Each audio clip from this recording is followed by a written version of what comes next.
Alrighty, hello again out there. We're currently on part 115.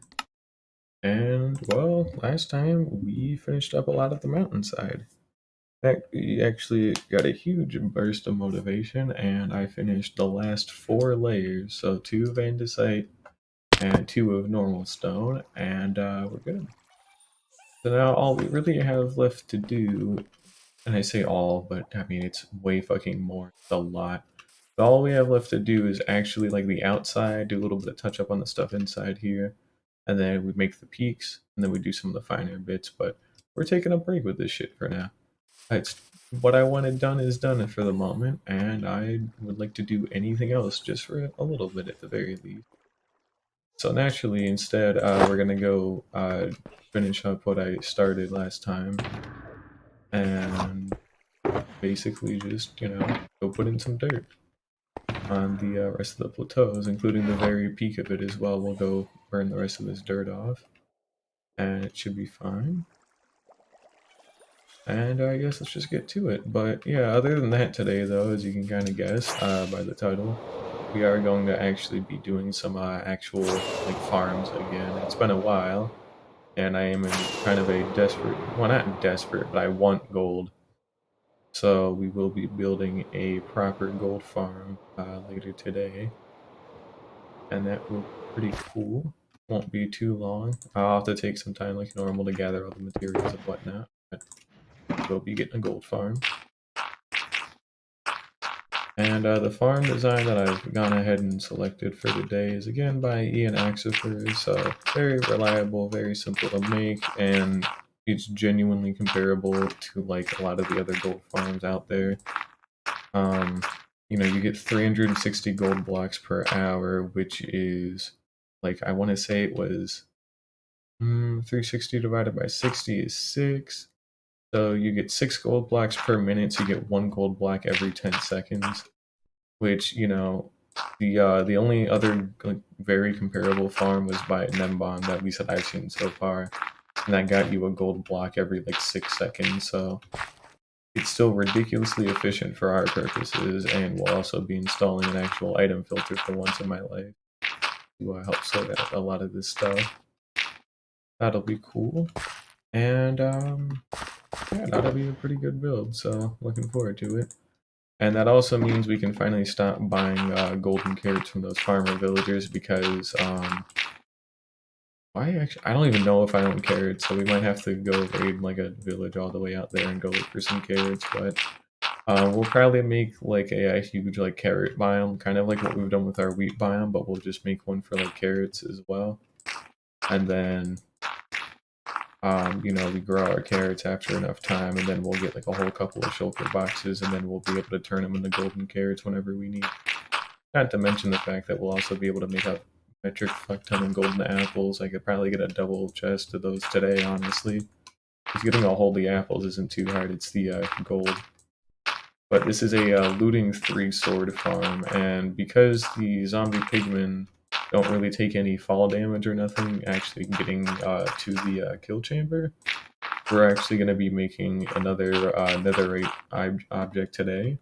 So I'm going to have to go netherite mining for it, but we'll be making a Smite 5 netherite sword with everything. It's just this sword, but with Smite 5. Like, that's not too hard to understand, you know what that is, but either way, not too bad at all. Luckily, I just have a Smite 5 villager already, so we just have to go buy like a book from him. And netherite isn't too bad to find. So we'll just go do that pretty quickly, and then we'll be able to go build the farm. And yeah, we'll be getting a ton of gold. But I'll post proper links to the farm and whatnot when it's actually time to build it. So, but again, it's just Ian Axifer on YouTube if anybody's ever interested. There's quite a lot of his builds. Our Guardian farm that I like is actually like built by him as well, and it's just a very good, like simple Guardian farm compared to all the other ones you normally tend to see that are like you have to drain the ocean mine. But here you don't have to at all. That's kind of the big draw of it, which is why I built that one specifically and like no other one. But it's very good. So we'll probably just get this plateau in place. We might run out of dirt. We'll leave that one for like another time, like later, because I have to actually go out of my way to get dirt for it. But we also want to build our carrot farm somewhere on the world map that's actually visible, like at one of those plots of land I've talked about in the past. Just so that way, when it's time, we can make like another like huge like kingdom or city or whatever that uses like carrots as their staple crop. So for ours, it would be wheat. For another one, it could be carrots. For another one, it could be potatoes. And beetroot simply does not exist. So, you know, don't need to worry about that. Side note, I forgot to put in music again. Oh, got a little bit distracted, I guess. Keep forgetting to do that. But luckily, no big deal. Still, unfortunately, have not added any new songs because I just keep forgetting to do that. I actually have other stuff to do in the morning. But, like I said, I'll probably look into the Animal Crossing OST and whatnot, see if I can pick out some good stuff. But it doesn't matter a whole bunch. I'm personally fine with what I have here because it's more for like background noise. But I do want a little bit like more, so that way we have some more variation. But it's all right for now. But yeah, once this gold farm is in place and once the carrot farm is dug out, this will permanently solve our food shortage. Which we don't even really have a shortage per se, but I'll have just a massive overabundance of food, which is the good goal. But it is currently day 1238, so that's pretty cool. We're moving on up. And yeah.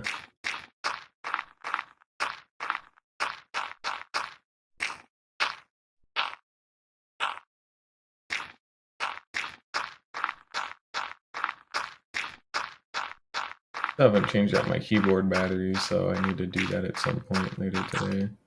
And again, I said that yesterday, and well, look what didn't happen. But that's alright. I was gonna do finance homework today, but it turns out the finance homework I really want to try and sit down and do and learn about, you really need this one specific calculator for. Because a lot of it is teaching you how to use that calculator, and then all the formulas. You don't technically need the calculator to do these formulas, but like, you're literally crippling yourself if you don't have this calculator. You can't just use like a TI 30 or something. It has to be an HP like 10B plus or whatever the fuck, because it's an actual like proper financial calculator and it has all of the appropriate shit for it. So I have to wait for that to ship, and then I get it on like Tuesday, and then that ought to be good.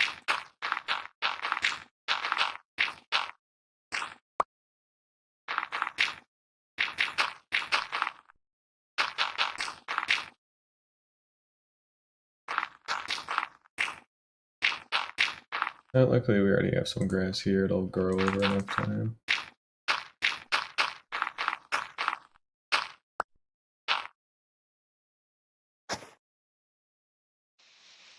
That was a misinput. Not cool. Not that it really matters because it's one piece of dirt, but still not cool at all. And these flat bits on the end, by the way, I've kind of like hinted at it, and I have like talked about it a little bit, but these aren't like permanent.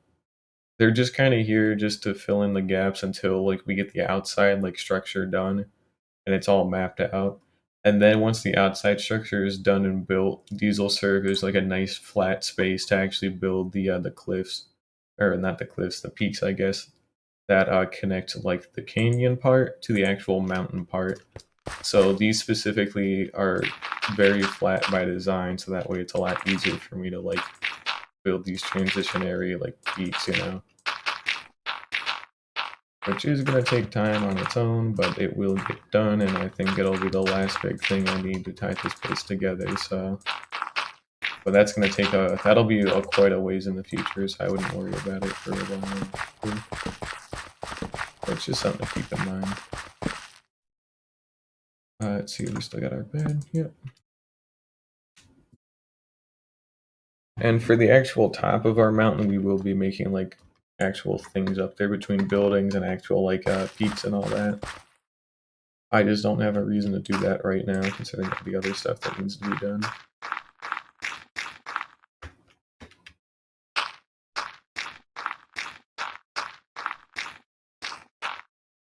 But this base is really starting to come together. And as I said, we'll be taking, after like this part, you know, we'll be taking like about a week or 2 weeks off to go finish off the entire rest of my base. And then, you know, we'll come back to like doing the outside.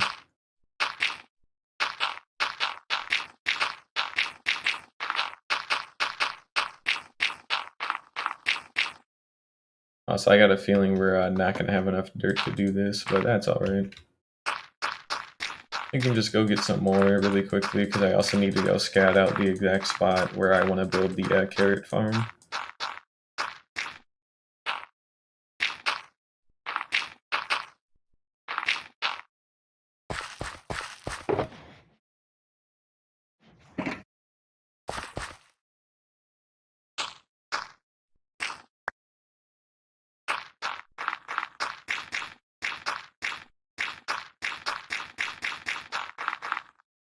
And because of the sheer like size of this gold farm, and there's another thing about it too. So this gold farm again is like one of the few ones we're not probably gonna have to even upgrade to like have it be like an absolute maximum efficient thing. We might one day, but I really do not have to, because you know it's already produces like again like an entire gold block every 10 seconds, which is a lot on its own. But and then like the most efficient ones I can find produce 1 gold block every 6 seconds. So it's not even that much less efficient compared to the most efficient, but it's significantly cheaper and easier to set up in comparison. But because it still has these extremely fast rates, we're going to have to do a little bit of gaming and figure out some stuff. So I've also got a couple of other things pulled up as well in preparation for this. So we obviously have the gold farm tutorial by Ian Axifer pulled up, and the other thing I have as well is just the basic like design for like simple like item filters and all that. But another thing I'm gonna actually have to sit down and find is I think it's about time that we put our double chest of shulker shells to good use, and we start actually bringing in shulker box loaders, you know, our projects from here on out, because it just might as well, right? You know, I think it could be really cool, and it's like that last big step I really need before I can actually start saying I built good shit, which is fine. I think I never needed it, but because of just the sheer amount of stuff this thing produces, I kind of actually need it this time around. And I'll probably have to figure something else out for the Prismarine farm as well. I've been hoarding a lot of those, so we'll have to probably redo the collection system. But who knows?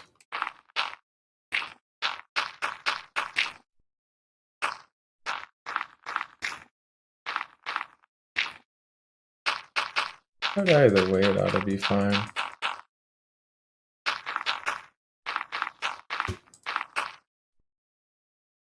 And it looks like we're actually nearly done here, so we only have this little patch, and then honestly we're good.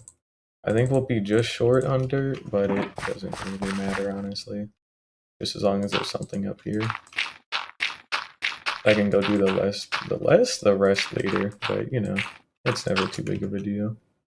That's the thing. Welcome, Law Fruits. But these are walls, but it's all a rough shape for right now. But it is going to be an actual proper mountain range when it's done. But it's just a canyon at the moment because of how steep it is. But yeah, it's about, I want to say it's technically a little bit more than like 200 blocks tall, the absolute like highest.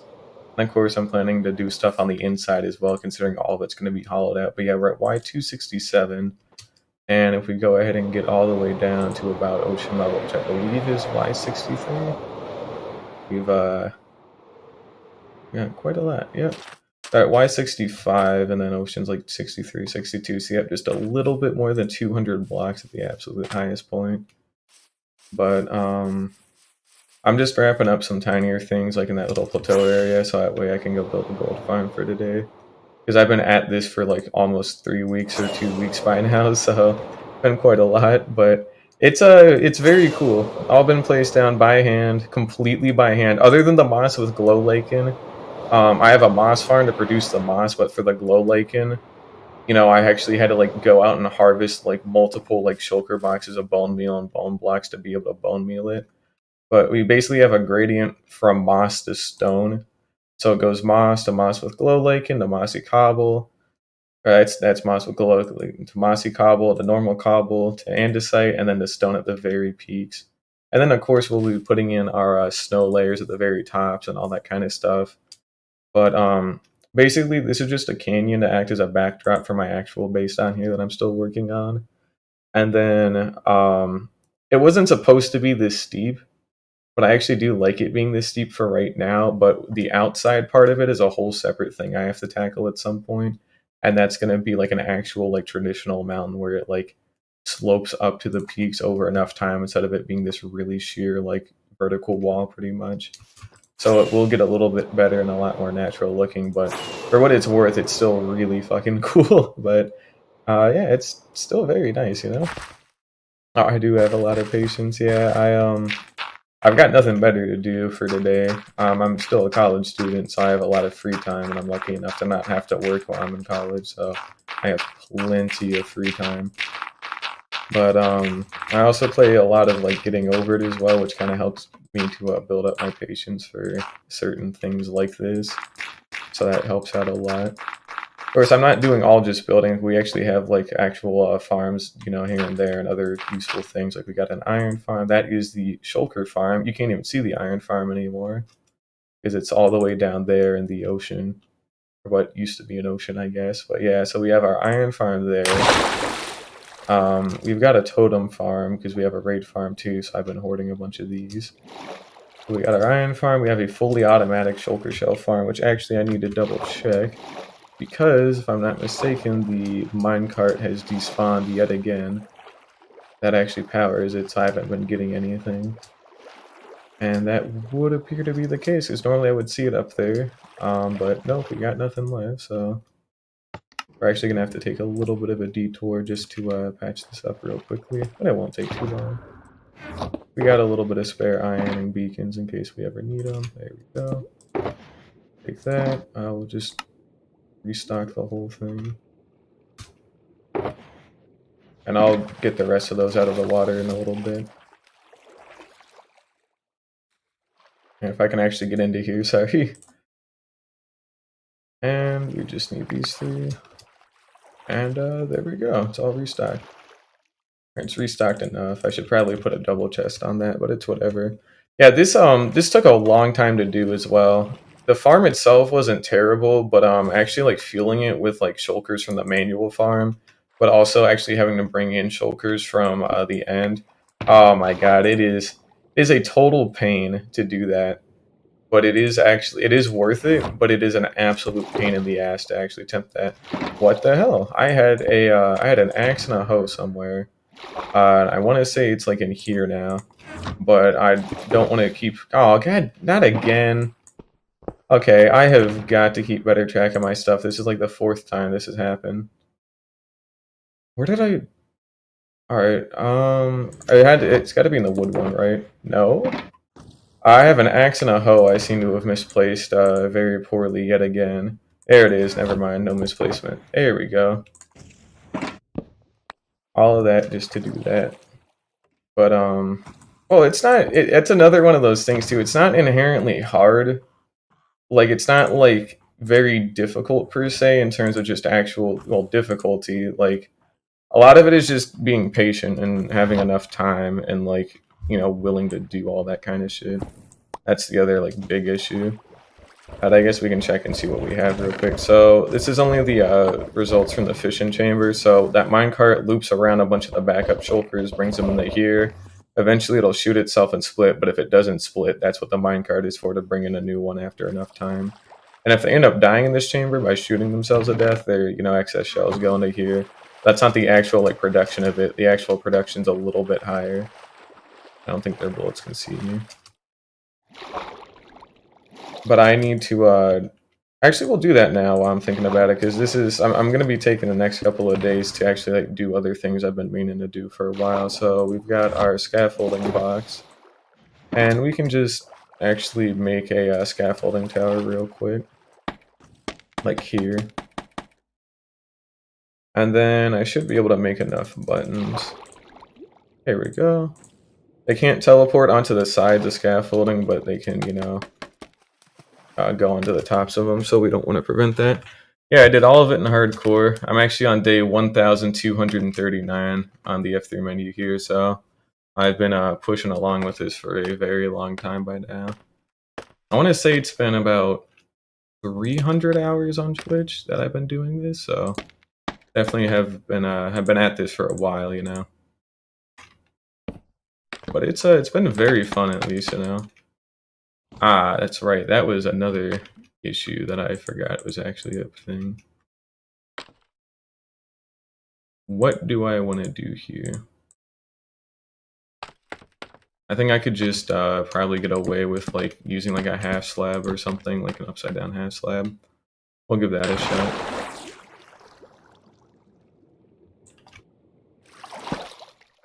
I need to punch that out.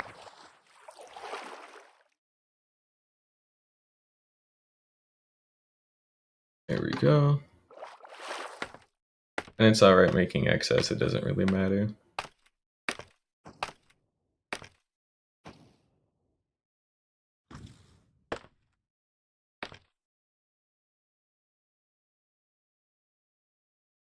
Okay, how do I want to do this?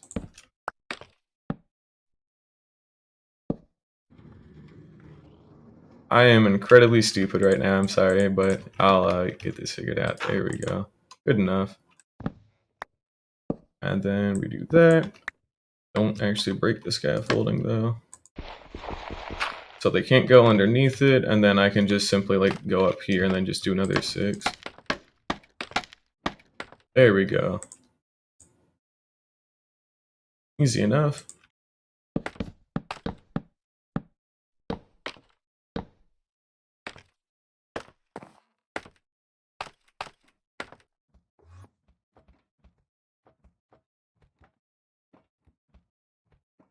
And then we can put one there because this button that's underneath will also like actually cover this up too. So normally I used to have to like fly in with an elytra to get into here, but now that's not actually a necessity anymore. That also puts me at a little bit of risk that I don't want to have to take. It's not even like that they would kill me, but they'll shoot at me, and then when there's 10 of them that close to each other, they'll all try and kill each other by accident. And well, I can't have that. I hated having to move these guys in place and then also actually getting them to duplicate. I had to drag them from over there and bring them up there, which, nah, not fun. But, it's like good for now, so that should be fine. I need to pack away a little bit of stuff, though. And I actually need to reorganize my ender chest again at some point. Got a trident? He does not. He's worthless. Alrighty, not my problem. I will tuck that away. Do a little bit of stealing. You can break that quick. Quick enough, I guess. There we go. But it's pretty good. So, and then we got the iron farm that I refuse to clean out most of the time, and it should be mob proof and safe down here. But we've also got a couple of other farms since this is where I actually live. I try to keep some of the more important things like close to me, so if I ever need them, I have it. So we've got a gunpowder and string farm tucked away here. It's only creepers and spiders, but it could technically be like a general like overworld hostile mob farm, so we could get zombies and skeletons and all that if I got rid of the trapdoors inside of it. I really don't want to, but you can actually see them getting pushed down here. So it's pretty good. It's not going to load a whole bunch right now because it's nighttime, but at the same time, what does it really matter? It's already produced a hell of a lot, so... And this is just what it's been producing. I've actually had it off for a couple of weeks to go do other things. When I was building this, I didn't want any of them coming out to the side to try and kill me. That would have been annoying. Then we got the actual base. This part's still under construction. I had to remodel that part. And then I've built this, and I still need to build stuff here. Like, there's still a lot of stuff that needs to be built in this place, but I've been neglecting it to, like, work on all of this. But now it's about finally time that I actually fix this stuff. And it's really nice at night, too, because I actually took the time to put down a bunch of torches as well, so... yeah, it is a very nice amount of gunpowder. And then we've also got like another like simple farm, like just a basic sugarcane and bamboo like hybrid farm. So it's really simple, not too bad. You just got a little flying machine, it breaks everything. And then I just stockpile all of it in these shulker boxes and I just tuck them away whenever they're full. So that's how I get all my paper. And then this is just the proof of concept for the gradient from moss to stone. And it, works pretty well on a large scale. Pretty nice. And we just got a basic map, but it's not actually quite done yet because I still need to fill in a couple of other things before I want to update it again. And then we've also got a little world map here. So let me hide the hitboxes. But we got a small world map where here I am. This is a 1:8 map, by the way. So 1 pixel on this map is 8 blocks. So not important. We don't talk about that. Here's some islands I'm in the middle of destroying for shits and giggles. Here's a big one I plan on using for other things. We got some nice land masses, like a nice crescent area with a nice island in the middle that I plan on using at one point. Another cool landmass that I'm prepping, and I'm prepping this one over here as well. But basically, all these large land masses on this map, and probably even a little bit farther, I'm planning on using to build shit in at some point. So it'll be a very long time from now before it's done, but it's just something to keep me busy and kind of have a cool goal to work towards, That it's pretty neat. I actually only own 6, and I only got the other 5. I want to say it's only been a week and a half or 2 weeks since I got the other 5. But let's see, it should be here. Yeah, so they've all got Unbreaking 3 mending, including the one I'm wearing. I just picked these up recently, so I got a spare set of Netherite boots with Soul Speed 3 instead of Depth Strider 3, a gold helmet, that's perfect, the spare bow, spare totem, cool flint and steel. I have a hoe with Fortune 3 instead of Silk Touch. I have an axe with Fortune 3 instead of Silk Touch. Spare Silk Touch and Fortune 3 Netherite shovels, spare Fortune 3 Silk Touch Netherite pickaxes, a specific pickaxe that I made for doing fine detailing work without having to insta-mine all the blocks I try and touch with it. But yeah, 6 is quite a lot, honestly, but I usually only just once this one gets low, then I'll just go back to the Guardian farm 3 feet away and go repair it. I don't cycle these out and get these all to really low and then fix them all at once. So these are only if I'm out in the end or something, I have no XP bottles, which I bring these with me as well in this ender chest just to always make sure I have some we've got some emergency stuff, so emergency food, emergency XP, emergency coal, ender pearls, wood, anvil, anything you could need to do certain things. It should pretty much be tucked away in this box. And then this is just a potion brewing box on the go, but I still need to put water buckets in it. But we got a spare totem box as well, and an iron box, fire resistance and potion box, firework box, some miscellaneous soul soil and soul sand stuffs as well. And that's also where I keep my wither roses. And then this is just dud. All these are duds, and they need to be cleaned out. But it's pretty useful. I don't normally use too many elytras, so I don't actually burn through them too quickly. But it's been a little bit different now that I actually have good gunpowder and actual paper now. But yeah, we have a small wheat field. I was prepping for 1.19 when I had built this, so I over-prepped a little bit too hard. And, you're not normally supposed to do that at all, to over-prep, but it's very cool for what it's worth. So how normal Guardian farms work is you drain out the entire ocean monument, which you basically drain you drain out the whole bounding box around the ocean monument that Guardians can spawn in. So you drain all the water out of it, and then you put in your own water so they can only spawn in that water. And then when they can only spawn in that water, a lot of them spawn in that tiny little space, and then they get flushed to somewhere else where you can easily kill them because they take most of their damage through fall damage. But this one specifically, and those take a lot of time because draining out that much water is an absolute chore, and you need a lot of sponges, and you actually need a lot of time and patience to do it. And you're also constantly getting attacked by guardians and having to deal with them. But this one is a little bit more of a unique one. So the farm is by Ian Axifer, and I can link you the video if you'd like. But this is the easiest guardian farm you could realistically ever build, and it's still just as good as traditional ones. But all it is they spawn in the bottom left corner of the ocean mining, because that's all that can be loaded up here. And they all spawn in that little corner on these soul sand columns. They get pushed up onto the scaffolding. they flop around, and then they flop around into the nether portals, and then a timer eventually releases them from the nether back into the overworld, where, you know, they're just here ready to die in like one hit from like a good sword. And then you get all their drops, you get all their XP, you fix up all your tools almost instantly. Like the elytra's already fixed, this whole pickaxe is already fixed. You know, we got another one, and, you know, just one swing.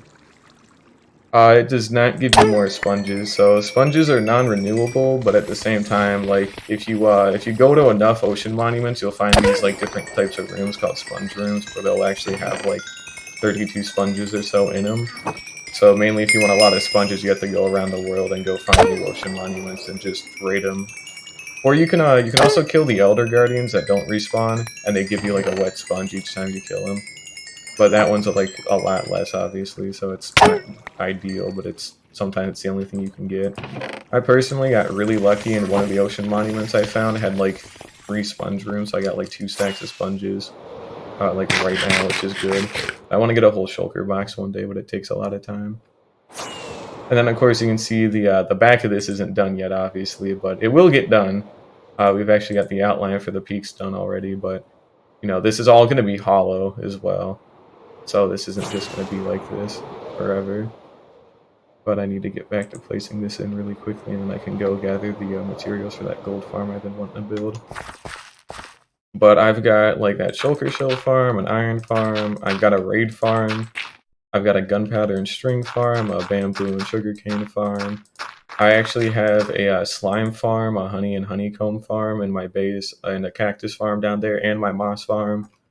So I have a lot of farms like pretty much directly by my base, and then including the Guardian farm, obviously. I even got a Froglite farm within like the first couple of days of 1.19, because I actually like prepped like the whole thing to where like the only thing I needed were like the frogs. So that was pretty good too. I haven't actually really used it because it's 3,000 blocks away in the nether, and I plan on remaking it in a basalt delta that's a lot closer to my base, so that way I can actually like go there, and then it produces like 6 times the amount of stuff, so it just relies on magma cube spawns instead of like the magma cube spawner, which is still fine. I just, you know, don't want to do it right now, but I will sometime this week or something. Actually, I don't really want to do that either. But I've also got like a wither skeleton farm and all that kind of good stuff too, and I've got a bootleg wither rose farm that uses snow golems and recycles their drops to make more snow golems and therefore more wither roses. That's pretty cool. That also doubles as a snow farm to some extent, which is actually going to be important for these peaks, but it's pretty good. I actually have found a mangrove swamp. In fact, I don't remember where I put it, but I believe I have it tucked away somewhere. I should have a book with all these different like coordinates in it.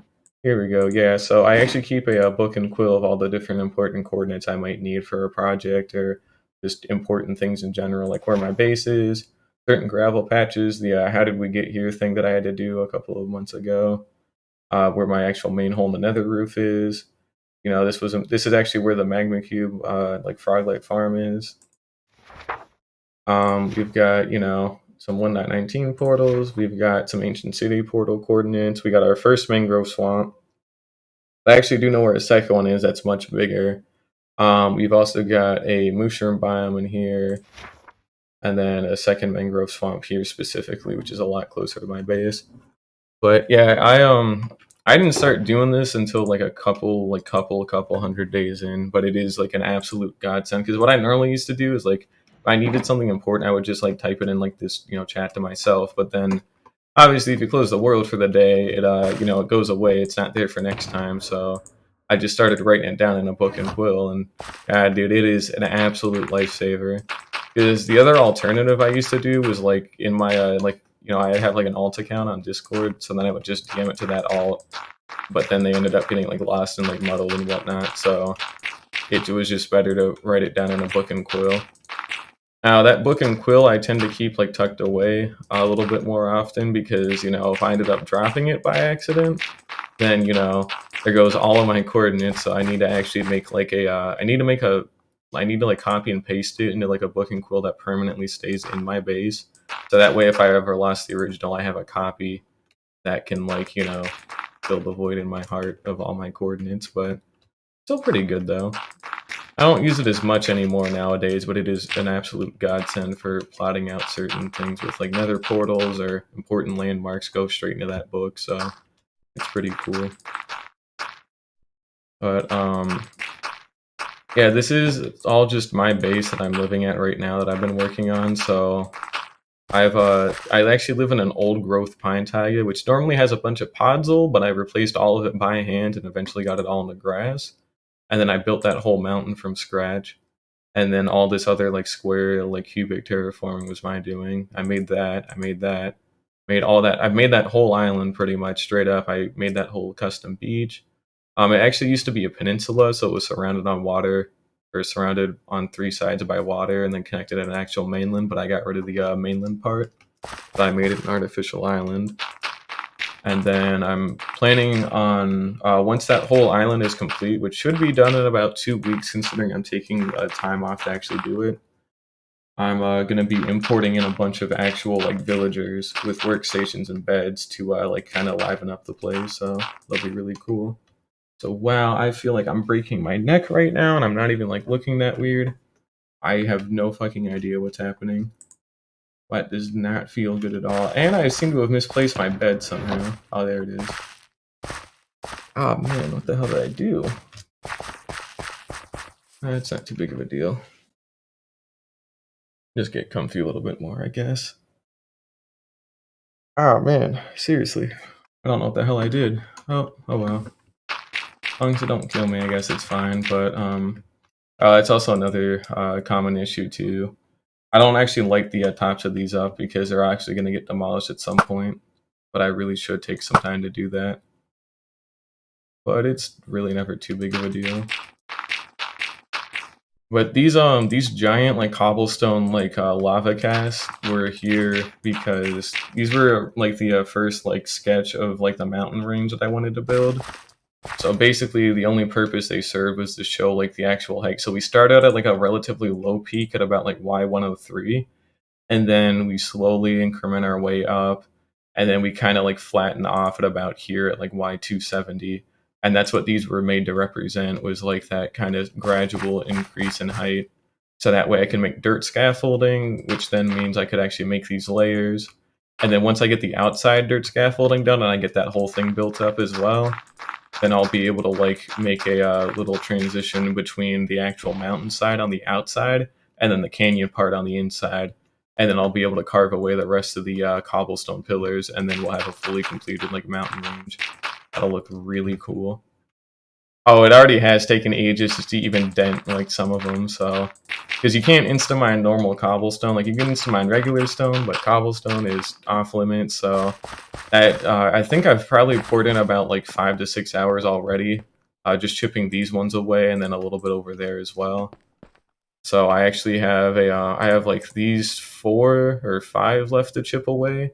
Is basically all I'm doing for now is just chipping away all the ones that are on the outside of the mountain range, and the ones that are deep inside I'm leaving for like a whole nother thing, just to make this whole mountain range hollow after the actual mountain is completely done. But I plan on using all this empty space to make like an entire like village / like proper city inside of the mountain, so it'll be really cool. But there are definitely a couple of complications to making a large city in a place this tall.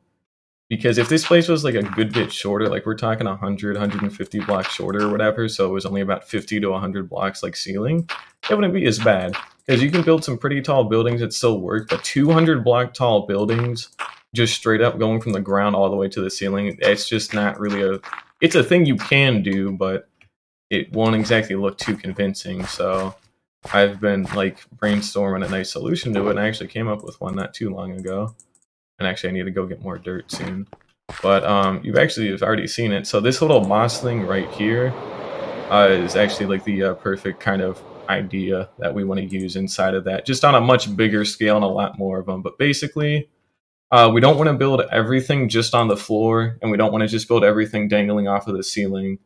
And then we don't want to have it like dangle like down into the middle section, so then it'll look really like rickety and like unsupported. So a good solution I have is like making like these kind of cobblestone like masses that kind of curve like an hourglass, where they are fat at the base, they curve up into something relatively thin in the center, and they expand way back out, and then like these large like flat areas that you can put moss on top of. And then when you have a flat area, you can put a house up there, or a little farm, or a little something.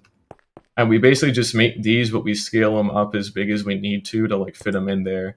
And that also makes these kinds of like steps that actually let us get from like the bottom part all the way to the top part relatively easily without like an elytra, you know? And it'll look really cool when we get a lot of them. And they won't all be made out of like cobblestone and like moss. I'll be able to like variate it a lot, but this was all I had on me when I was building it. But it's a really good idea, but much like this, it takes a lot of time. So it's more of a trust the process kind of thing rather than a I'm going to see immediate results with it. Which that's actually probably the hardest thing about these kinds of large builds is you have to trust the process.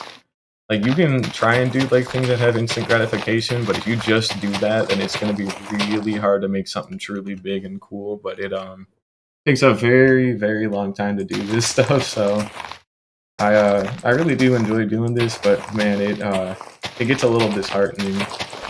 And believe it or not, this whole thing that I've built here is actually the smaller project, as insane as that is. You remember that giant red circle I showed on the world map down there a little bit? It's actually out in that direction. But I'm building a 256 block diameter sphere. It takes 170,000 blocks just to build it. So like half of that is red terracotta and the other half is glass, which is like 50 shulker boxes of each material, which is a lot.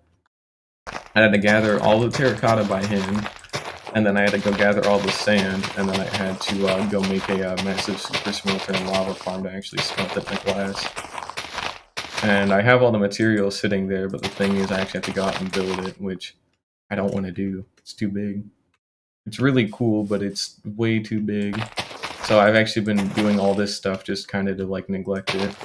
But unfortunately, I do plan on actually going back to it at some point, like early in the mornings, just to work on it for a couple hours each day.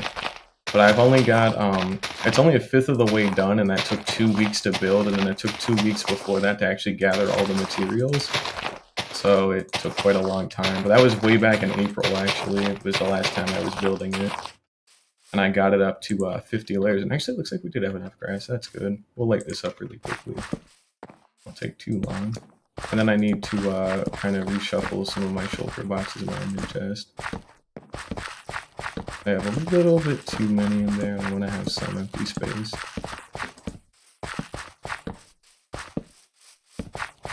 But yeah, this space is taking a while to build, but it's going to be really cool when it's done. It just takes a lot of time, but still really fun though, at least. This can go back. We need to recondense some of this stuff better. We can take those, move that around. That can go up in there, same with that, stays there, and then we can just take all these old, like, empty ones and just pretty much move them around a bit. And it looks like we do have a lot of old empty ones. Oh man, that is quite a lot. I'm gonna use them for bulk storage in an ender chest, but then, you know, I don't actually carry around a whole lot in my ender chest either, so that kind of led to a problem. But easy enough to fix, so no harm, no foul, I guess. Yes, I've actually, that was one of the first things I ever set up was a villager trading hall. And it shows too, because it's very like rough and extremely ugly, but it does still exist. So we'll actually go take a little visit over there real quick after I get these put away. I have to go back and get that shulker shell picked up. That's a pretty nice little place. It gets the books, and I actually need to I need to take some time to upgrade it too, because I'm actually missing I'm missing quite a couple of books still. Like maybe like mainly all of the trident enchantments, all of the fishing rod enchantments, all of the crossbow enchantments, and a couple of other like niche ones here and there. I'm missing all of those. I have everything else that actually like matters, but those kind of like smaller ones I still actually need. Also, we have a whole double chest of shulker shells now. Now I have to move on to the next one. But that's why I need to start using item shulker box loaders, because I literally have a mass overabundance of shells now. So it's time I actually get that fixed up. But we'll go re-grab that shulker shell really quickly, and then we'll head out. to the Villager Trading Hall. That's also where I get all my golden carrots, but that is going to change soon. And I forgot to take my bed back, so we actually need to grab this. We'll put another torch down there. There we go. And we're out of here. Yeah, you can already see a lot of the cobblestone like lava cats that we've taken out. Got a couple more. I started on this one a little bit. We also got a massive wheat field for packed mud in case I ever need a lot of it. I have not even used packed mud even once so far, so that kind of sucks. And right out in this direction, we have our Villager Trading Hall, which again, one of the first things I actually properly built. So this leads out to the Villager Breeder, tucked away in that little mountain bit. And I'm going to overhaul this at some point, I just don't know when. But it will get completely overhauled and redecorated. But we got a basic zombie on a minecart, and then a track, so you can just bring it anywhere you want. Zombify and cure anything, then you can cure it easily.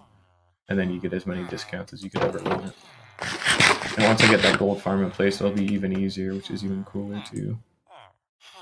But yeah, so we've got like every kind of like, you know, tool we can buy, so we can get every diamond tool, every type of diamond armor, just normal stuff.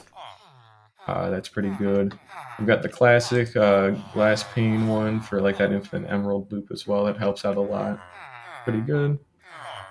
Yeah, packed mud was the only reason I built that wheat farm, because I actually literally don't ever use wheat other than that. Even for hay bales, which I already have 4 stacks of hay bales, so I'm actually pretty set. But yeah, I got really lucky and I got mending for 10 emeralds near the very start, so ridiculously lucky on that.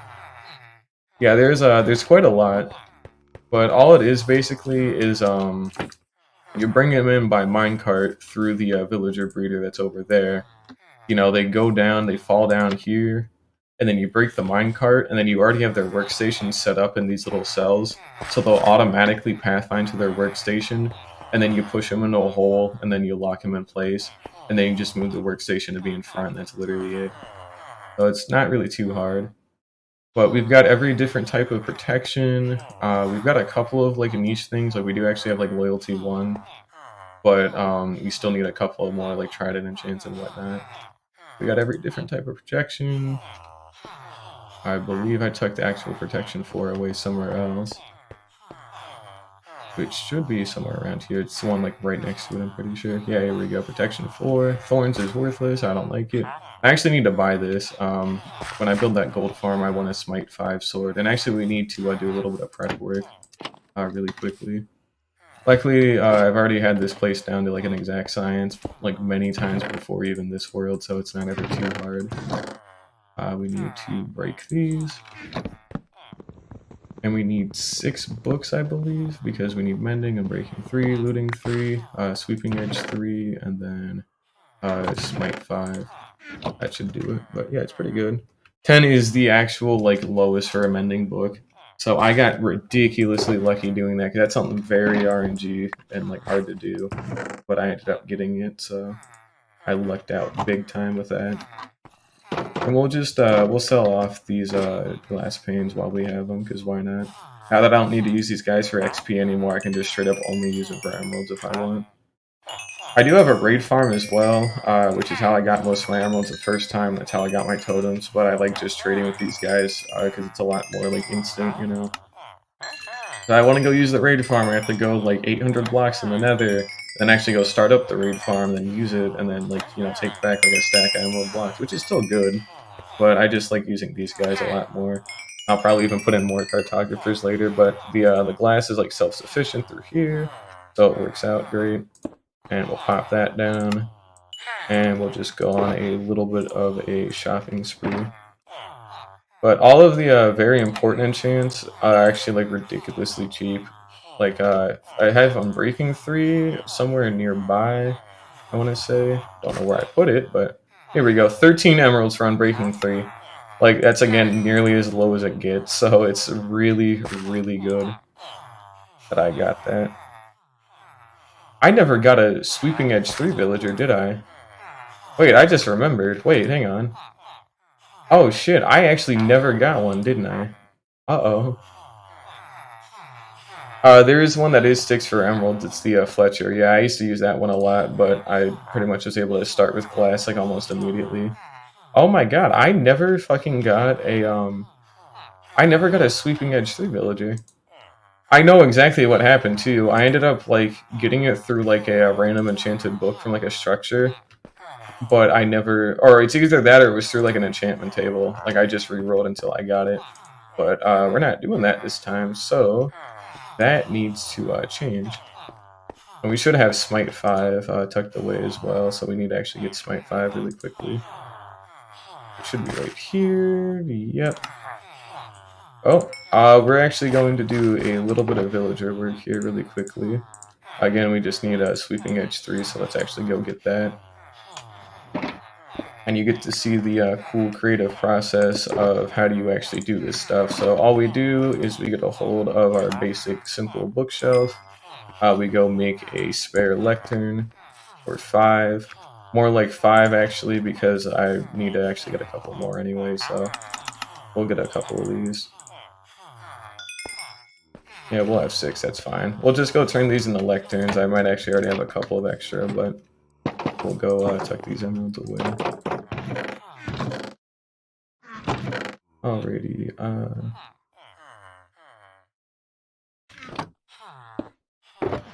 it's all dirt, all brick and other stuff. Miscellaneous stuff, but mainly the lectern. And we got our spare apples as well, and then just some bricks, so these can be put away.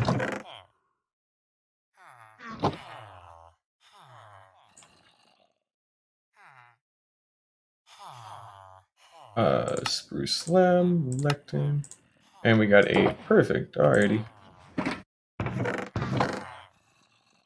And all we do is we take a little bit of iron here, we turn it into a simple minecart, and that's pretty much the long and short of it. So we pretty much have everything we need. We just need to gather up a little bit of smaller things as well, mainly like some slabs and some dirt.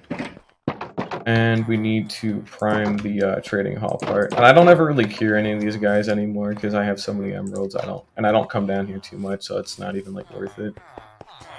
But I probably will again at one point. But basically, it's really simple. So they'll want to pathfind all the way down this hallway into here. So they'll come here. They'll see that their workstation is going to be right here. And then once they're registered to it, all we do is we nudge them in place. We lock them in with like a solid block. And then we like, you know, get a slab to like put over here. And then we take their lectern and then we go back around. So very easy stuff to do. It just takes a little bit of time, but it is really not too bad at all. And then we actually already have like a ton of them preloaded in the breeder, considering I haven't had to use it in like ages. So all we gotta do is fly down here, we land. A couple of like weird niche things still tucked away in here, nothing too big though. Like that. And all we do is just load in our minecart.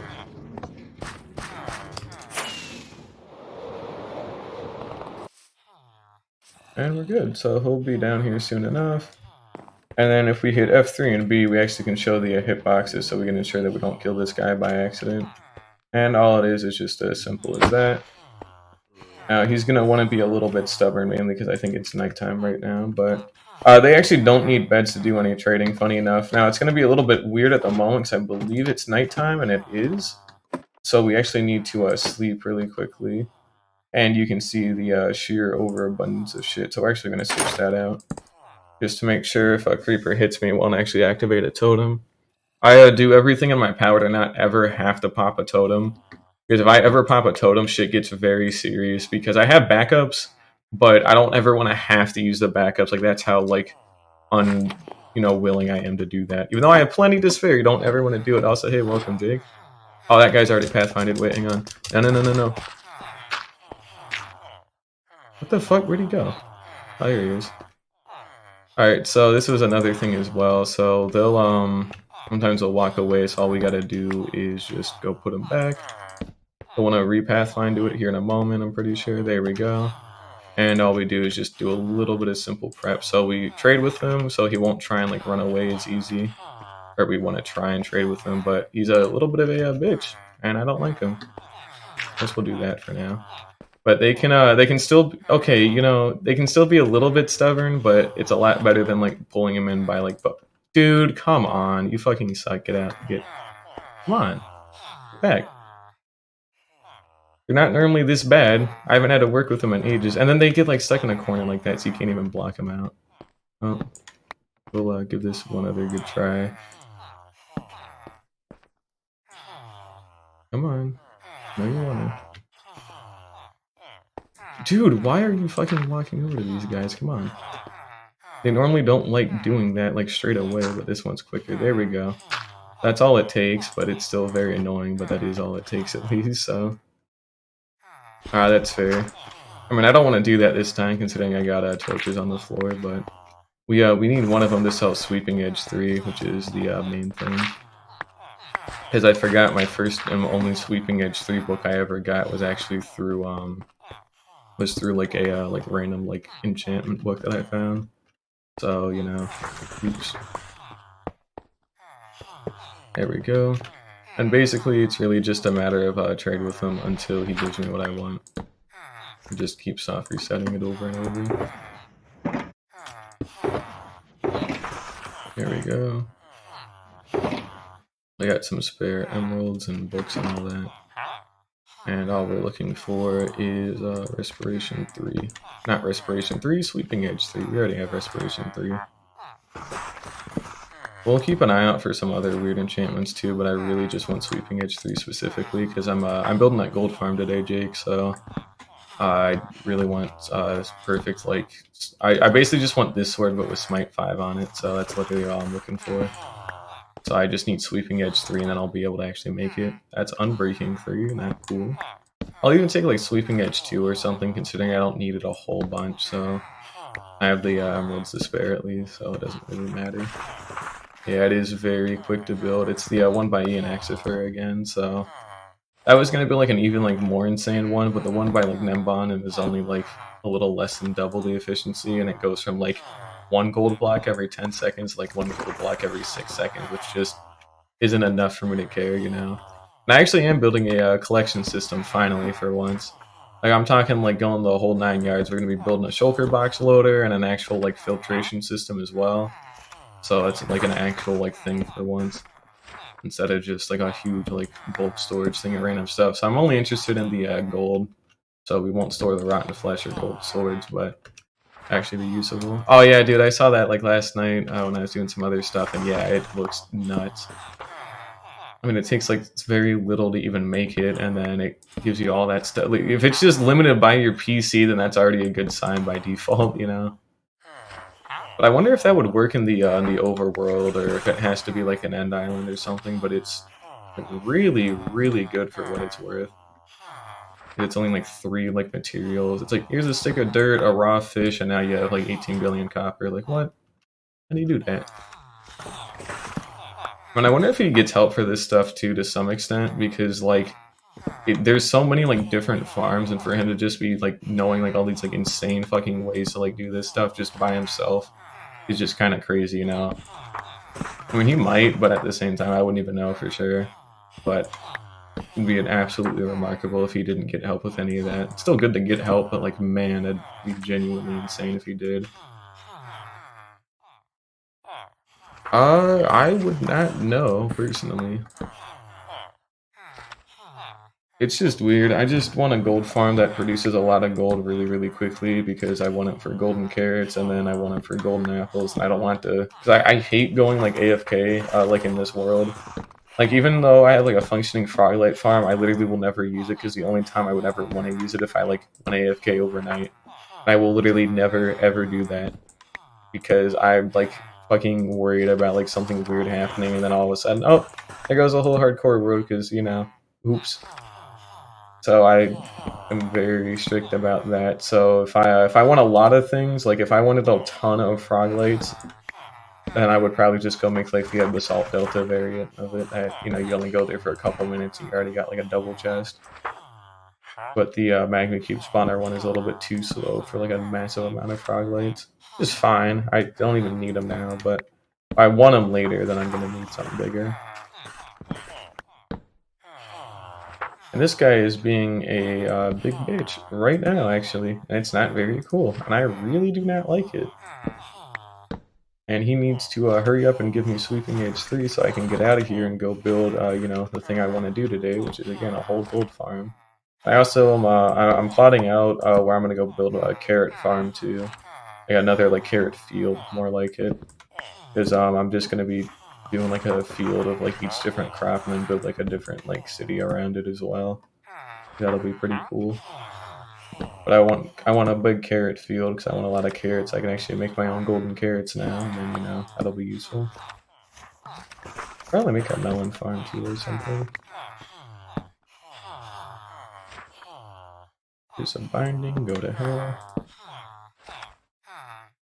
Nothing valuable.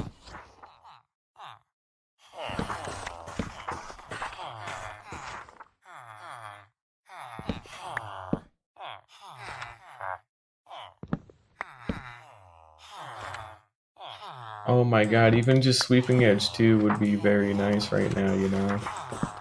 But he just refuses. That's also what the enchantment table is for what it's worth. So I just re-roll it until I see Sweeping Edge 3 on it, and I could just go to like the Guardian farm. But it's about time I actually have one that just straight up sells it, because it's something I might want more in the future. But I could have probably just went to my enchantment table and got it that way, and then just used this guy for like a trident enchant or something.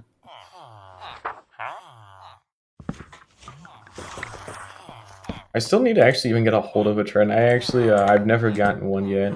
I need like 3 of them, because I want one with Loyalty 3, one with Riptide 3, and then one with like Channeling and Loyalty. And then, you know, all the other trident enchants that are on there, which is just like Impaling, but, you know. I can probably go get, I definitely want Impaling like 4 or 5 to be sold, and then I can go get the unique ones through the enchantment table. So I already got like a Loyalty 3 book. But I need like a... I can get Loyalty 1 or 2 from some of these guys, but I already have a Riptide 3 book, I think that's what it was, so... But dude, this guy is stubborn. He does not like Sweeping Edge at all, and it's a little annoying.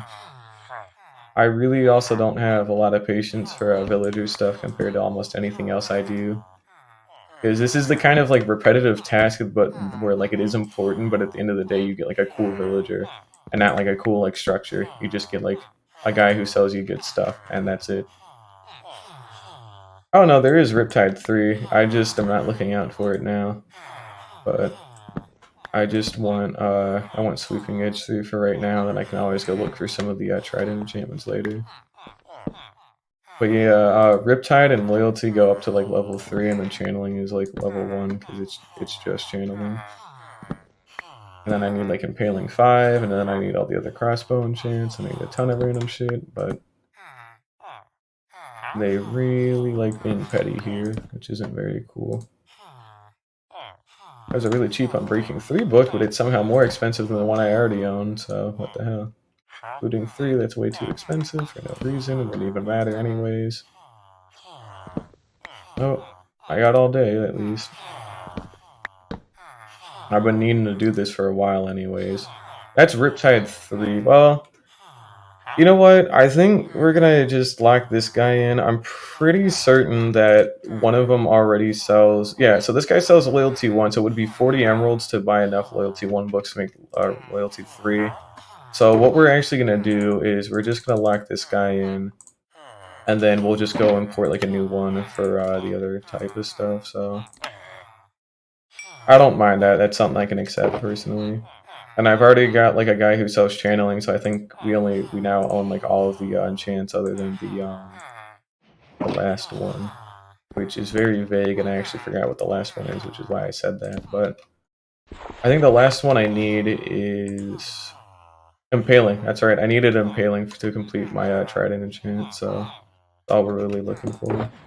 And I should have some slabs. There we go. And I need this dirt back. Got the minecart. Alrighty, we're out of here. So we're just gonna still look for a Sweeping Edge, but at least I did get something else out of it for what it's worth. So I will accept that, but I need more. And I can't buckle on the Sweeping Edge again, because if not, I'm gonna have to go like re-roll through like the entire like enchantment table shit again, and I don't want to have to do that. I can do that, I just don't want to have to. But maybe I should, honestly. Like, if we get a really good thing here that I really shouldn't pass up, then we'll probably just go re-roll through the enchantment table until we get Sweeping Edge 3. Because we already have literally all the other enchantments, it's just we're just missing Sweeping Edge 3. At this point, I'll take it or leave it. Here we go. And it's nighttime again, isn't it? You seem to be a big bitch right now. Yep. Bit of the night once again.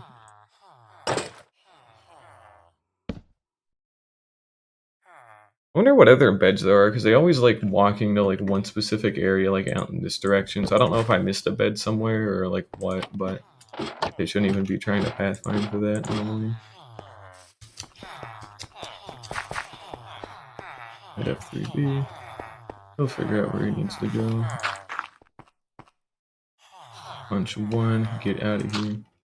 Now he's a lot more cooperative. You'd like to see it.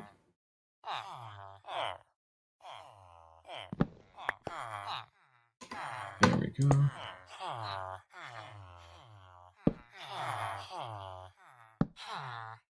Alrighty, there we go. Perfect. So what do we got? Piercing 3. That would have been cool, but not important. And so it begins again. Of course, I can always extend this down to be like a lot more if needed, but I don't really have to. There's only a couple more like librarian villagers that I actually truly need, so it's actually not really too bad. Like only like 8 or something, I think, before I literally have like every enchantment possible, which is cool. That's actually a good goal to work towards. That's channeling, but I already have a guy who sells channeling, I'm pretty sure. And even then, I've already got a channeling book, so it actually doesn't really matter. It's always good to have extra, though.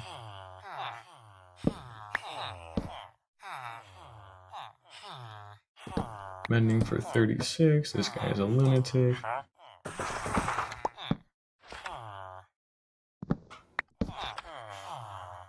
Impaling 3, that's at least cheap, but if I want to get impaling, I might as well just go for 5. Sharpness 5 for 42 is really good and all, but I don't have that much of a need for it. And plus, I can just go cure the Sharpness 4 guy that I have. I just cure him a bunch of times and we're good.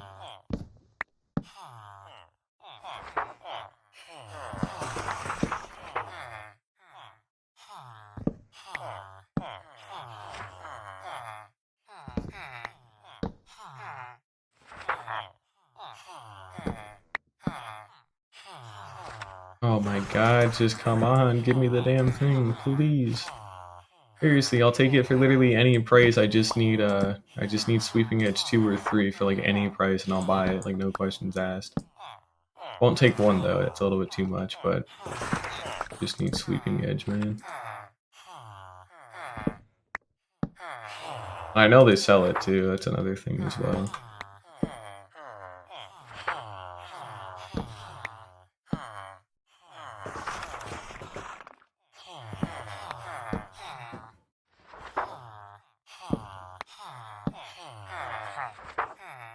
Oh my god, come on.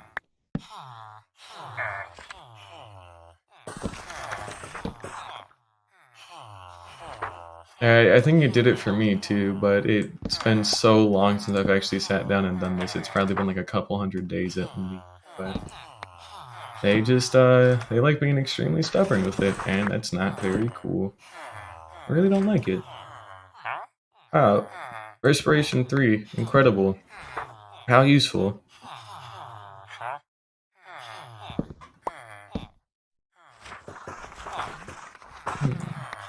Well, I got plenty of time at least, but I just don't want this to take up all my time anymore.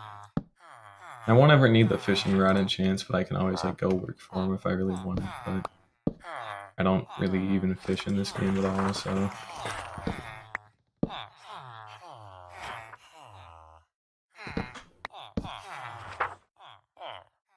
Because like AFK fish farms used to be cool, and then they stopped the treasure enchantment and abuse, and then it was like, well, I mean, actually, it's they've actually been able to redesign like treasure enchantment, like fishing farms again that are like fully AFKable, and they use like sculpt sensors nowadays, so they're actually still like possible. But at that point, why even bother?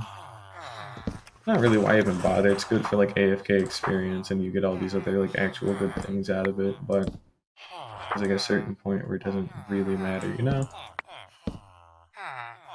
You get enough resources in place, and then like a fishing farm is kind of worthless. Also, thank you for the follow, Fruits, but I'll see you later, hopefully. But thanks for stopping by. I'm sorry about all this villager shit, but it will get better next time at the very least. So, but either way, thank you for stopping by today. I gotta get something to drink later, man. I have not done a whole lot today. I'm hungry and I'm thirsty. I'll probably take a break here after this for a little bit.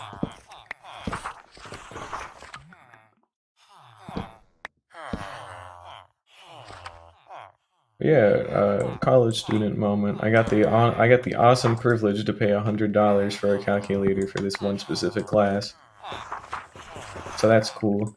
Normally it's $40, but they're completely sold out of them because between like the actual like ongoing like electronic shortages that's happening around the world, and then also finding any of them within like a 50-mile radius of a college is almost never going to happen as well.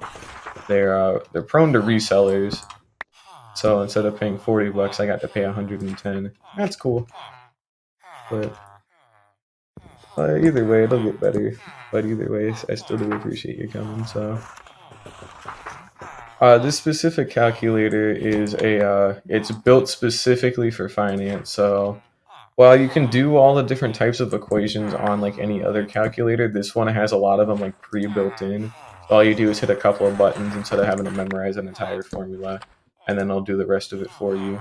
So it's very good for like amortization, interest rates, calculating like annuities do, all that kind of stuff. So it is very important for my finance class specifically. That's what actually really needs it. And there's like no easy way around it. God damn it, fuck off, get out of here. Phew. And for looking at us for that much, get out of here. Looking for just fucking sweeping edge, man. It'd be fucking hilarious if my we're gonna check that too before I continue that thought. I hope that's not the case, but I want to say this guy. Okay, good. He does not sell sweeping edge on the sword. That's very good. About to say, well, that would have been unfortunate, but oh, pretty good. No time wasted. Anyways, but yeah, this specific calculator is taught. They literally teach you how to use it in this class, and then it's used for all these different formulas, which again you can do by hand and with like a normal calculator as well, but this calculator makes it so much easier. You'd be like an absolute fool to like not get it, especially because they teach you how to use this specific one too. So, and I can emulate the calculator like on a computer at least to learn how to use it for homework and whatnot, but can't do that on an actual exam, obviously. And they don't have like an emulated version of this calculator on these exams either, so you have to own the physical thing to do good on the exams pretty much. It's a little bit of a shame, but for what it's worth, I'm pretty sure I'm going to want this for my later finance courses anyway, so it's not too big of a loss, but it's certainly inconvenient, I was having to drop $100 like that out of nowhere. I don't like having to ask my mom for stuff like that just completely out of the blue because she still works hard, and I don't want to just put a bunch of unnecessary stress on her, like money-wise. Ah, come on, man. I see 3 and I'm like, yes, this is it. And then, no, it's not. Mending for 36, you're literally insane. How could you? How could you do this? But seriously, this is getting ridiculous now. We haven't even seen any sweeping edge. We haven't even seen sweeping edge 1, for God's sake, so what the hell? And I'm pretty confident as well that none of the other villagers sell it in like any of their secondary or like tertiary trades, so but I still need to find it. Like I've gotten Curse of Vanishing like 4 separate times just from like one of these dudes. So like what the hell? Oh, come on. Yeah, I guess after we do get this, we can probably go enchant like that sword, and then we'll go look for the netherite for it, and then we'll also go pick out a nice spot for this farm. It needs to be in a Crimson Waste biome, and obviously I live in a Soul Sand Valley one, so I'll actually have to go dig a little bit to go find one. This one's built under the nether roof, so... Actually, no, that is a fair point. I guess we can take a little breather just to go like peek through them and see if any of them do sell it, but I'm fairly confident they don't, but we will take a little break at least. Just to double check, because that would stink. Or like literally any Sweeping Edge book.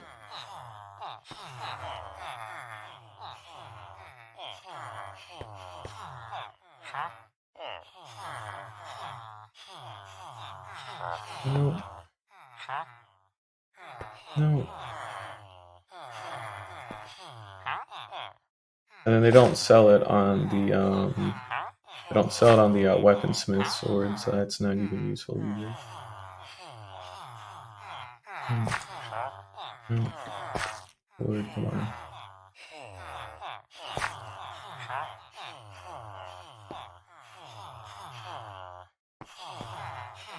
And last one, nope, they do not sell it at all.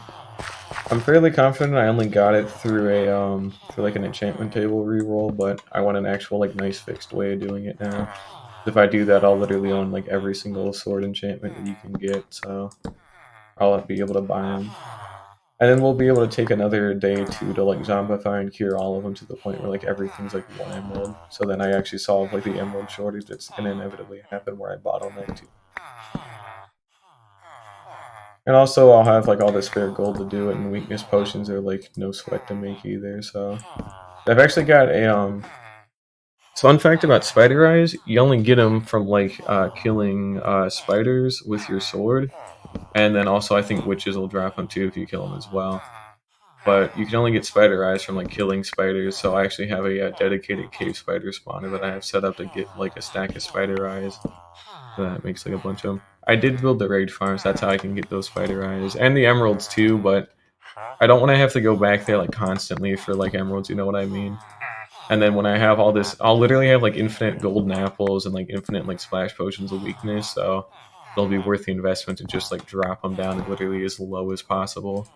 And then I can just make a ton more emeralds through here, and then I won't have to spend nearly as much anyway, so it'll be worth it in the long run. But that's only something I can really do after the gold farm. And I won't be building a bartering farm for a while. I will at some point, I just don't have a proper need for it right now. Because none of the drops are that useful. Actually, believe it or not, it's not the butchers that sell apples, it's the farmers here, so... And I've already got this one here, and then I've got the other two that power the villager breeder, so I can get 3 stacks of apples per, like, trading thing, and then I can actually get 6 stacks per day. So I have more than plenty opportunities to get apples, so... I've actually already got, like, 3 stacks of them as well anyway, so it doesn't even really matter. No, it's alright. Now, for the butchers, though, they do have, like, the sweet berry bush trade and all that, but that's not exactly useful anymore, and they don't exactly sell anything that's useful for me to have. The Fletchers are a little bit useful with some of the tipped arrows, actually. Like, if I wanted to, I could try and, like, have a bunch of Fletchers, and then try and get them to sell me, like, every different type of tipped arrow, so I wouldn't have to go out to get Dragon's Breath to do it, you know? That would be really cool, but... It's all like heavy RNG with that stuff, and I would have so many duplicates. I would have to make a whole separate trading hall just for tipped arrows. That's how bad it would be. Which I might consider doing that at some point. But when I remake the trading hall, I want to do something a little bit different, because I also want it to double as like my main like massive like bulk storage system that also has like it's got like a built-in like item sorter, so it'll like you can put down a shulker box, right, and it'll dispense it, and then it'll like filter out all the items from it into the appropriate like other shulker box loaders, and then when those get filled up, they get popped off, and then they get stockpiled into like a double chest. And I want that for more or less every item in the game that you like would realistically need it for.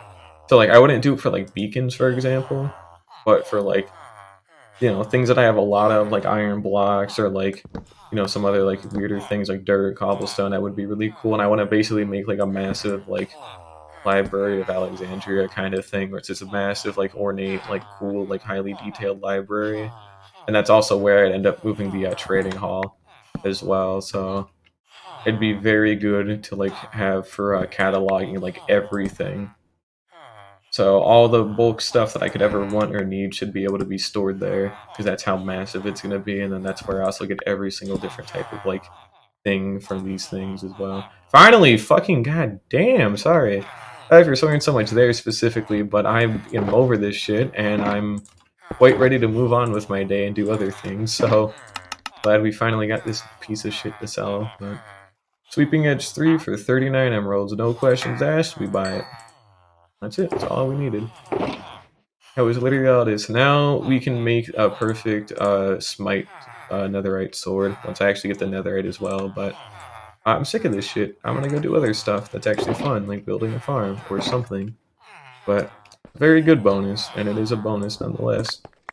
But while I could like just make so many emeralds out of the raid farm to fuel this thing forever, if I dropped all these guys to like 1 emerald per book, then like it wouldn't even matter at that point. You know, I'd get like one. I think I already had like a stack of emerald blocks like tucked away, and then I make so many from these guys, I would just be able to buy everything for like no cost, no questions asked. But yeah, I personally use sharpness on my sword, but I do actually carry smite on both of my axes because I really like just being able to one-shot zombie pigmen with smite and not having to do like a crit or nothing.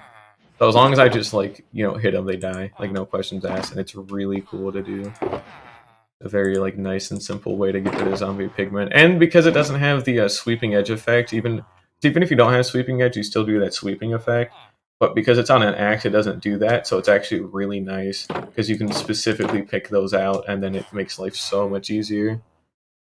Oh, like I said, I invert it personally. I know smite on a sword is technically like a little bit better considering a lot of mobs are undead, but if you're trying to clear out zombie pigmen and you kill the first one without a critical hit, it will do a sweeping attack and you will not kill the other ones, and then they will swarm you. And I just I don't want to deal with that. That makes enough sense.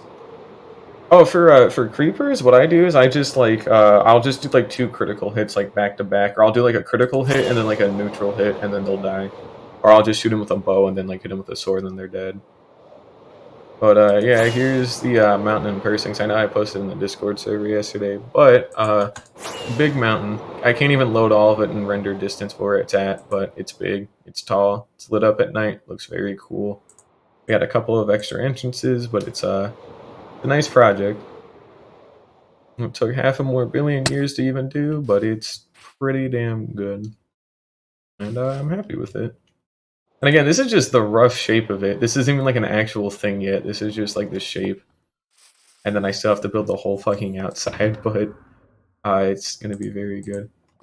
Oh, I don't feel like going back to go get a diamond sword because I completely forgot to go get one of those before I left. I was so mad, but we should have in here, I believe I should have some spare diamonds. Yeah, we got a couple extra diamonds. Cool. There we go. I'll go ahead and do that. Make a diamond sword. And we'll just burn these sticks or something, but all we'll do is we'll just go get this as highly enchanted as possible with the levels we already have. And then I'll clean out some of these boxes a little bit later.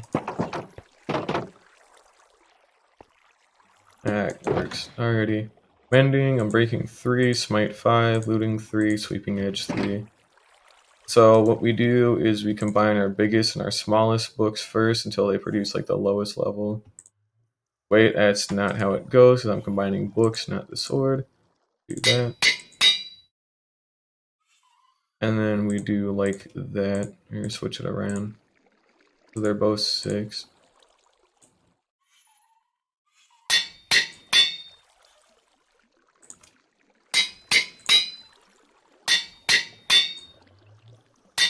And it's all done.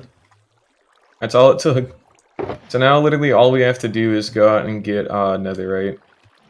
And then we can go start piling up for the farm really quickly.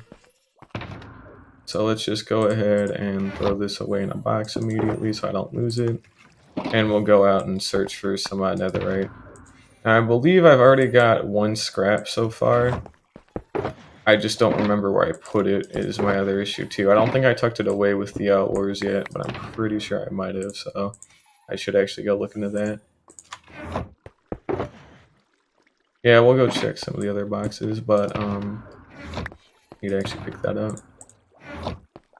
And we need to pull out a spare couple of shulker boxes here. So I've also got the material list pulled up from Ian's video as well. So I will be kind of looking at that just to make sure we have everything that I can. Here, material list, here we go. Yep. So it's a turtle egg, 54 obsidian, 17 trapdoors, slabs, ladders, some glass. So we literally already have all this stuff. And I can just go make like a turtle egg like really, really quickly. So we've even already got the obsidian, like that's how good we are. We need that. And I want to say it's tucked in here. No. It's somewhere else. But where? Not fucking there. I literally saw it. I know I saw it. I know it's in here somewhere. There we go. There is our obsidian. We want some trapdoors, some slabs, some ladders, some glass. Let's see here. Glass. There we go.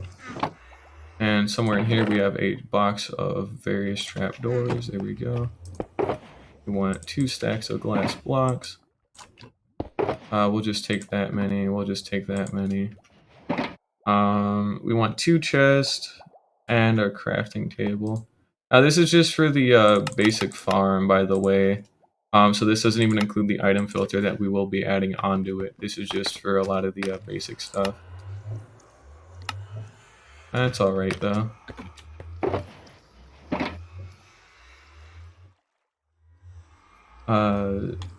Trapdoors, slabs, ladders. So, trapdoors, slabs, ladders, chest, crafting table, that stuff. And then we just need literally a turtle egg and some slabs, like cobblestone slabs or something.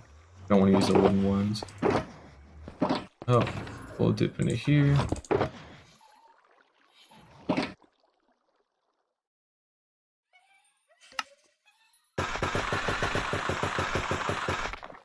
There we go.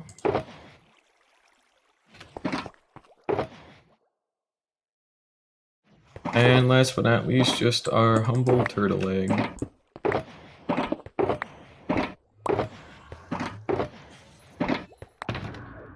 That away. And then we can just start stocking that away as well. We can tuck that. Now I'm gonna need that.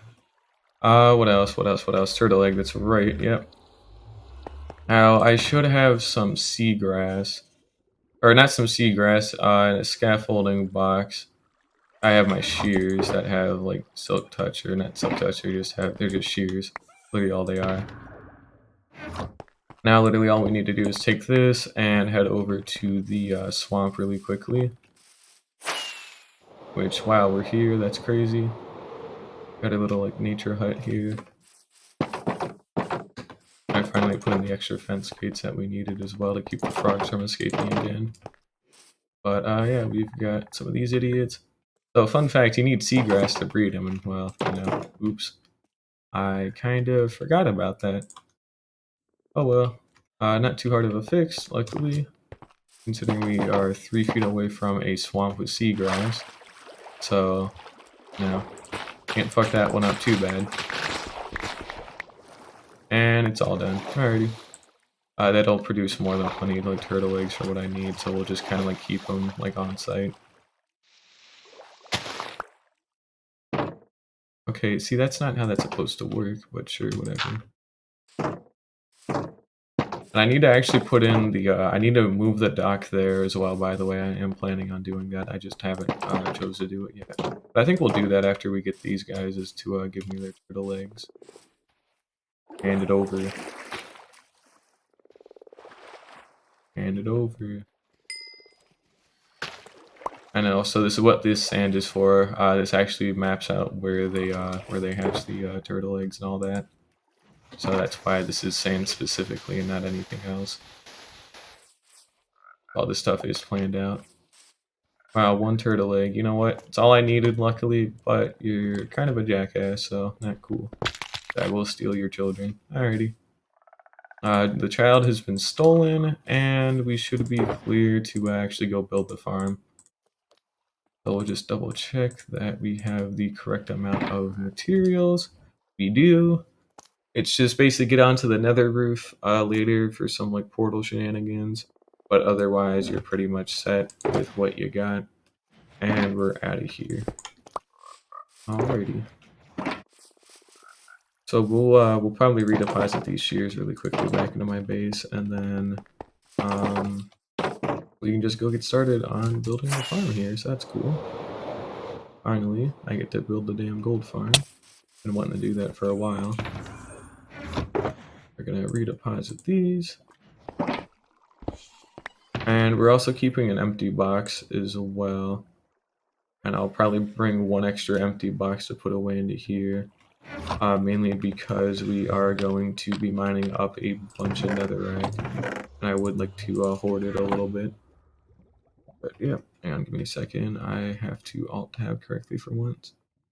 Yeah, true. Yeah, exactly. So the netherite you do get out of it is nice, but even if I didn't keep it, I already have like 6 shulker boxes worth, so it doesn't particularly matter to stockpile it, but it is still a nice thing to have at the very least.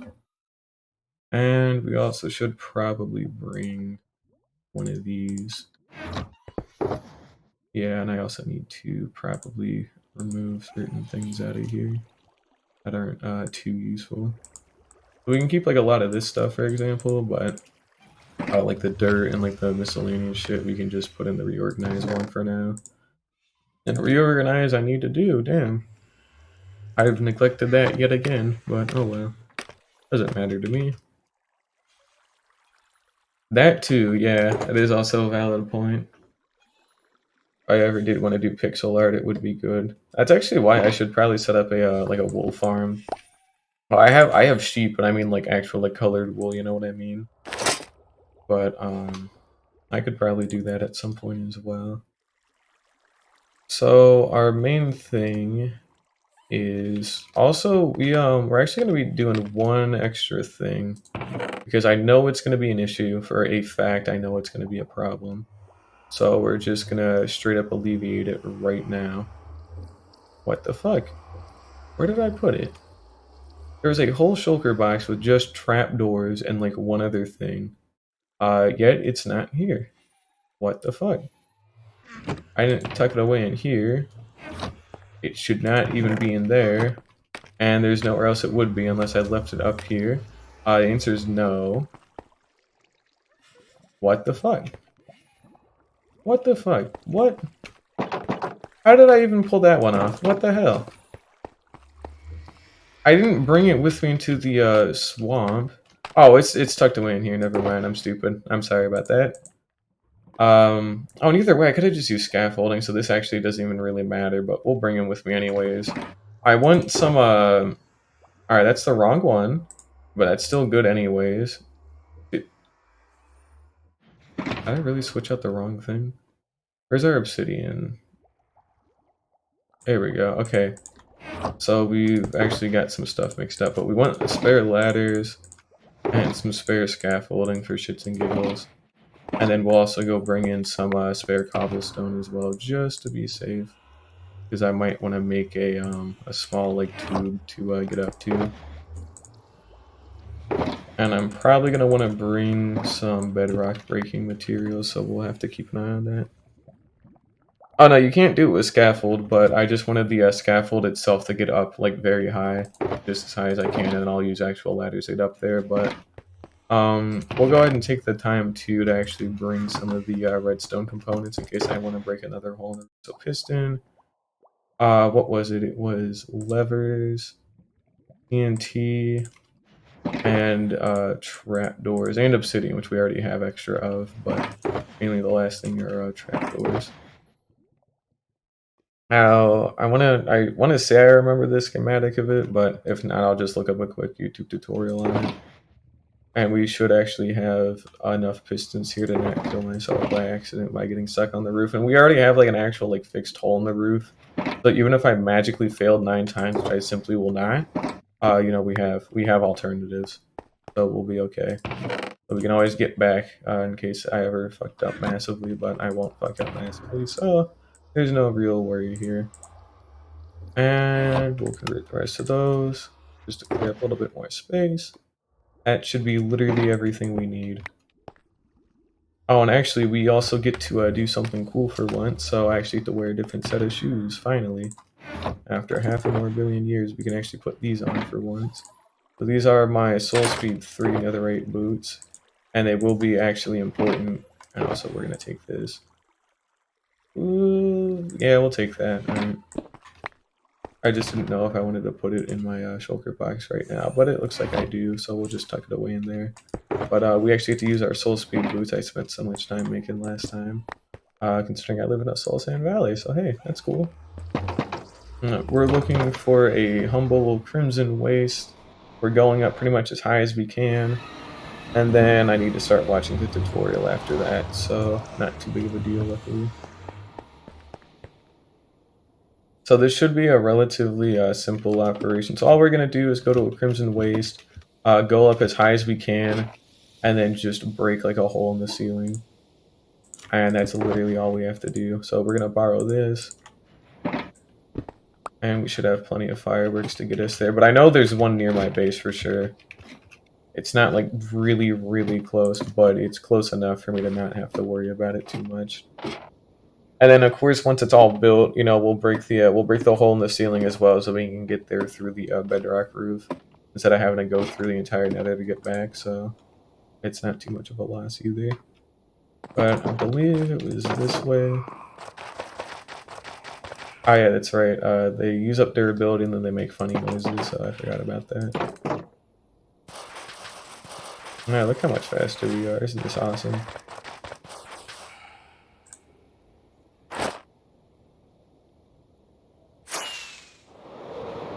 Elytra durability, that is a Crimson Forest. Not very cool. We're gonna hit F3. And here we have our Nether Waste biome. Next to our Basalt Delta as well. Which is also leads to an interesting dilemma. Not really a dilemma, but we're gonna want to keep our distance from the Basalt Delta a little bit. Mainly because I do actually plan on building a Froglight farm on the Nether roof. So we just want to keep that in mind for later. So we're going to kind of go away a little bit. We'll just peek a lot of that out. And yeah, this should be fine. Alright. There's no need to be so picky.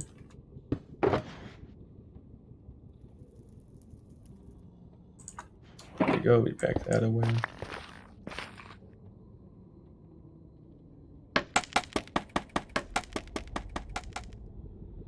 Do that.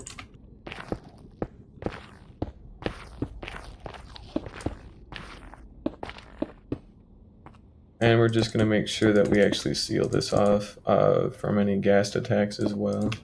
So if we come in at an angle, there's literally no way for it to do any damage once we get it past a certain point. And we'll just do that, and then we just pillar it up a good bit.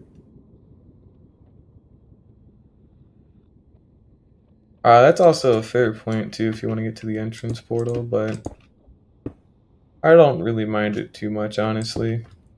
This is actually like, I'm actually pretty lucky that this is this close to my base as well, my main portal, so I don't even have to go that far.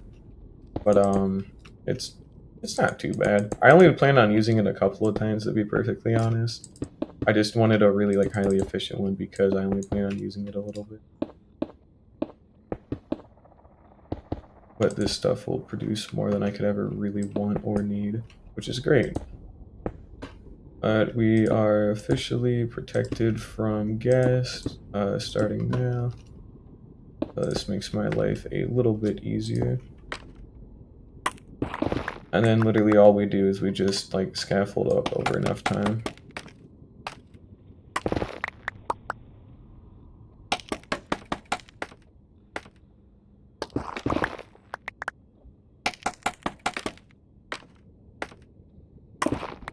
And we're looking for a very specific height in the bedrock as well. So again, we want to look at our targeted block, and we want this to be like 127, and then we mark down the exact coordinates that that block is at, and then we go back through the ceiling that we already have, and then we're good. So 126. It shouldn't be. There should always be something like pretty close by. There doesn't always have to be something close by, but odds are there's gonna be something close by. Like that one, for example. So all we really have to do here is just seal up everything else. With some like cobblestone, netherrack, whatever I want to do. Just so that way there's no confusion about where it is when I'm actually back in here again. Just to keep everything nice and neat.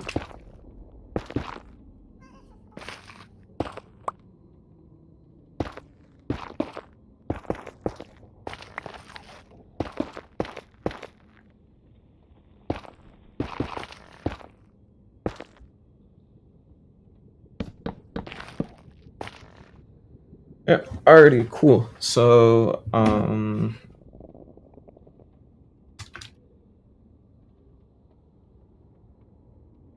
we want to go to 18, 127, and 694. That is the exact block we want to break for this bedrock, and we need to plan it out accordingly once we get back. Won't be too hard to do. I'm ridiculously good at like clicking and button mashing, but only with my right arm for some fucking reason. Try to get better with my left hand, but I physically cannot. Oh. Get shit out of here. Oh. Whatever. It's not my problem.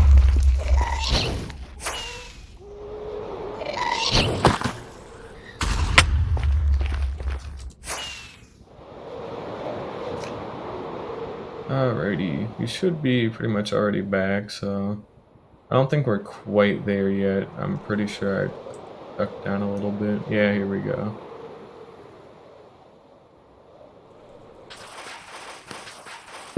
And then we're back. Do split. Cool, alrighty.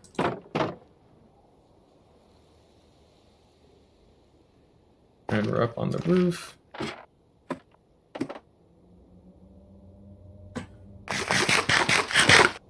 And again, we're going to 18,694, so we're just going to pick this direction till we get to 18, and then we'll branch off.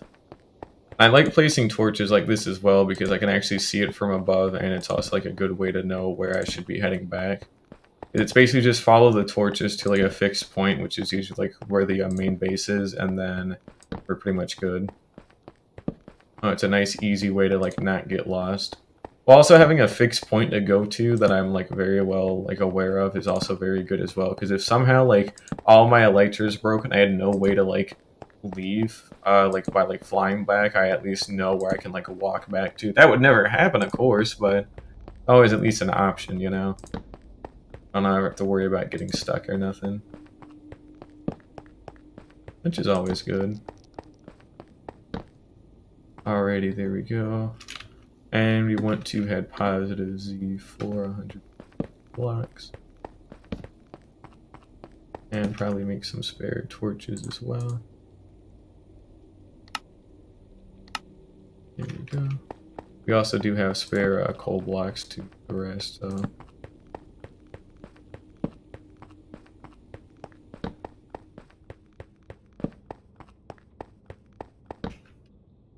Alright, another 50 left to go.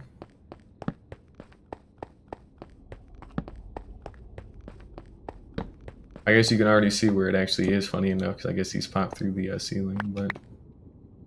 Alrighty, so we're at 18, and then 94. Now, it should be correct, yep. And I have a feeling I actually don't remember how to break this, so we're going to pop over to youtube.com really quickly and double check this. I know I have the right materials, but it's just a matter of how to do it. Oh, no, we should have it here. Okay, so the piston head is the thing that does it. That's not too bad. Yeah. Simple, easy to build. I get it.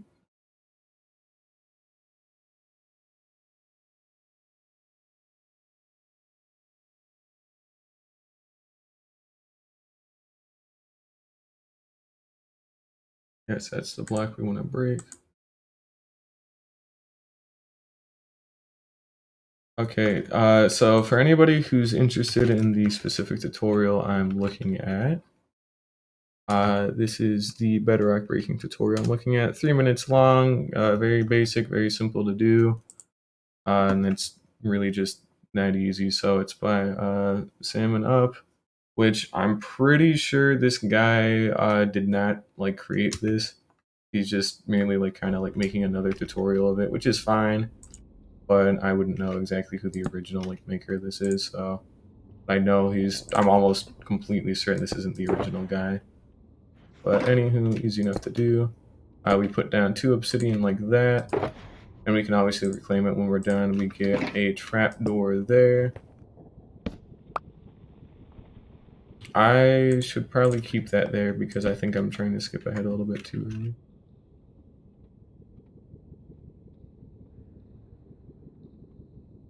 Nope, I guess we're good. Alrighty.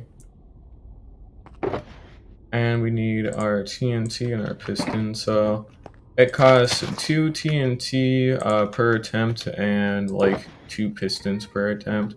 I think you actually recycle like most of the pistons, but it's mainly the TNT cost is like the big thing, and the lever cost. Levers aren't too hard to make, and they might even blow up. But we'll just go ahead and I guess tuck away a little bit of this stuff for now, just because I need a lot of this out of my inventory so I can actually hold on. So we've got spare TNT, spare trapdoors, the levers, and the pistons. And we keep this back on me. We switch into our chest plate. And literally how this works is we have our piston here, which will break the bedrock directly underneath it. And then we basically just pull that lever and look in this corner of the obsidian, just spam the fuck out of right click big time. Sometimes you do lose a lever, but yeah, mostly you do get it back because TNT tends to drop like 100% everything. But either way, let's give this a shot here.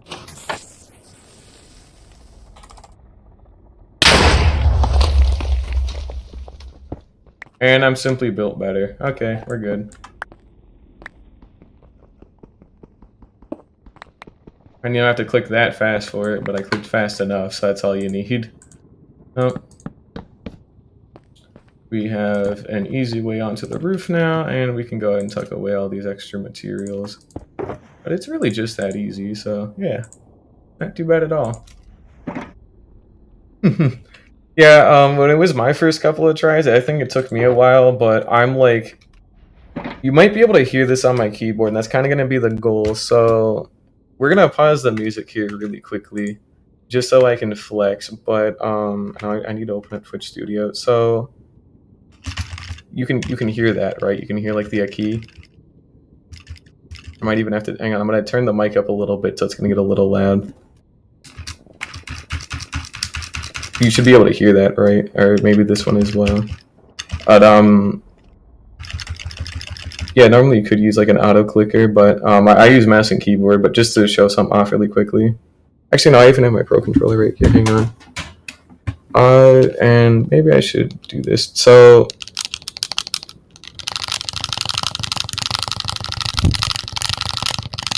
there's no macro for any of this stuff. I'm using a controller to demonstrate because I don't feel like using my mouse, and I actually need to turn this back a little bit, but and I have checked it before, and we're actually going to turn this down even more because I don't want to deafen everybody. But I have checked it in the past, and supposedly I can tap at about like 10 to 11 like button like presses per second. So, you know, I'm not terrible at it, luckily. And is my mic still like really loud? I think it's about the same at least, but it should be back down to normal. Shouldn't be too much louder than what it already was. I'll have to maybe look into that a little bit, but yeah, I can actually like it helps only sometimes though, but I can like teabag really quickly for like no fucking reason, but it's always kind of funny. We'll just like put that there, why not? And then we'll just have a simple like ladder just going down to here. Now we have this set up and we can just simply start building the farm at the correct height, so... Well, not really loud, but I mean like... Ah, so that gas did actually blow up the scaffold, technically, huh? Oh well. Luckily I can read it, alright. And he blew up quite a bit of it down here too. Oh well. I guess we can just take this time just to use the ladders, because why not? They're not really loud, but it just sometimes the mic can like peak at weird times. I just want to make sure it doesn't get like too weird or crunchy or nothing. But usually it seems to be fine. So we got that set up. We'll go take some of the spare cobblestone. We'll just touch up what's down here really quickly. And then I can start to build the farm. So this should only take... and there's also no nether portal out this way at all, so we shouldn't have any weird like synchronization issues, but this should only take maybe like an hour or two. I don't see this taking too long at the very least, because a lot of Ian's like farms are like way simpler, and this one is like a 4-minute like build time, so I shouldn't have to worry about it too much. But yeah, we'll just go ahead and give it a shot. So we need to hit escape there. And we're going to double check this. So again, for anybody else who's interested or doesn't know what the hell I'm talking about, here is the exact farm by Ian Axifer that we will be building today. Very cool. And it is very simple. So mainly we're just going to want to find the spawning area. We want our feet at Y118 to start with, so we're just gonna go ahead and dig up here. And also we need to, I think it was F3G, which we'll look at that in a bit, but I know I need to do some stuff with chunk boundaries. Alrighty, there we go. F3G, nope, that was not the right thing. There we go. And actually we're conveniently on a chunk border right now, so we basically want to dig out a 2x2 chunk like section. That should be easy enough to do. So there's one. And the portal is going to be at the center of these chunks as well, so we'll expand it out this way. And that's all we have to do. Yeah, exactly. Just 4 chunks in a 2x2 and then like another like layer above it. And that's really all you gotta do. I just want to make sure I measure this out. So that's 1. And then we should be hitting our second wall here. There we go. So that is 2.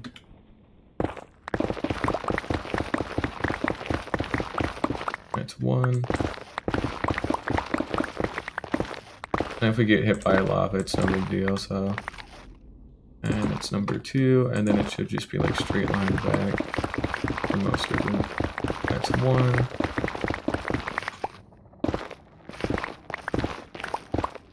And that's 2.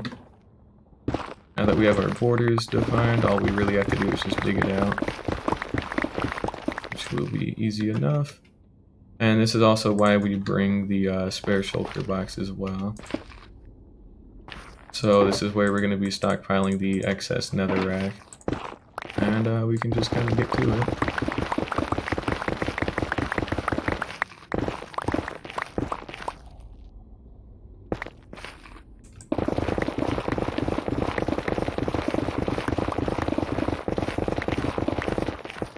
So luckily this ain't really too hard to do and it shouldn't take too long, but still need to actually sit down and do it. Oh, also sometimes you might find an odd patch of lava here or there, but it doesn't really matter. Even if it just flowed onto me and I sat in it for 3 minutes, it wouldn't even be able to dent me, so who knows.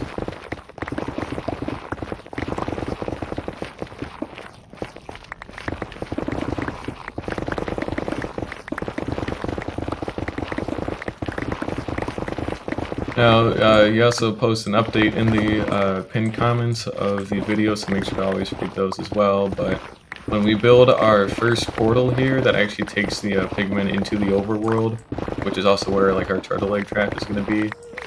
Do not go through it, because that should remain unlinked by like the player or whatever. So don't touch it. Don't do it. Bad idea. I guess we can also get rid of these ladders too, just to make a little bit more room in my inventory. And we can place down the other building blocks, so might as well do that. There we go. We'll go ahead and put some of this down. There we go.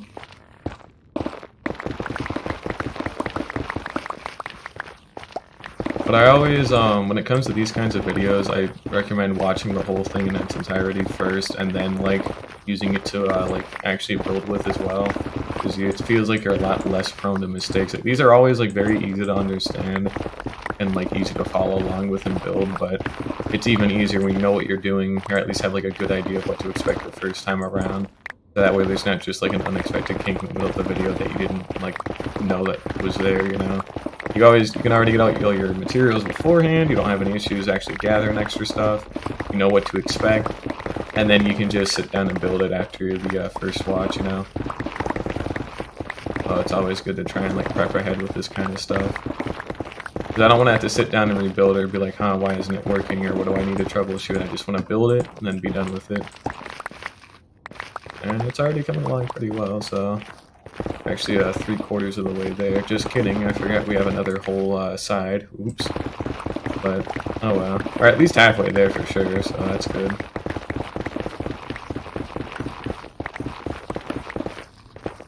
Trying not to chip into my walls too much here.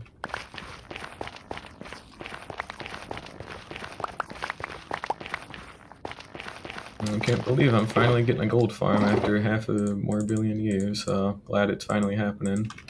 I guess we can set down another empty one as well. We're gonna need it. Now this also does double as an XP farm, which is cool and all, but it's not an absolute necessity. And it should even work after they eventually do patch out the like zombie pigman like angering mechanic. So that was like, that's a whole different thing, but this is something that should like be able to stand the test of time. It'll definitely work as a gold farm for like ever pretty much.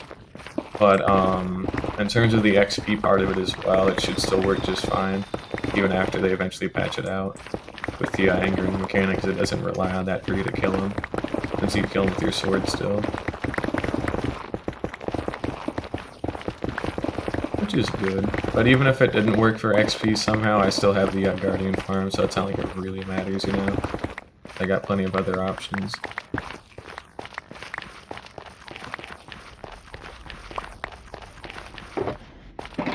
And that is the whole first 2x2 chunk dug out. So just to double check, yep, and yep, perfect, alrighty. Now let's see what else we get to build.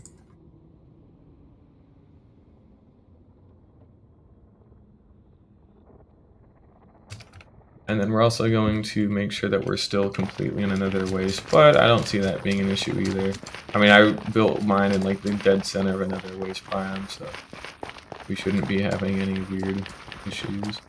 It looks like we're good. I'm not going to check every single block in every single corner, but I don't see there being any issues.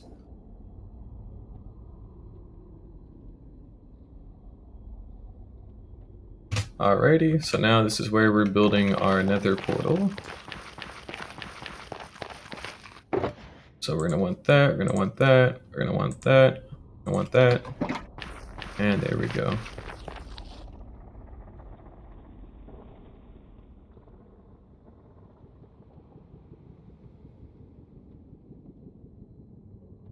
Alrighty, cool.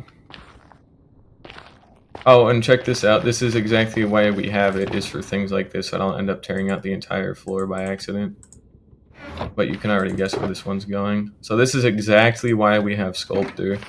So you can't insta-mine netherrack without efficiency, so this makes it so I can actually do some fine detailing without having to worry about tearing out literally everything. And it's very useful, who could have guessed? all we do is we build a nether portal in the center here. Very easy stuff. We go and do that. Don't want to light it quite yet, I believe.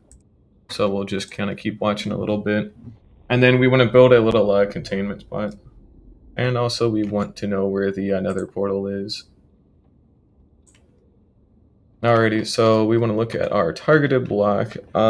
Nether portal for gold farm.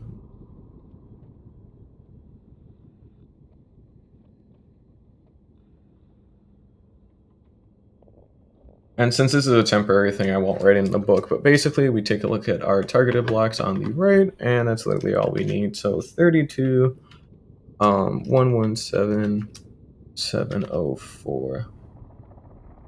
We will need these later when we do some stuff in the overworld with that nether portal. However, it's not quite so important at this very moment in time, so don't worry about it. And we want to place our 10 blocks for the turtle egg room. And we're going to go on this side. So we 1, 2, 3, 4.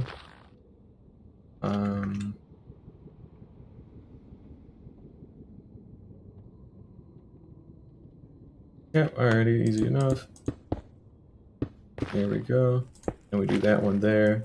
And then our egg would go on there, however, we don't want to do that quite yet.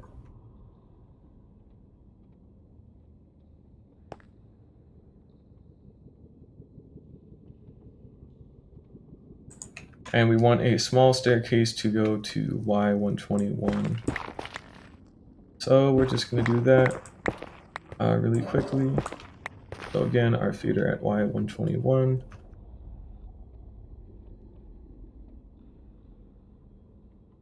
And we just want to clear out the next amount of chunk space. So that's all we're doing now. A little bit of excavating. Here we go.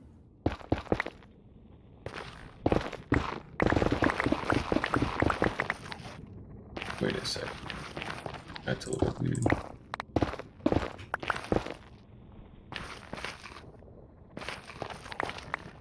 Alright, I guess we actually started that one a little bit too early.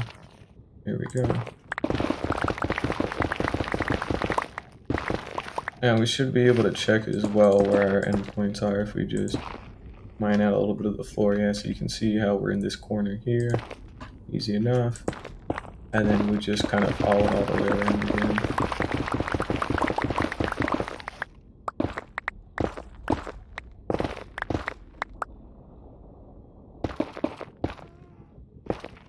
Yep, another corner, good.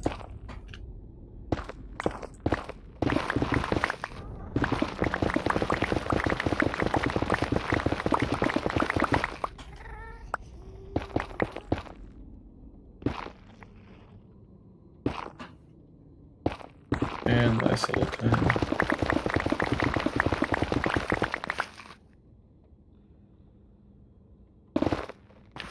I'm gonna have to guess this is gonna get moved out of the way at some point, so that way we don't cause any interference, but it's okay the way it is for right now. Alrighty, perfect.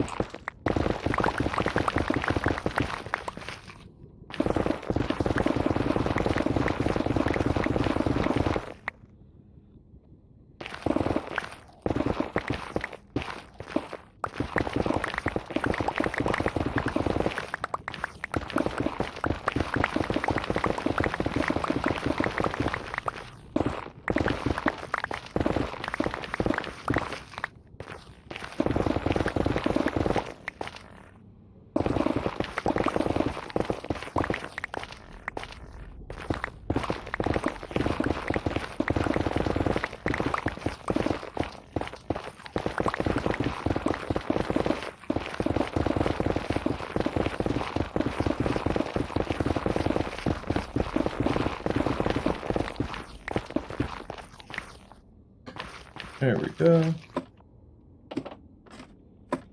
So we're already getting a couple of them spawning. Again, why we haven't lit up the portal yet. Important not to do that quite right now. We're also going to tuck away some of the extra stuff for the moment. just so we have some more space for mining out all this netherrack.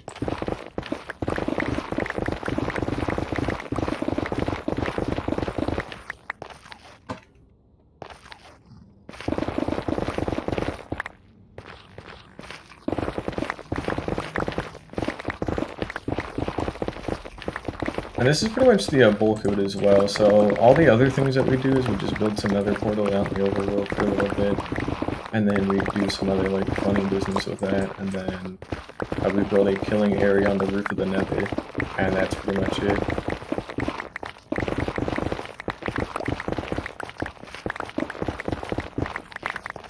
So it's not really too bad.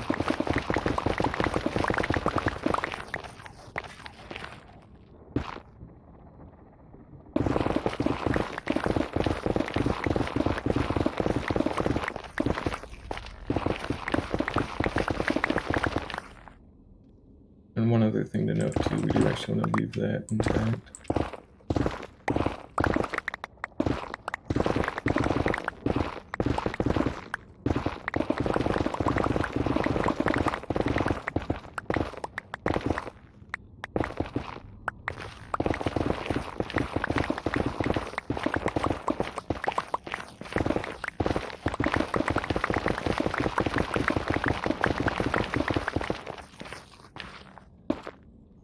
And we're gonna go dump this away really quickly again. But we're actually already nearly done with it. That's good. We can also put the excess ladders away too. And it looks like we might even need an extra shulker box as well. But I still want to hold on to a lot of the netherrack. We don't need all of it, but might as well try and keep a bunch of it, you know? Just because.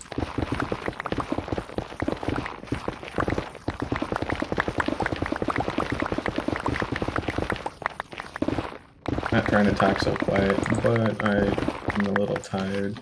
I didn't get to take a nap today yet, so it's a little weird. I need to get back into the habit of actually doing schoolwork that I haven't done any in a couple of days after that exam. If I want to do good on the next one, then I need to actually get back into doing that. But that'll be fine. Oh, they're also all coming up here right now. No big deal. Check this out. We can do some magic. So again, Smite 5, Netherite Axe. One taps them. And when you one tap a zombie pigman and they don't, they die instantly, they don't actually get to aggro any of the other ones, which is again why it's very important that I run Smite on this one. I think I could do it with a sword to the same extent and get like the exact same results, but I just like having my axe to deal with the sweeping effect, and it gives me a good bit more like control over which ones I choose to kill and don't kill. And also I don't want to risk like one-shotting like other things, because I pretty much only use it to one-shot these guys. I don't even use it to one-shot like zombies and skeletons. I'll just use my sword to kill them like a lot quicker. But either way, not that it matters, looks like we've got our netherrack completely dug out.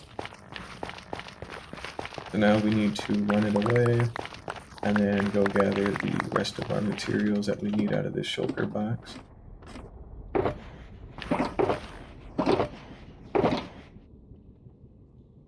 There we go, materials.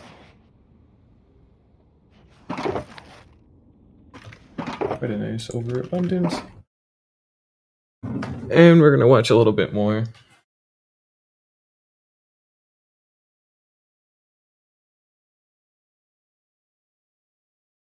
And now in each corner we want a 2x2 hole. Apparently it is for just normal piglins, so if we get any weird like piglin spawns up here, they'll get scared by these zombie pigmen, and then they'll like run into these corners and just fall out of like not render distance. I guess like render distance is probably the best way to describe it. But there's a 128 block sphere that things can spawn at, and then when they fall down, they'll like fall out of it because they'll be like way deep in the corner. So all we really need to do. Frankly, it's not too big of a deal. And then this place is too low for gas to spawn as well, so the only thing we're going to get are pigmen and zombie pigmen. So, not too bad.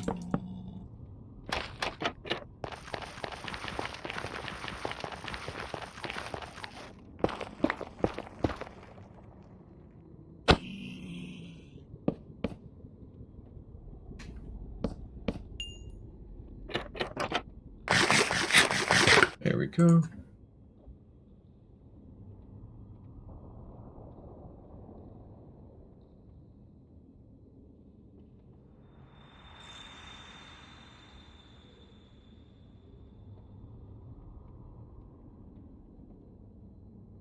Alrighty, and now what we want to do is go back and get some cobblestone, and then we want to extend that up a good bit, so not quite done here yet.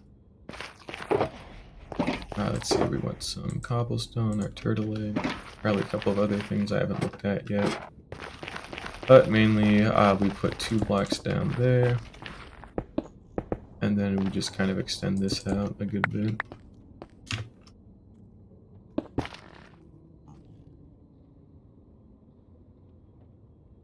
Alrighty, so we do that, we go down it. There we go. This is where our egg goes. This is all completely sealed in. And then we have our spare trapdoors as well.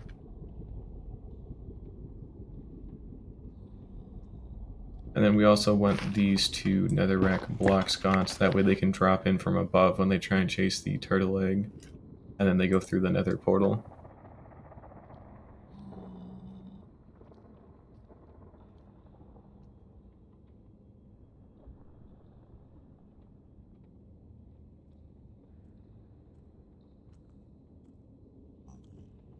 Alright, and this is another thing to note. So now we want our turtle egg in place and our trapdoor, and then we can light our portal, but we do not go through this portal. Again, just to very emphasize that. Do not go through the portal. Bad idea. We can light it and then we're good. You can see how they want the turtle egg. What? What the fuck? How do you do that?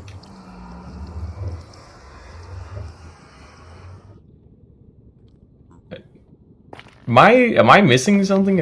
I'm not missing anything, but that is particularly bizarre. Okay, and we can't exactly go in to beat them to death right now. What the fuck? That is weird.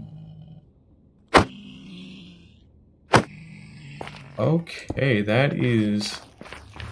It might be because there's not anything on the other side, so I don't have anywhere to go to yet. We just don't want to go through that yet, but I'm guessing there's nothing at this side. No, they can't get the egg yet, that is the point, but they walk through a lit nether portal, which is why I was confused. But, yeah, they're not supposed to be able to get the egg and all that. I just... Like this guy will walk through the nether portal, normally he should just be teleported, but I'm guessing because there's a matching one on the other side. That's probably why. Okay. So, they should, And I just like killing them off because I don't want to have to like deal with them like you know, clustering up in that one spot. That just caught me off guard because I haven't had to work with that too much before.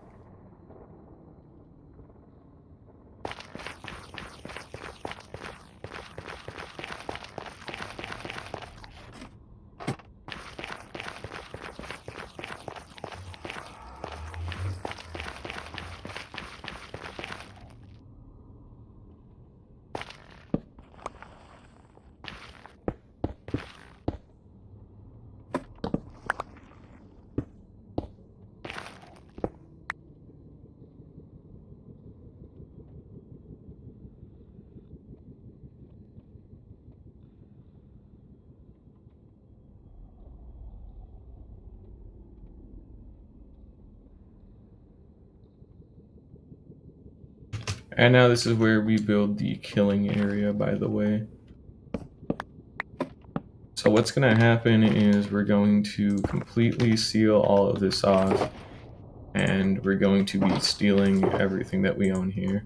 Because we want this whole place to be kind of like completely sealed off from everything else, so shouldn't be too bad.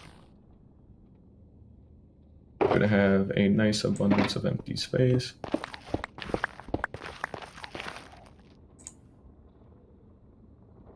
I forgot, I probably want a little bit of netherrack.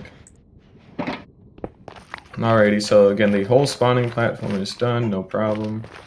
But we just want to make sure we like reseal some of this here. And that's all we want to do. So we still have a way up into it, and then I've marked out where the other like thing is as well in case we need it, but they should be sealed off. So all we're gonna do here is just go fly back. What is it? F3G. There we go. We're just gonna fly back to our actual like entrance by our base, and then go set up the other bits as well. So all we're working on now is the killing area, and then after we're done with the killing area, we get to do the stuff in the overworld. Also, I need to learn how to make an item filter too. We'll need quite a lot of them. But we will actually be making item filters this time around, and like an actual like storage system. I won't be doing a shulker box loader for it, because I'll just load them manually by hand, but I at least want something.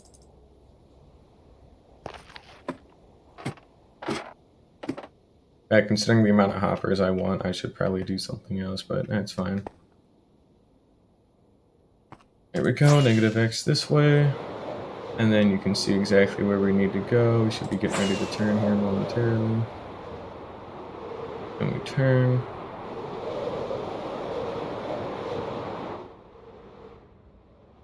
And then this is the spot over our farm.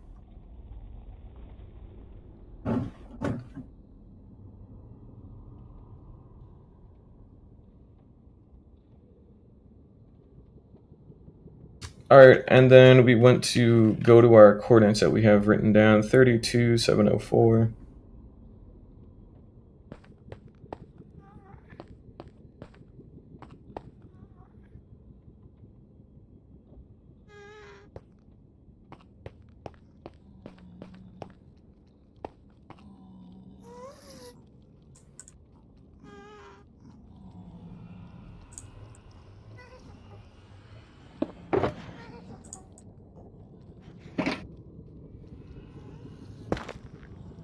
There we go.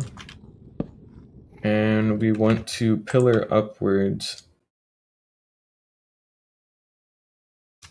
Alrighty, so we want to pillar up until Y244 and then place a glass block at the very top so we're at 245. Take this back. We're at 32,704, which is correct for our nether portal down there.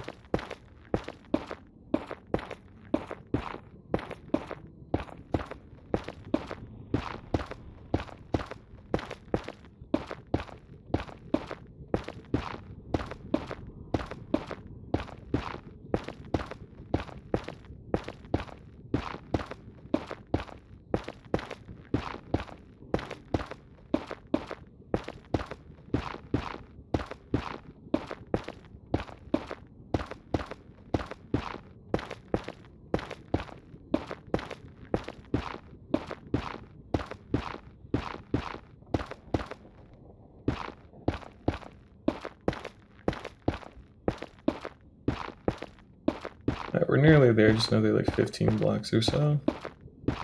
Another 10, another 5. There we go. So Y244, and then we want our glass, which should be here. Away some of that. Picked up our toolbox, yep.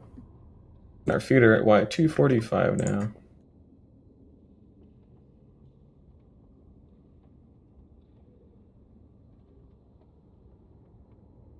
So then we want to bridge out 20 blocks. So we're at 32,704. And then we're going to 52 as we're taking the X direction.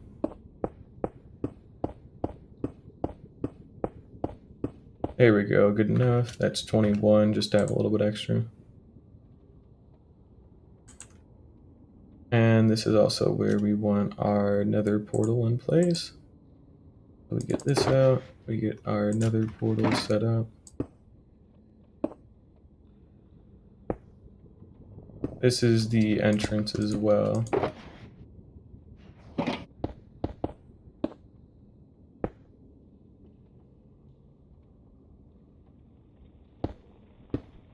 There we go. That spawn proofs it. We need to get rid of this. This is how we physically enter it if I was a loser. So we'll just be flying up here normally because I don't actually need to like come up through here, I'm pretty sure. And then we can just put some basic guardrails.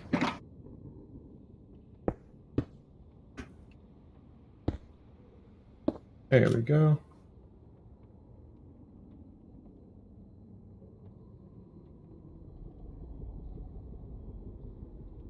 And we want to light the portal again.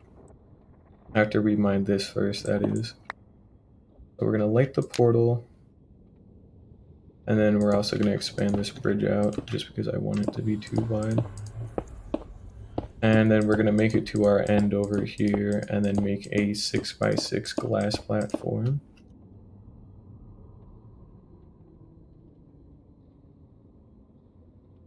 So then we go out 1 and then that's 3, 4, 5, 6.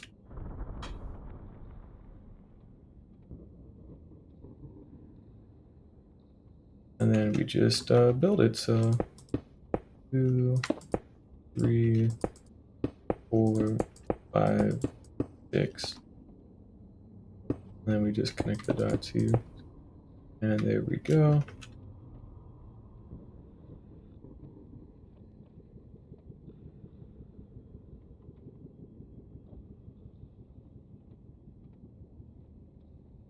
Alrighty, so we want that, and we also need a couple of other things as well.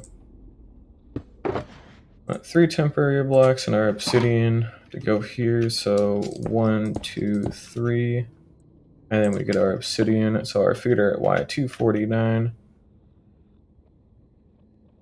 And I probably want some slabs, and I'm sitting down and thinking about it.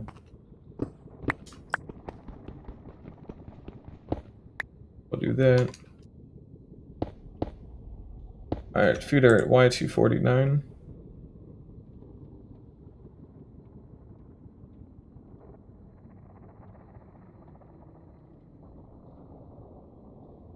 Alrighty, and now we just want to build a simple nether portal. That's all we gotta do.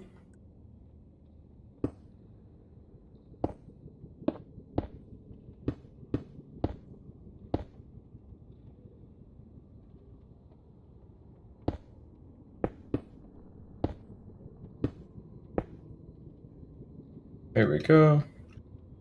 Then we remove our 3 temporary blocks here, and we're gonna not light that yet, just to make sure.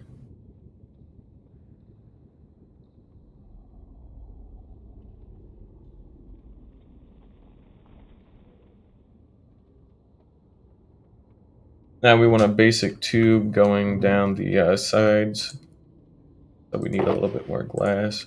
We're gonna have to go back and get more, but based on the side with the actual portal here, we go out like that.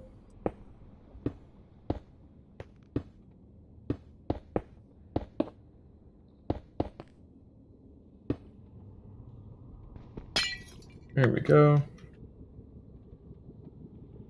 And this is just basically the chute that like drops them down a little bit, so that way we can actually like kill them.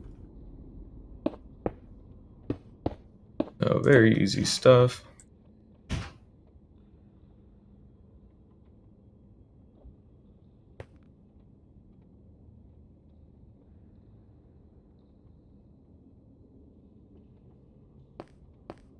And we want a crafting table here. Now we will be redoing this because we're gonna want like hoppers, but it's gonna be a little weird.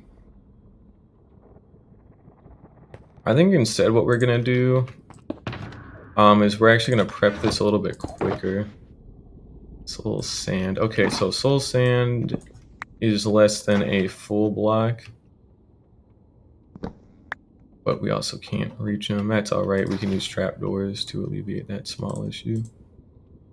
Gonna make some buttons here. Now this is where I deviate from the farm a little bit, just so that way we can actually put in some basic storage. Some basic bulk storage. All you want to do is put some simple buttons there. Maybe tuck away a couple of things. And we take our trapdoors. Or not even our trapdoors, we probably want to use slabs here, considering they'll give us like less area.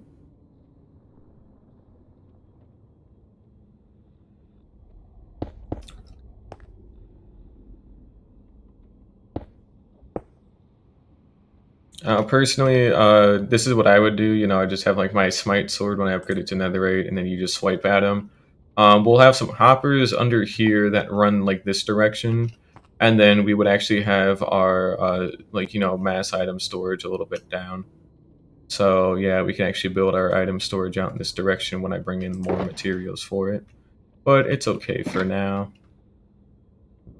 We'll just maybe like set that there for the moment. Or maybe we'll even have to turn it a little bit. But mainly the reason this is like this is just so that way you can like mass like craft your nuggets into ingots and then just dump them all into here. And then you can just burn the rotten flesh and sword with like a quick little lava bucket placement. And that's all you really would have to do.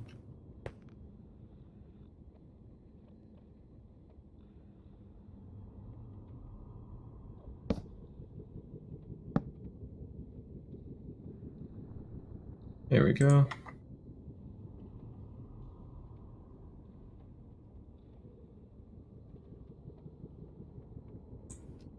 Alrighty, now this is where we start getting to one of the last parts, so we need to tuck away a couple of things here. This is a part where we actually do set up some stuff in the overworld, so it's important we do this correctly. Basically, we just want to take some blocks and slabs and just pillar up a fair bit, and that's really all we need to do. So everything else here for right now, at least, is considered done.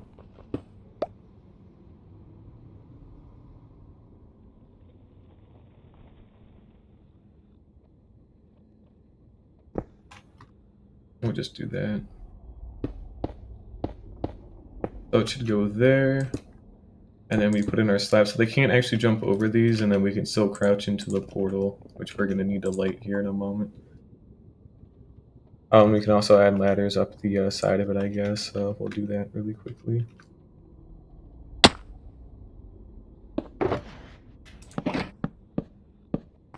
Alrighty, 4 ladders have been added. We'll expand this out a little bit too, by the way, so that way I don't risk falling off, but we will do that after we grab some more glass for my base.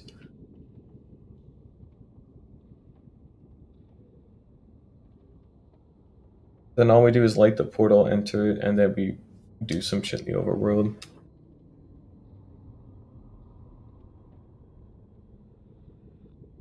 Now this is where we use these X and Z coordinates. We multiply them by 8 to get our overworld coordinates, and then we build a portal like at these X and Z coordinates multiplied by 8, and then our Y coordinate are like Y200.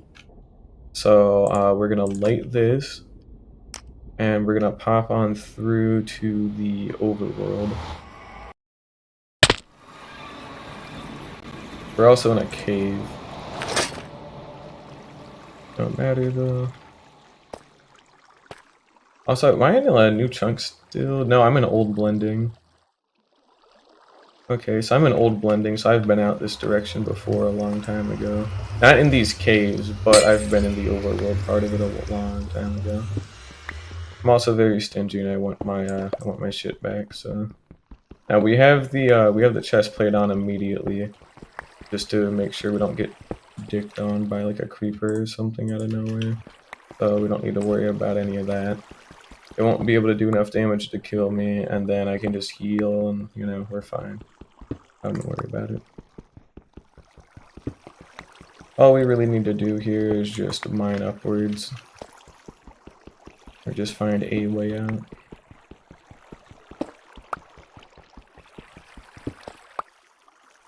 Alrighty. I will get up and out of here.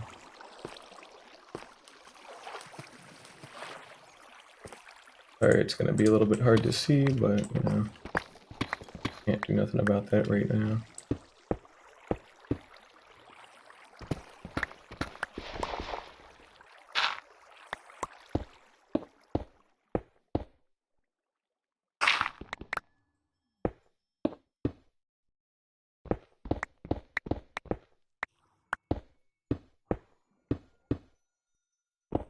Let's see, we're in an ocean biome.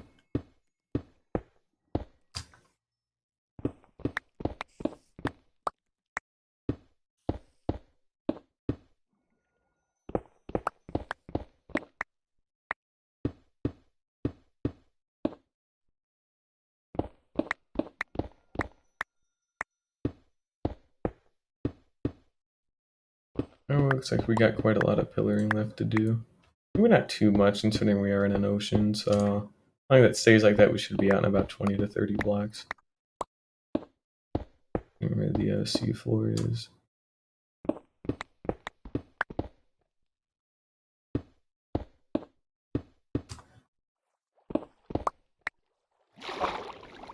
And yep, music wants to stop.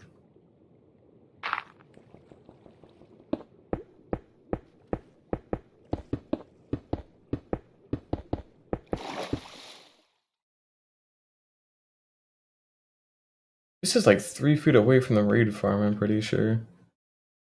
And by pretty sure, I mean I'm a moron, because this is definitely not near it. The Z coordinate's right, but not the X coordinate. I have definitely loaded these before.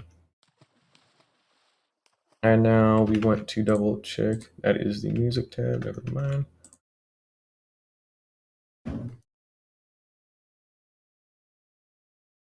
Now again, we want our feet at Y1, like 191 or higher, so we're just going to build up to Y200. And we need to pull out the old calculator really quickly and multiply our coordinates. So let's see here. Again, we want to take our important coordinates. So 32 times 8 is 256. So we want to go to 256, 200, and then 704 times 8 is 5,632.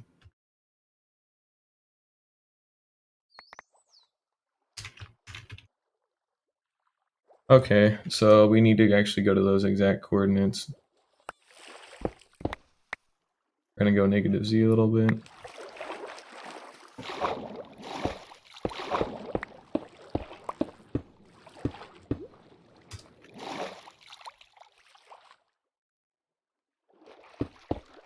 Alrighty. And we want to go to 256, so we'll head this way. And we are wearing our non-depth strider boots, by the way, which is why we're going so slow. We're wearing our soul speed boots, considering I'm doing nether work. So 256, 56, 32, we're here. Alrighty. So we can just really quickly... Man, it is weird having, like, no depth strider. It's been ages. And we're gonna want to take some of this, like, netherrack or cobblestone, whatever works. I'm probably just gonna do cobblestone just for my own sake, personally. I don't have to, and you don't have to either, but I want to.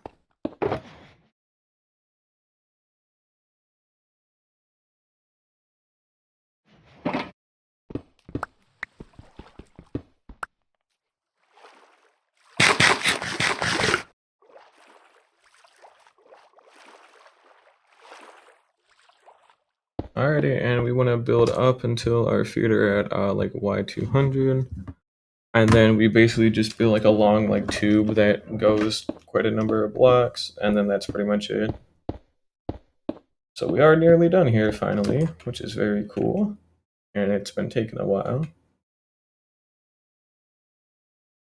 We're nearly done. And it's been 2.5 hours as well.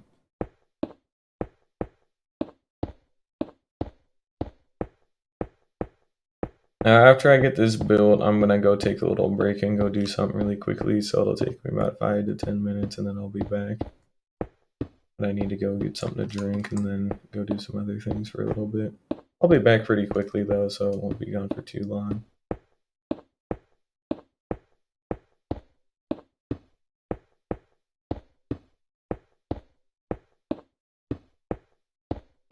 But that's after this is built.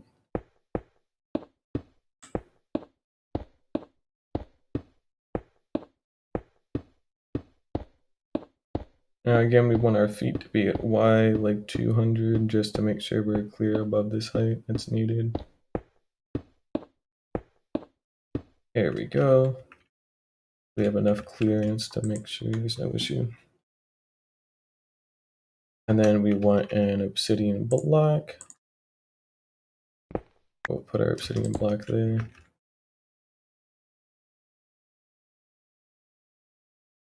And we want a 3x3 frame.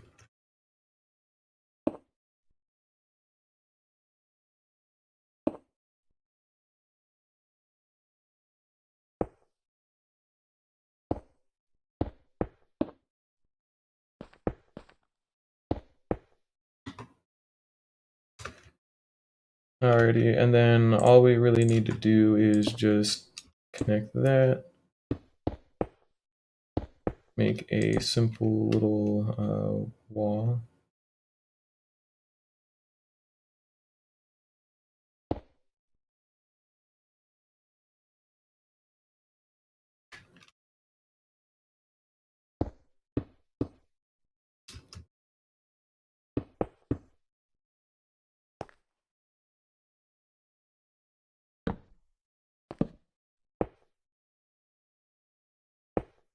And then we want to go from here that way, like 11 blocks.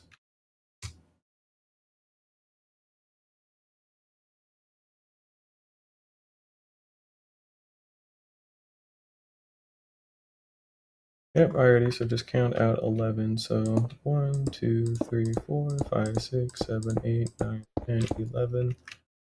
And then we just build up another portal.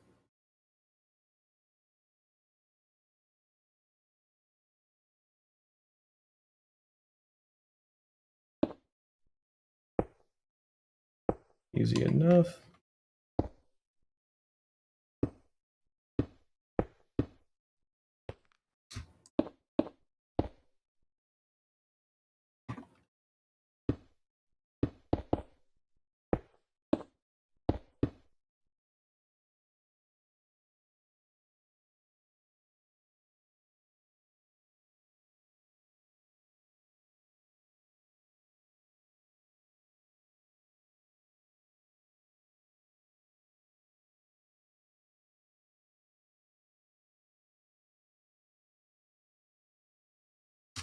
Alrighty, so yep, so now all we need to do is fill in the floor and the walls. We make it 3 blocks wide. And then at the end with the raised bit, we put down 3 half slabs just to kind of like knock it up a little bit. That way they'll all push each other up into this portal from this side. And then we just basically make a 2 block high wall.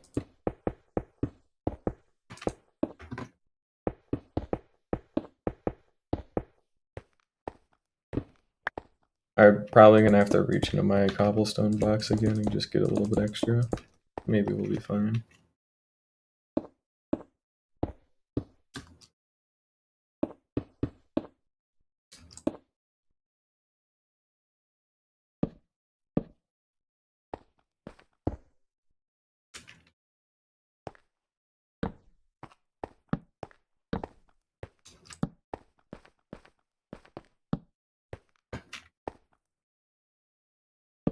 There we go.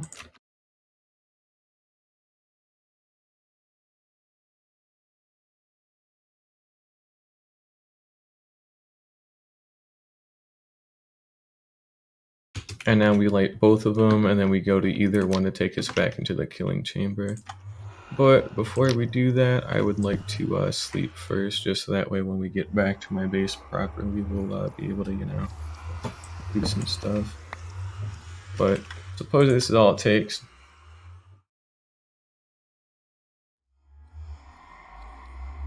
And that's the whole farm. that is the entire farm all done and dusted. So hey, cool. Now we have a totem, and we have enough shit. This should put us in the killing chamber portal. It does. Very good. I'm going to hop down here really quickly. And we're just going to seal this back up. But supposedly that's the entire farm all done. Yeah. That's never a good idea. I mean, it's also a raid farm now, I guess, so hey, good job. New efficiency, but hey, whatever. Only a little cursed. But supposedly this should just be it, so yeah, we'll kind of get a little bit of stuff set up here and tuck some stuff away. But otherwise, I do not believe we have any problems here.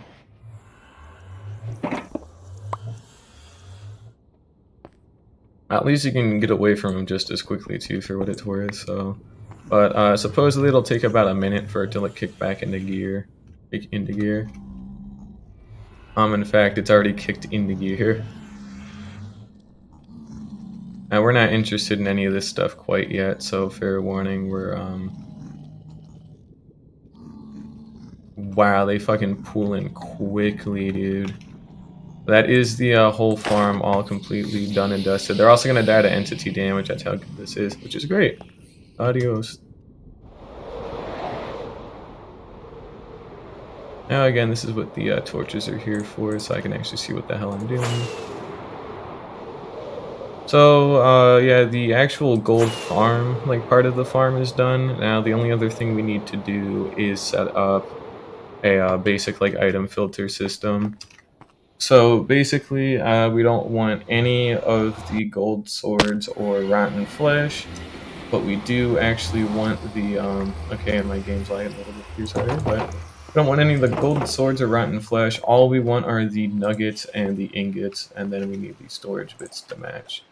So we're not going to be doing that quite this very second, because I need to go do stuff really quickly, and I need to take a little breather too, so we're gonna go ahead and hit escape. I'm saving and quitting the title personally because even though like when you're paused in single player, nothing happens, I still don't trust it.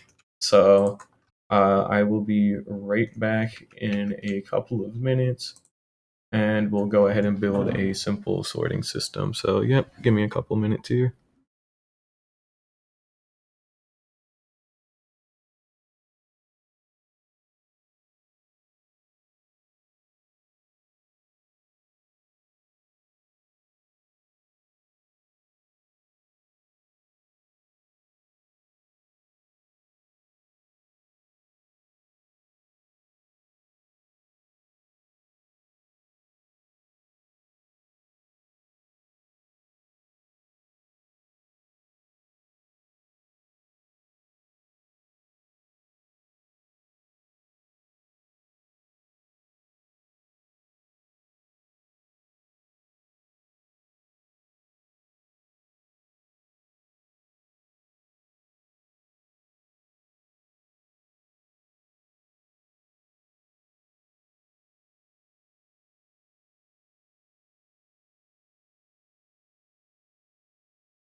Alrighty, I should be back, and I just saw your message, Jake. But yeah, have a good night, by the way. And we're going to get back to building that item sorter. That's what it is. I haven't built one of these in absolute ages, or at all, even for that matter. So it's been quite a while, to put it lightly. But it ought to be fun. So we'll give it a shot here. Now we don't. We're just gonna be building a standard like 2010, 2012, like well, not 2010 because that's when hoppers weren't even around then, but very early Minecraft item sorter. Stood the test of time. Very easy thing to do. But yeah, basically, if you'd like to build it for yourself, here is the link to the wiki showing a small schematic on the right-hand side on how to build it. So nothing too crazy. You just need a comparator through redstone dust, a repeater, a redstone torch, a couple of solid blocks, and 2 hoppers, and then some like junk items, and then like 41 of the items you're trying to sort, and then that's it. So all we want to sort are gold nuggets and gold ingots, and that's literally it. So we're probably gonna want like 6 of these sorters. Just because we're going to be getting so many nuggets, it's going to be quite a handful if we're not careful and we're not prepared for it. That's alright though. We'll stockpile some of this away and we will be reusing some of this later. We need to put all the netherrack away. And we should be good.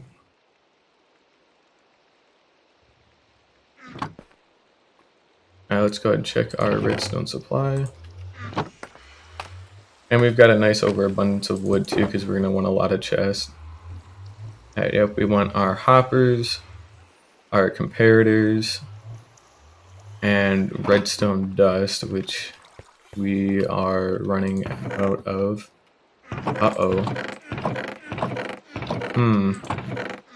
That is quite an issue, actually. We already used up a lot, but we're gonna need even more.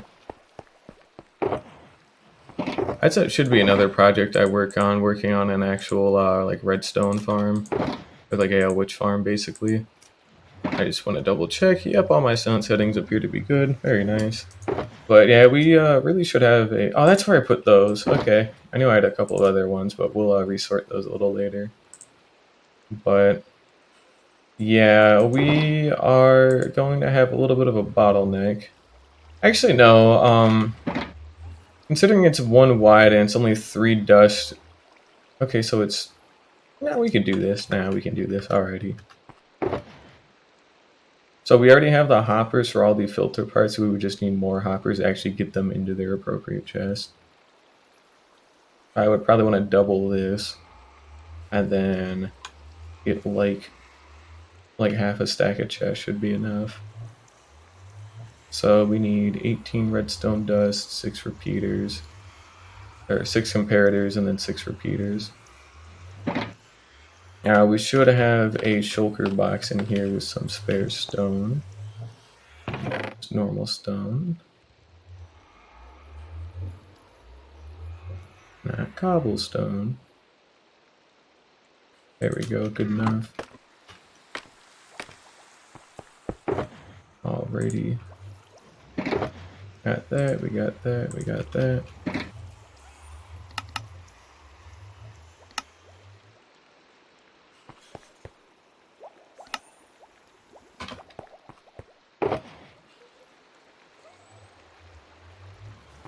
Okie dokie. We want 4 of these, and then 5 more of those. There we go. And we have just the right amount of everything except for torches, redstone torches to be exact. We just want to make 1 more of.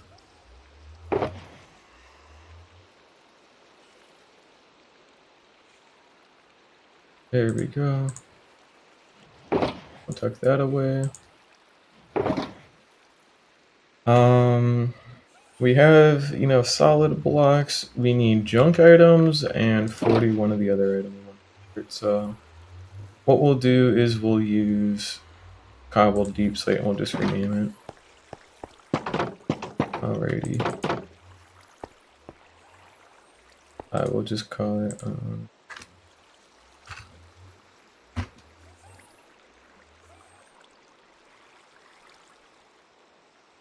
There we go.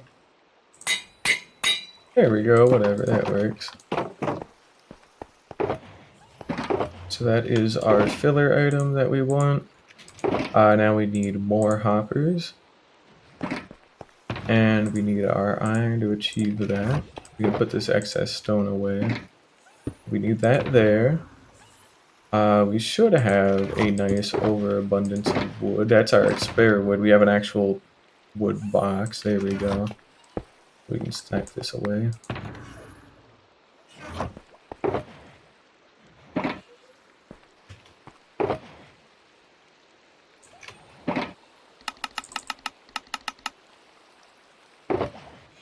Hope the mouse isn't too loud, because I definitely can kind of guess it might be a little bit loud, so sorry about that. Alrighty, there we go. Hoppers. Oh, no, we need chests first.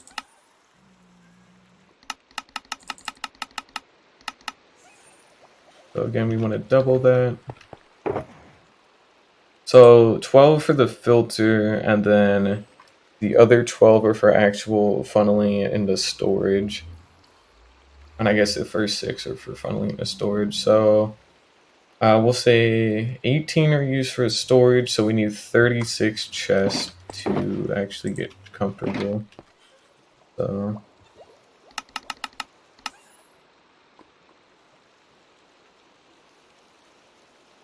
alrighty, there we go.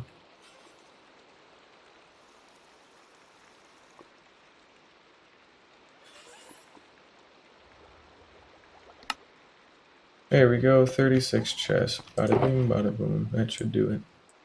Have our spare wood. You can put the redstone box away. Put this one away, and put this one away. Alrighty, cool. Log. That one. We have spare cobble. I'm probably gonna want the coal blocks really quickly, however. I seem to have tucked away in here.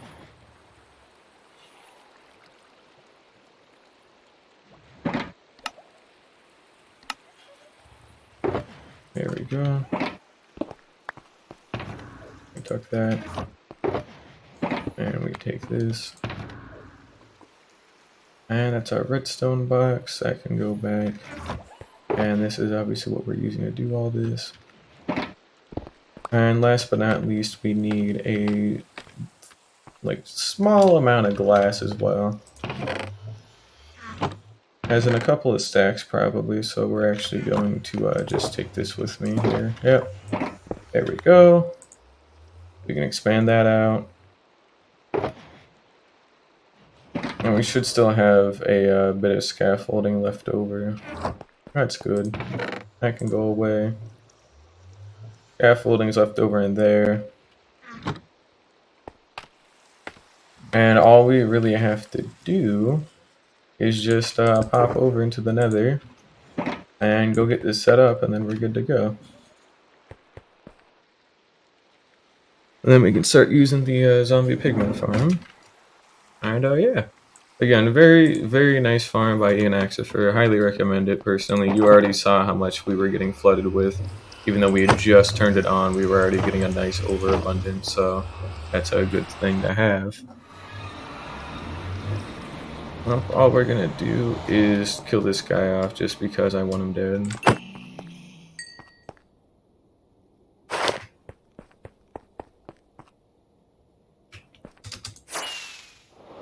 Wrong way. Guardian farm, so gold farm here.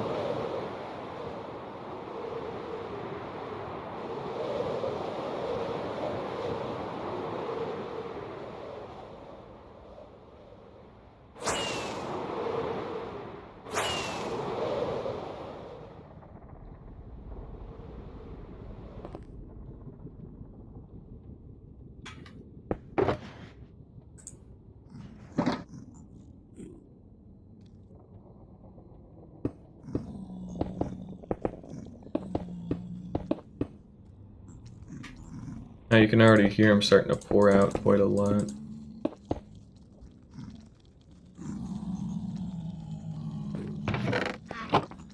And we need a couple of other things as well. We're just gonna let them die to entity cramming, by the way. I believe our mob sounds are turned down low enough. However, we will actually take a little bit of time here to just dip it even more. I still want to hear them just in case there's some, like, if there's something I need to know about, I have to be able to hear them. But that shouldn't be a problem that I can foresee.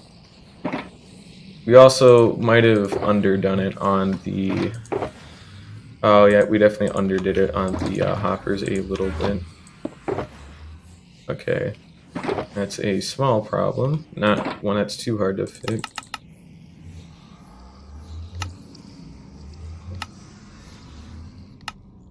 Just want like an extra 2.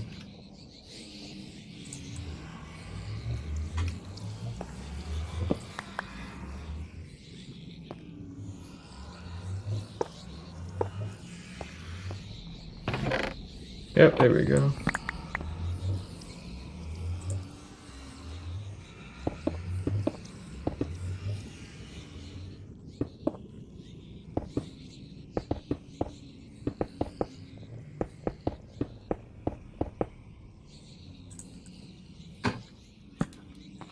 Alrighty, time to look at the wiki page a little bit here. So basically we just need a couple of solid blocks. We want a hopper pointing into a comparator, and then the redstone dust appropriate stuff, so...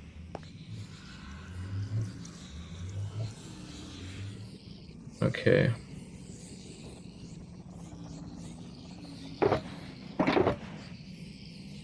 Actually, we need that.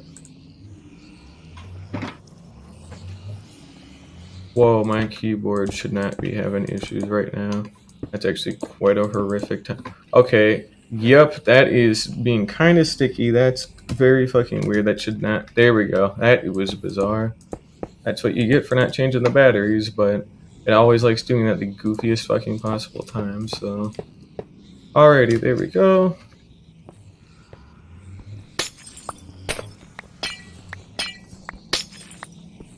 There we go, first big part of it done.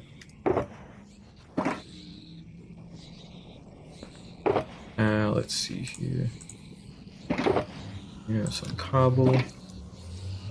We want comparator, and then 2 redstone dust, and we drop it a block, so... And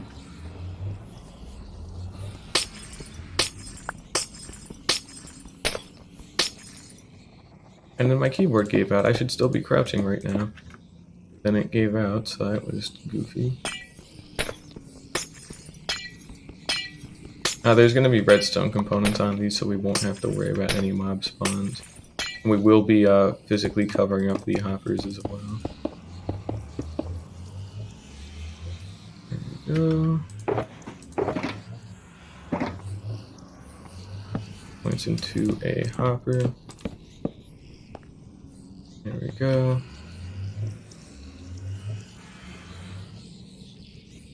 And then we get some of our redstone dust.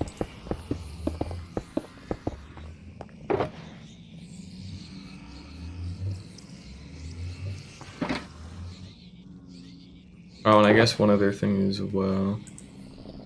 I'm going to also do that. Just for the moment. We want our 4 filler items.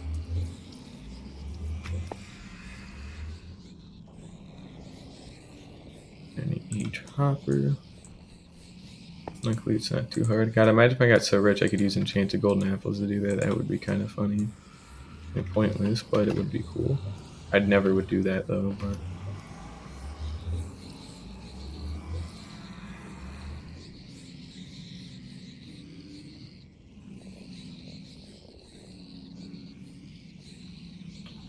I'm stupid. I just realized what I'm doing wrong here. So we misinputted pretty bad. So this should be built down 1 block already. Okay, I'm very sorry about that. We're gonna have a small delay to fix this, but I've at least caught the mistake relatively early on, and I know how to fix it. I just need to fix it.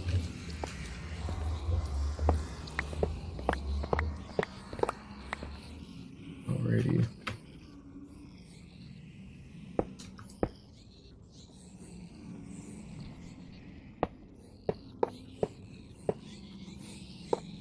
That should be like that.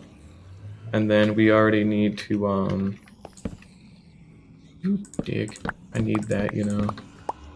This is why I normally like to make extras of shit, because now I have to go all the way down. Go get one single fucking comparator. This stupid little fucking idiot, so... We're gonna get that comparator really quickly.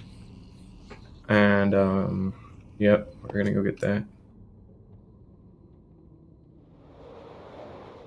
Could just be somewhere on the ground around here. Oh, I guess along with some of our extra glass at least. There it is. All 6 of them are back.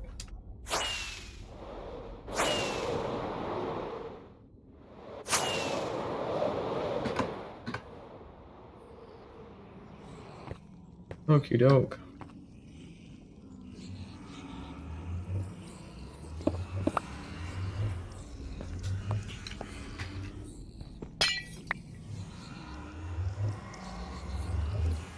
We should not be stuck on a ladder like that. Not cool. Okay. Okay, come on. I did not uncrouch there. Come on. Seriously, keyboard. Come on. I cannot be doing that here, especially because if I go over the edge, then I probably wouldn't even be able to... Because once my keyboard's out, I can't hit escape or nothing to pause. So it's very important it doesn't try and give out here like a total dipshit, but it might. Alright, there we go.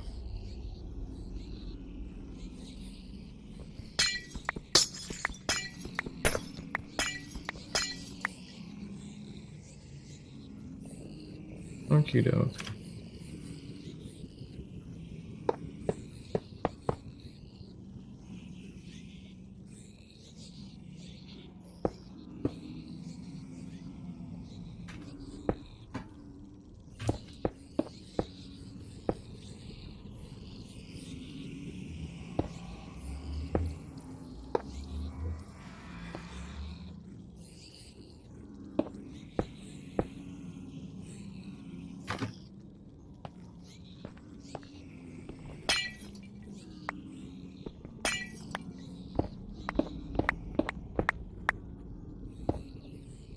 The music. Nope, we're good. Alrighty. There we go. Ooh. Alrighty, now here's where we would get our item filter. And for the overfill protection, because again we will be getting rotten flesh and, you know, undesirable objects like that, all we'll do is just like have it like dispense into like a cactus or like a lava source or something, so we'll get that figured out, I guess, but it doesn't really matter, luckily. Actually, no, it does matter because we can't have it, you know, get too stuck. Well, anyways, let's actually get back on with this. So, comparator.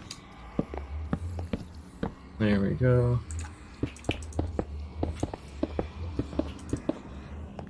Redstone dust.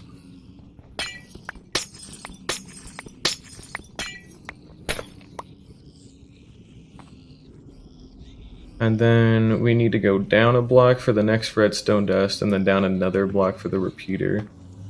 So it'll go down and then back around into this.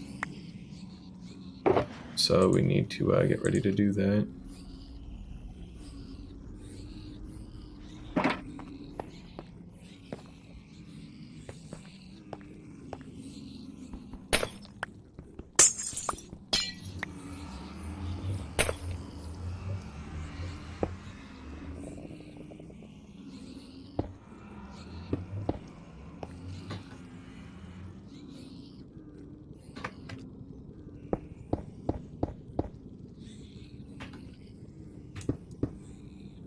We will also be leaving this glass in place as well for like simple maintenance and whatnot, just to be sure that there's no other issues that end up being caused.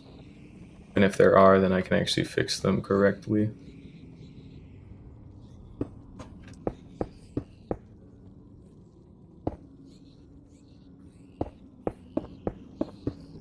There we go.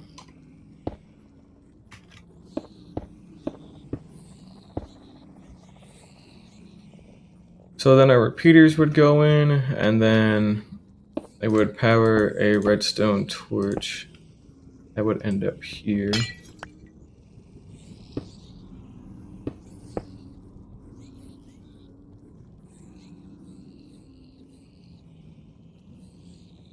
Mainly we want our repeaters in first.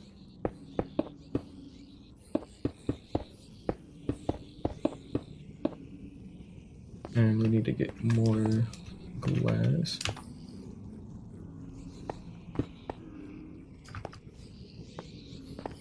Alrighty, so we want our glass first. We're also going to take a small bit of time. Do that.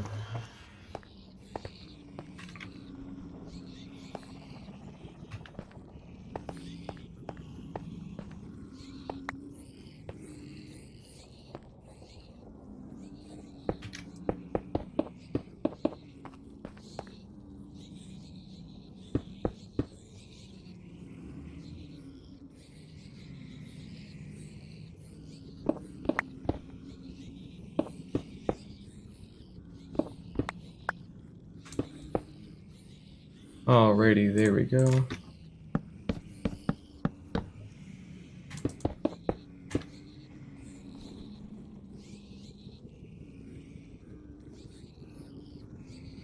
And we would get the rest of our redstone dust in place. Like so. So when they're at full capacity, which they'll have 41 items in here that we want to sort, and then our 4 fillers. So when it hits 42, it'll activate this, which activates the repeater, which will unlock the redstone torch until this goes back down below 41, and then that would filter into our storage system. So all we need is our redstone torches, which our last one is up here locking this hopper, by the way, so it's not lost.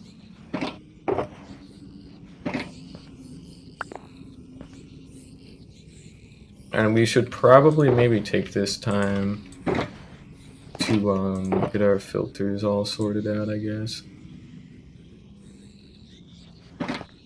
So again, all we want to do... And our filters are going here at this level, so we do that.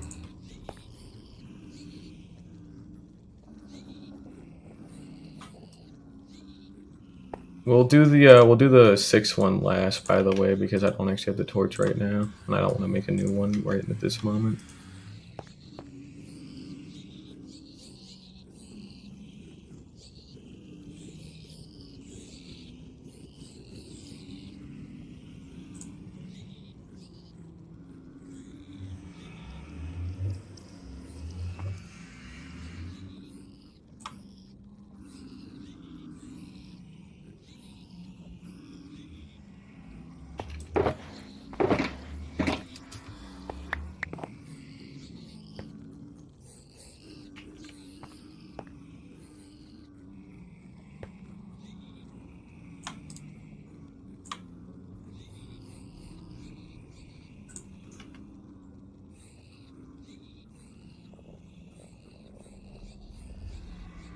And then all we want is another 41 back here, and then we'll have 41 gold ingots for the last section.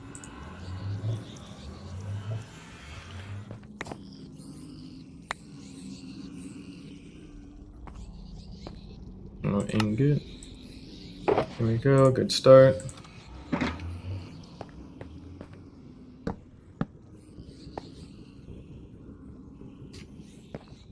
Alrighty.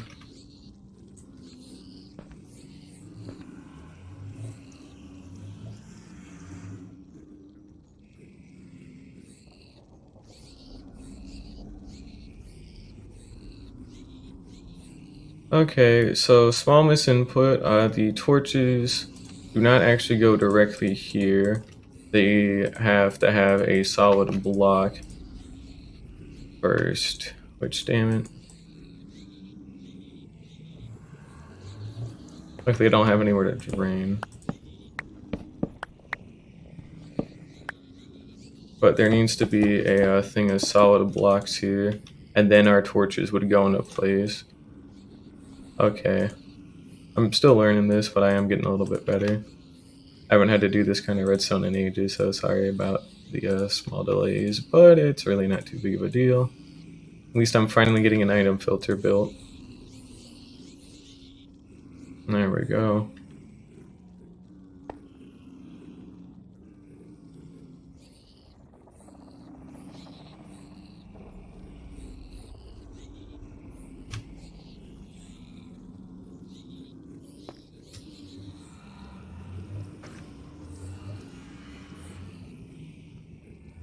Now it'll power this block, and then... Oh, duh, because we actually have to have the second set of hoppers under here now. Duh, sorry. Nope, so we were still wrong, just wrong for the wrong reasons is all. So we actually need to put in our next line of hoppers. So basically what's going to end up happening is when it gets to 42, it'll let go one item and then it'll drop down into the next set of hoppers that we will then chain into a nice set of chests.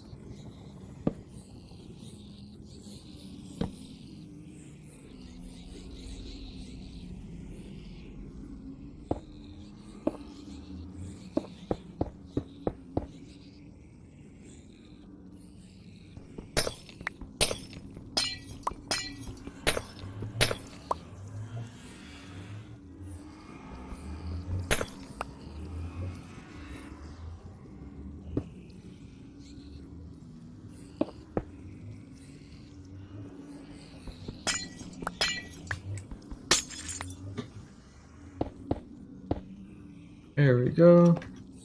And now all we need to do is get our chest. I think we're actually pretty much good here.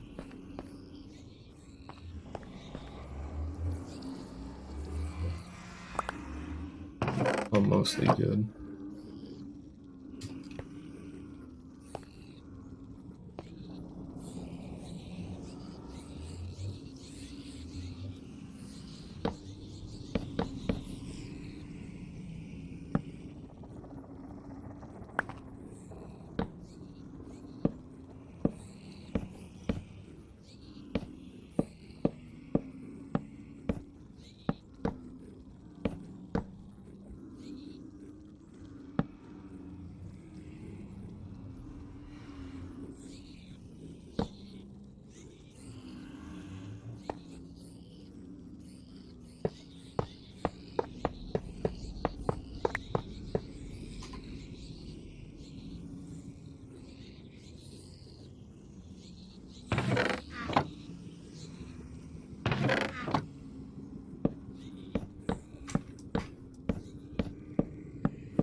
Alrighty, so the main filters are done. We would just need a couple more hoppers. And we need to also put in some safety features as well, like better guardrails and whatnot. But otherwise, we are good to go.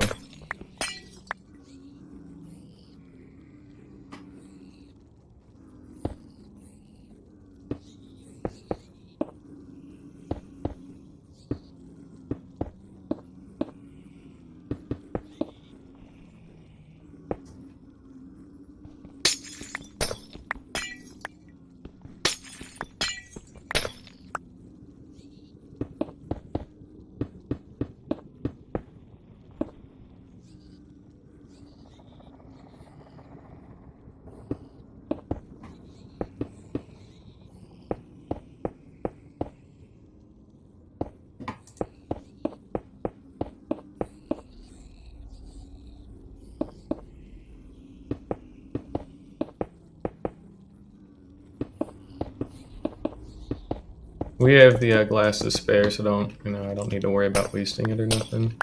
There's pretty much no way to waste it, you know.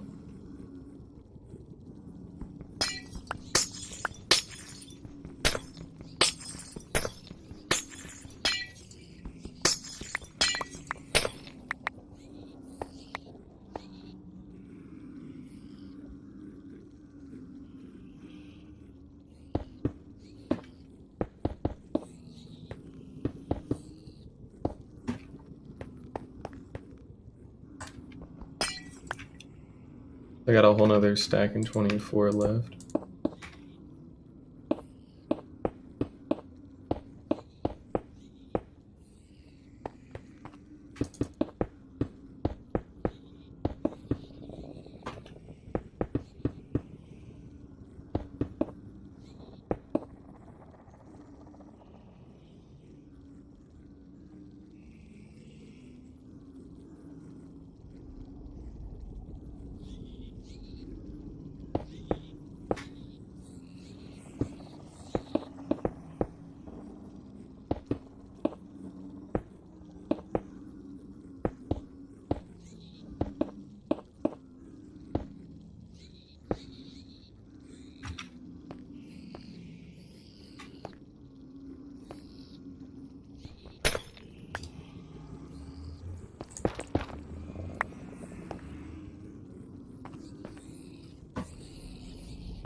Alrighty, and we can just grab some simple ladders.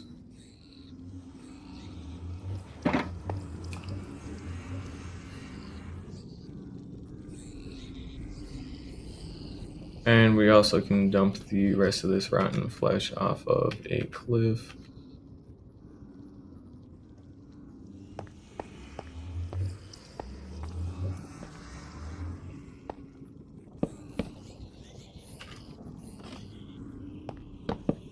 There we go.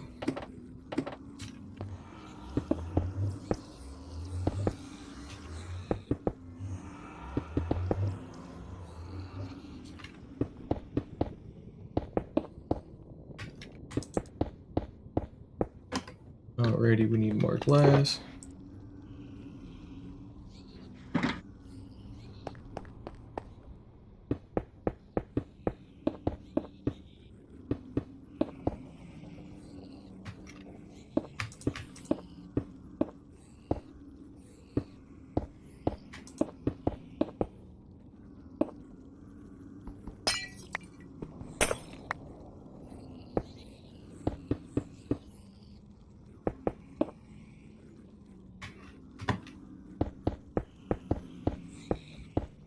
Alrighty, and then all the excess stuff that wouldn't get sorted, and also to help with overflow as well. So if we ended up overflowing on nuggets and ingots, all we would do is just send them into like a dropper on like a clock or whatever, and then just like dispense them straight in a lava or something.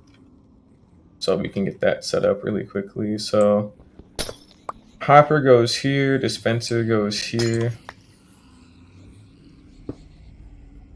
Or not dispenser, dropper.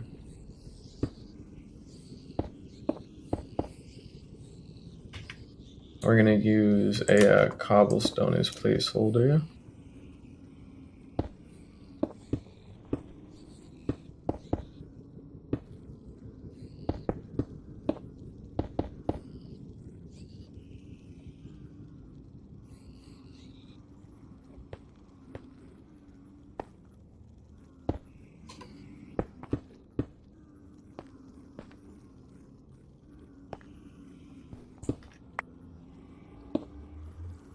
There we go. So then our lava would go on there after we get our dropper set up. And then we're going to want a little bit of extra space to actually be able to use it. So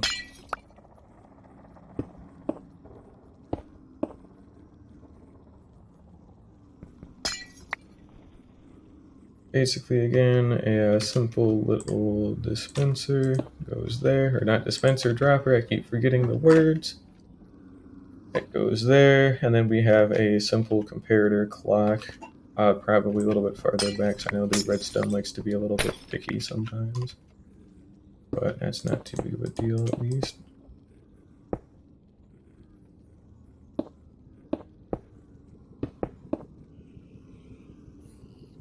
We'd have our clock here. And then we can start lighting up a ton of this.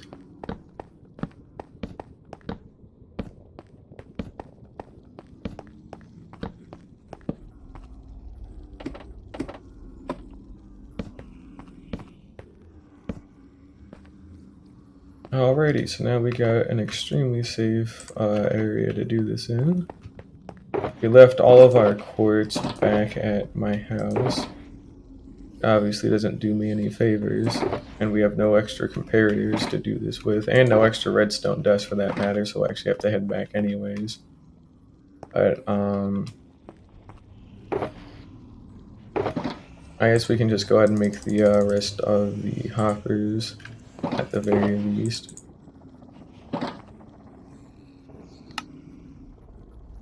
And I can make the dropper as well, so that's good.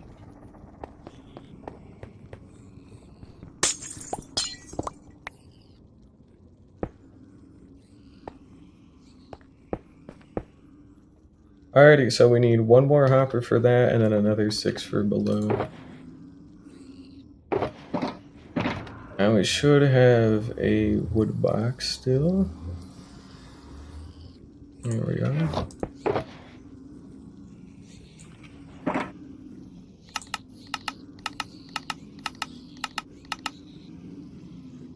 There 7.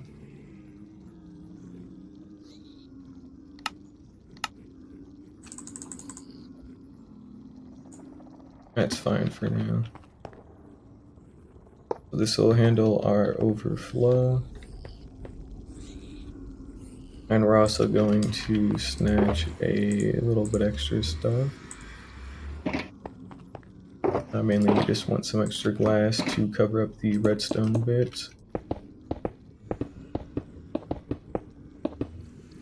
Just to ensure there's no funny business that ends up happening. And then we also want a little bit extra glass for this part as well.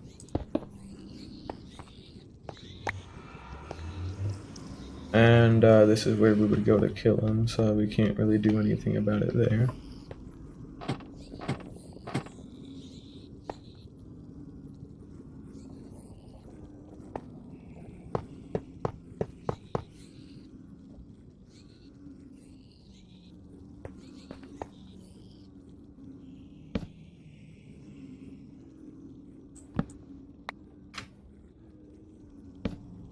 Alrighty, so we're gonna want 10 more double chests, or 10, yeah, I guess 10 more double chests technically isn't the wrong thing to say, but,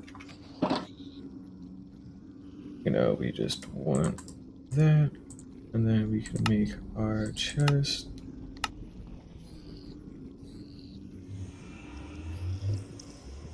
Make another set, there we go, and then we turn the rest on the hoppers, and then that should get us the bulk storage that we need.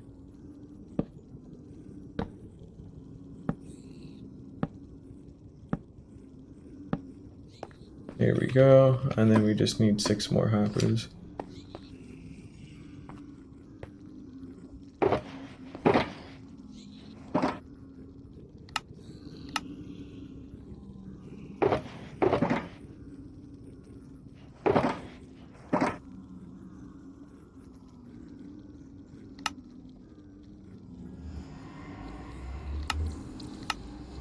Alrighty, perfect.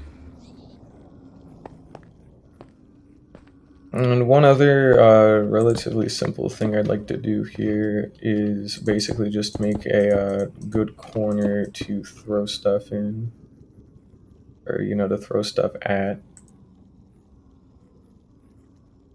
So basically all I would have to do is just come here, and then there's no risk of like me falling in or nothing. But I need to probably get a simple little trapdoor for that.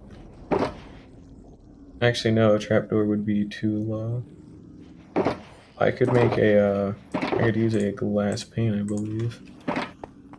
All we do is we put a glass pane there. So I can easily just stand here and just toss shit into there manually, or I can still load it to the dropper. So a very simple, easy to make thing. And I guess once we get our lava back, which I seem to have just stockpiled somewhere, I don't know where specifically, but it's just probably in a shulker box that's tucked away a little bit more. But we'll get our lava in place, and we need to get the rest of our hoppers in as well.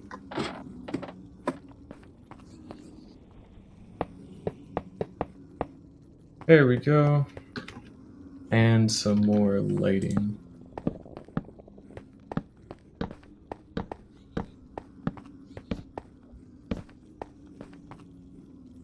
And a little bit more lighting.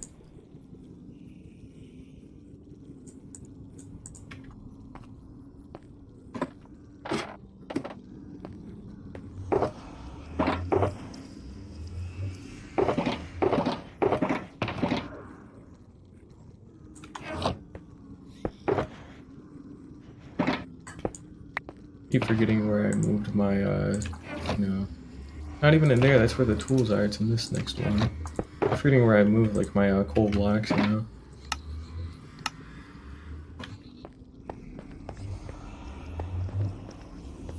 That's alright, it don't really matter.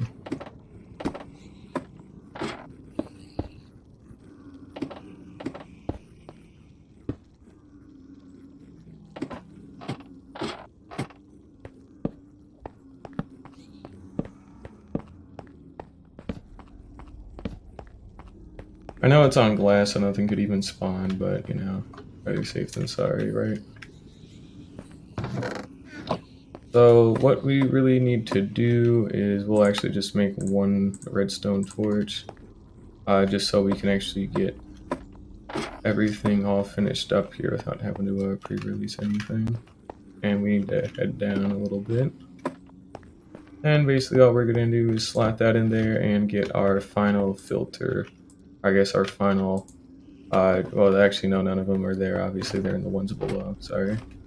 Now we're going to get our last filter in place, which will be exclusively for gold ingots, now that I believe we have enough.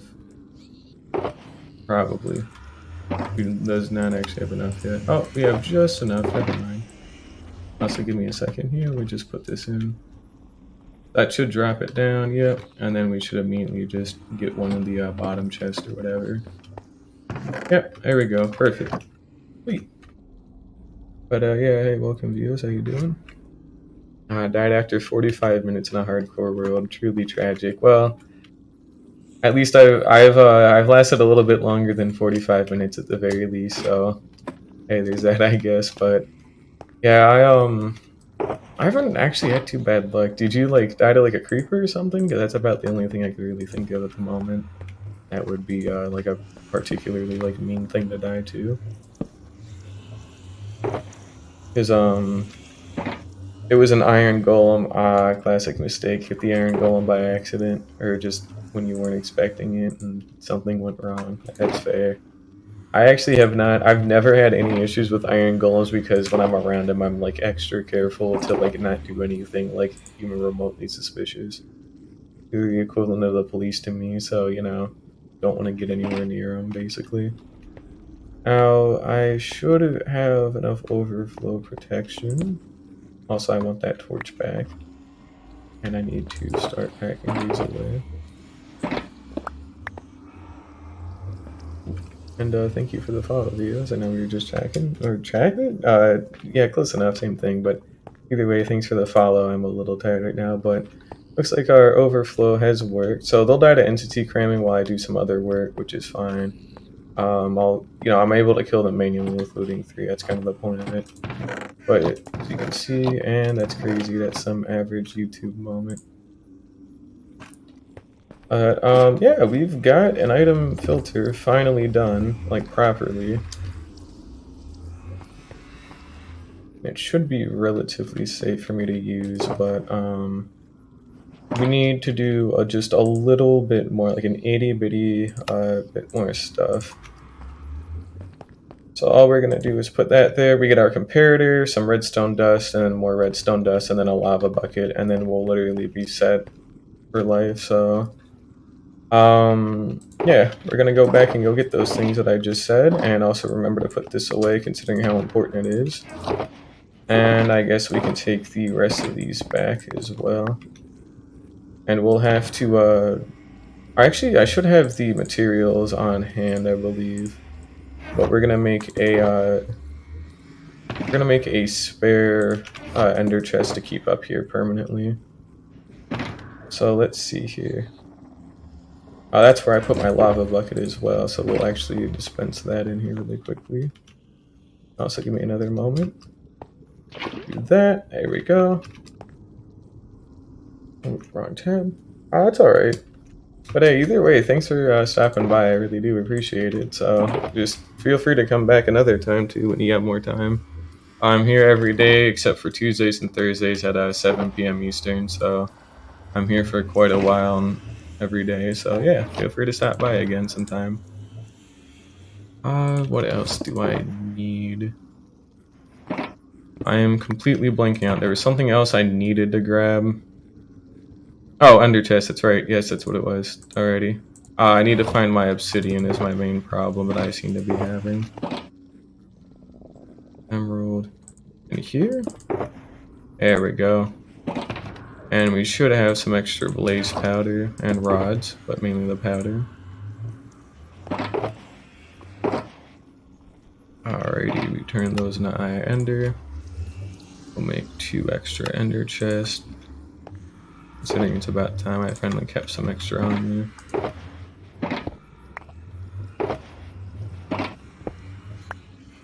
Alrighty, there we go. That away, put that away. And what else? What else? Put that away. I can keep that. I can keep that. And we're gonna go ahead and tuck the old ender chest away. So mainly we'll just put it down here in the corner, along with a crafting table. Here we go.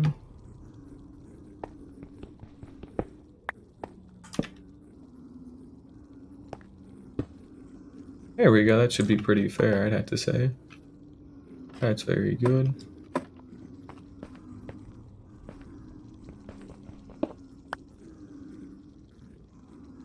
Very cool, very cool. Alrighty, so yep, just a comparator and some simple redstone dust to help with the overflow that's inevitably gonna happen. And then all we actually need after that is to get some netherite for the smite sword. And we'll be good. My keyboard has given out a little bit, so we're going to turn it off for a little second and turn it back on. Hopefully that means I won't die. I like to also not be rapidly approaching the ground as I say that as well. But yeah, we're just going to go get a comparator and some redstone dust. And then we'll actually be good to start it once we get the netherite as well. It shouldn't take too long either, might I add, so we won't be at it for a whole bunch of time. We're on day 1251, so that's pretty cool. And we'll go ahead and do that. And let's see, what do we need? Basic redstone. Take that. Take that. Actually need to make more redstone torches for that comparator. Alrighty, and then we want some regular stone again.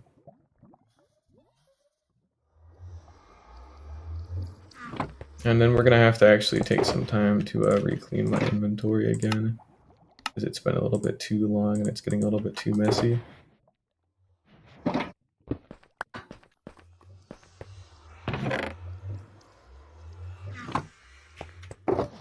Alrighty, I can go back.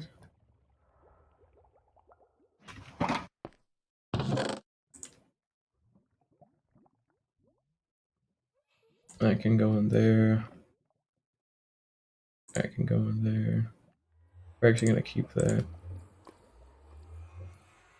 And then that is our spare items as well. Those are our filter items. We'll keep these in here. There we go. I just need to go grab some redstone dust from the brewing room. That's good enough. And then all we need is 4 pieces of ancient debris from the netherite mining tunnels. We go smelt them. We go turn our diamond smite 5 sword into a netherite sword. And then we'll be out of here. And then we can actually go start using the gold farm for a little bit. And then we'll probably take a little bit of more time as well to reorganize the reorganization chest, just to make sure everything's tucked away nice and neat. And then we'll probably go look for a nice spot for the massive carrot farm that we're going to be working on here soon. So that'll be cool too. Yeah, alrighty.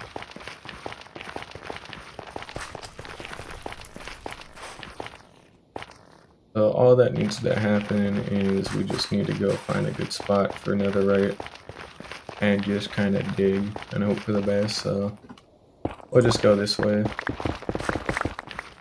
Hey, well, I found something already. This is an old netherite mining tunnel, or specifically a bed mining tunnel.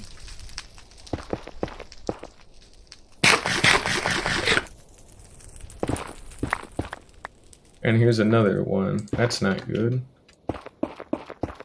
Makes me feel like I'm going in a totally incorrect direction. This has been here the whole fucking time? Okay, you know. I guess I wasn't very smart with bed mining and didn't look out for stuff well enough. That's a damn shame. Well, it's good for me now, though, at least. Now we got an easy start. In fact, technically that should be enough because I'm fairly certain we actually have a... oops. We should actually have a spare piece of netherite scrap, but we'll go look for one more anyways, just to double check. But I mean, hey, you know, definitely did find it in an area that I already been to, but at least, you know, I got some extra, so I don't mind it, honestly. Just as long as it's something. Holy shit, I was definitely mining at the wrong Y level when I used to do this for a long time. Oh! We found another 2, and that's all we needed. Okay. Nice job. Very cool. Oh, we're good. Man, that used to take ages, you know, because I mined at Y level 11 instead of 15, and I'm pretty sure that caused way more headaches than I ever needed to have. You know? But that's alright.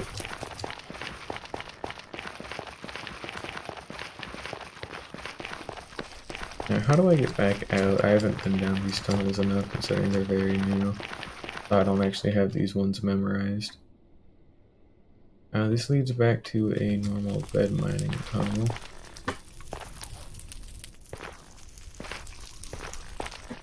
What the fuck? We can't have gone that far.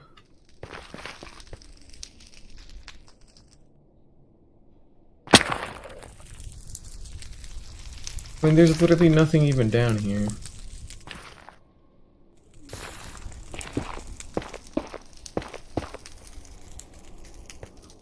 What the actual fuck? Where am I?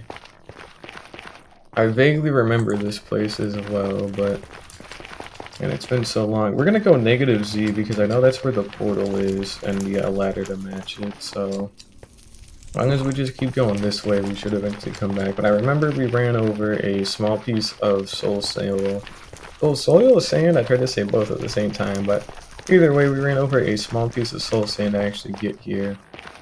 So as long as we find that again, I'm sure we'll be okay. In fact, it actually might have been this way. I made a right instead of a left pretty much by looks of it. That would appear to be the case, yes, already. So this should be our way back. If I'm not mistaken. I am severely mistaken. This was another piece, so actually it is down here. Okay, that's alright. A little bit of a mix-up, but not too big of a deal at the end of the day.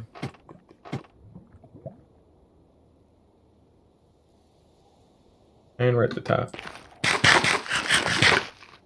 Aren't we glad I put that in? Such a nice thing to be able to just zoom straight up to the top, no questions asked. Oh, we're going to smelt up the ancient debris that we now own and go stock away the excess. I don't really care about it right now. We're gonna do this really quickly. Make sure we get all this tucked away. There we go. It should be in here. But we should have our ancient debris, our scrap. No, it's not in there. I could have sworn I had like one extra piece of scrap. If it's not in there, it's got to be like in either one of these because I literally have like no other boxes it could physically be at. But I don't have an extra piece of scrap. I don't have an extra piece of scrap, and it would appear that I do not, in fact, have an extra piece of scrap. So that's a little weird, a little wacky. Not too big of a deal, I guess. I really just thought I had it, but no, I guess not. That's all right. Not really running out of it or nothing, so I don't. This is like pretty much from the only other. It might be tucked away in a different shulker box now that I'm sitting down and thinking about it. There's a small chance. I fucking used up all my gold, didn't I? Motherfucker. I definitely did. Oh, wait, nope, I remembered one other thing. We should have a little bit left over from a previous thing. There we go. Just remembered that. Good thing too, because I need to put it away anyways. Tuck that away. Our spare scrap can go in there. Tuck this whole thing away. And our final little thing is upgrading our smite sword to a netherite smite sword. It should be in a toolbox. There it is. You can take this out and put this back. Put Sculptor back as well. And we can upgrade it. So netherite sword with smite 5, mending, looting 3, and breaking 3, sweeping edge 3. Literally does not get better than that. Fire aspect is for suckers, so don't put fire aspect on stuff. I will literally never do it. I'm not putting flame on my bow either, because it only is going to cause like downfall and crisis. So I can't even be trusted with an elytra. God forbid I'm let anywhere near fire or explosives, so we're not going to be doing that forever. So yeah, sorry about that. Anywho, that should be literally everything, so I'll keep some of the glass in there for now. We can just go boot up the farm. We also need to rebulk on firework rockets at some point, considering I have none. I say I have none, but I still objectively have a lot left. Even by like my standards, I have quite a nice bit, considering I don't go through all of them. But it's been a while since I've restocked it, so I think it's about time we sit down and actually do that. And that's alright. Alrighty, so last little bit of stuff we want to probably go. I should actually probably label these at some point as well. Not that I am thinking about it, but who gives a shit about labeling? But I will do it. I'll have like a nice little signpost explaining where things are and all that kind of stuff that we should have. Oh wait, all this is done correctly, I believe. Should be okay. And up we fly. And up we fly. And one more for the road. Now we do have enough of a landing strip to where this shouldn't be an issue. There we go.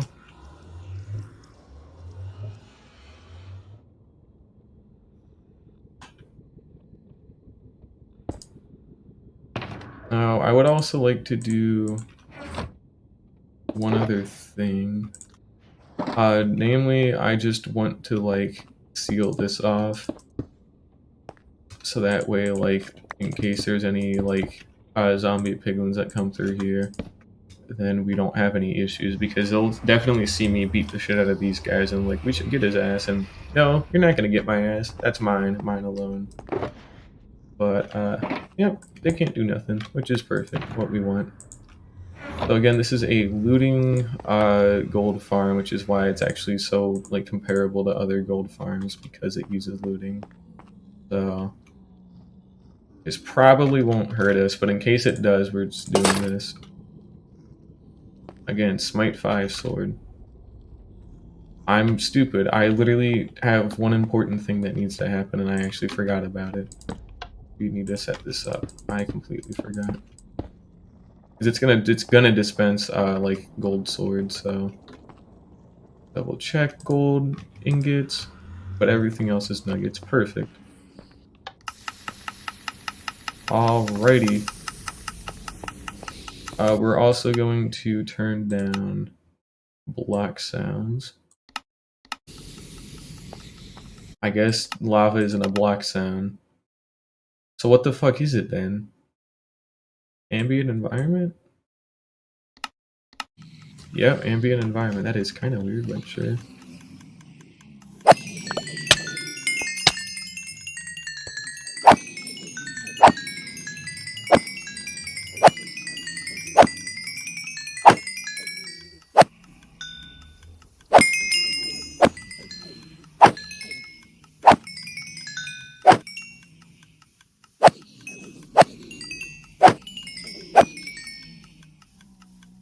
Alrighty, we need to do a little bit of test work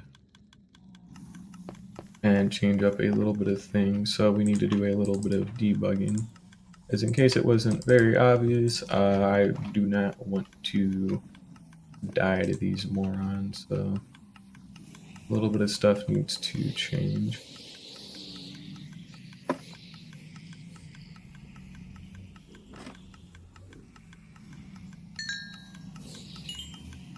Okay, so this still makes it safe. And also I don't believe they could even hit me, so...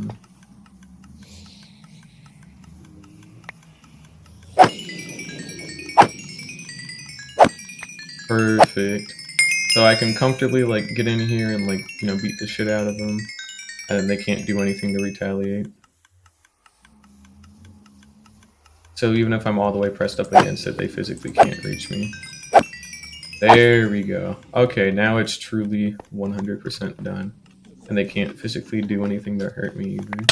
Now, of course, if I go into a corner, they'll sting. So we're going to do a little bit of baby proofing and just kind of cover up some of these corners a little bit. Just so that way, you know, there's no accidents. Or no potential for accident. So all we do is we just crouch into there. Ow. I can't exactly cover that up.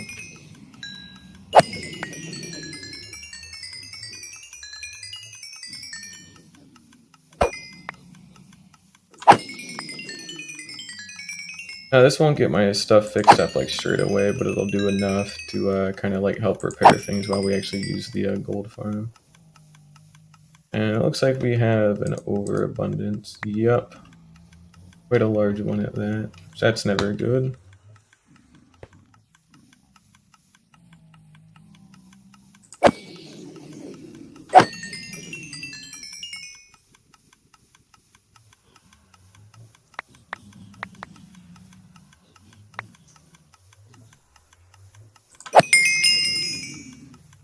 That's alright, I guess. It doesn't really matter.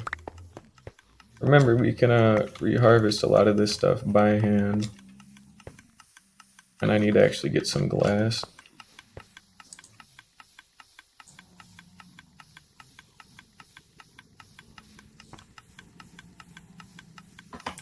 That's being thrown out as fast as humanly possible.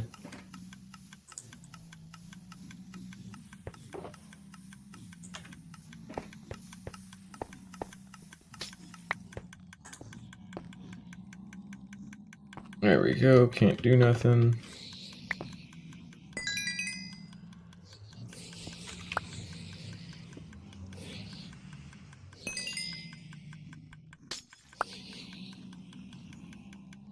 I guess I could use a like a trapdoor or something.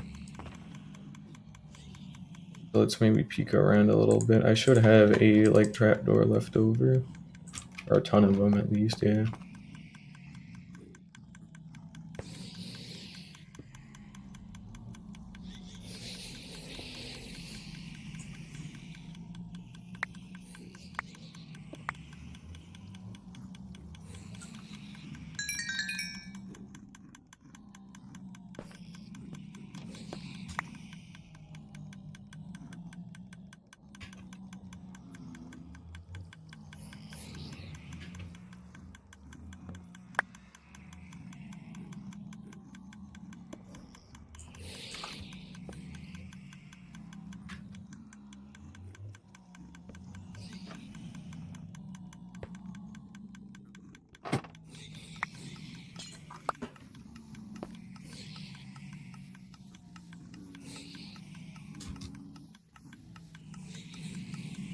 Dude, come on.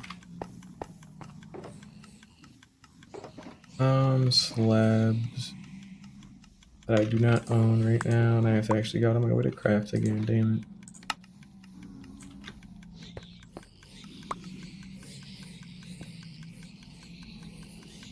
Here we go.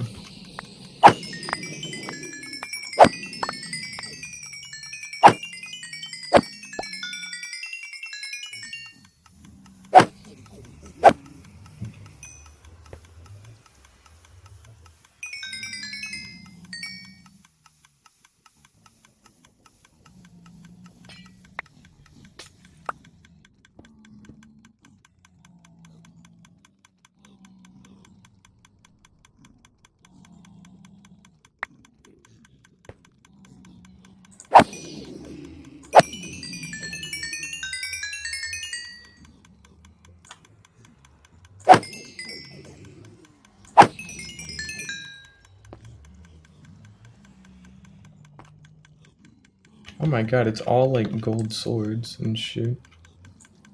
Dude, seriously, that's kind of not cool.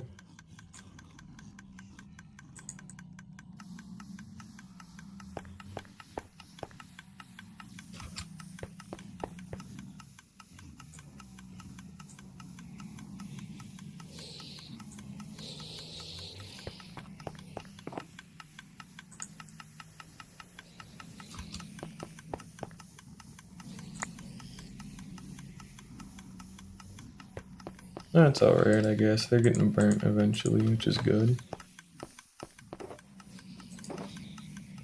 I think that'll do it though, honestly, with the main farm. So I don't have any other really complaints or notes about it. It seems to be working great.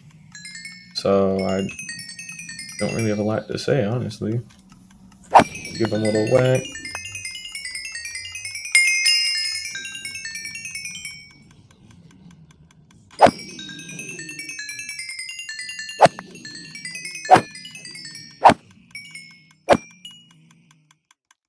Yeah, we don't like pick up any of the items or nothing, so that's good. And then again, we can actually like pick up the swords manually when needed.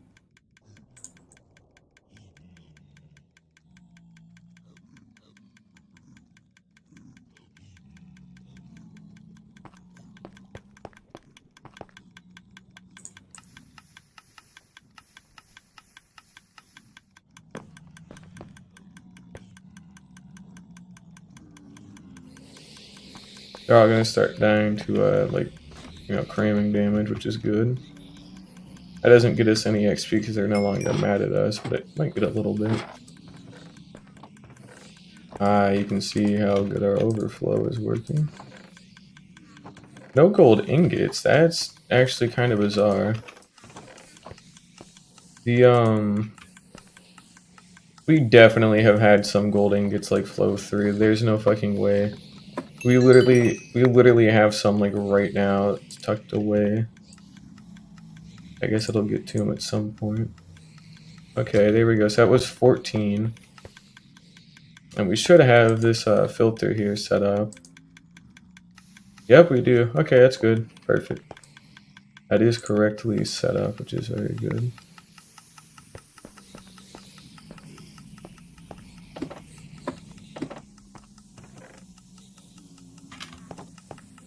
But nope, that is correct. Okay.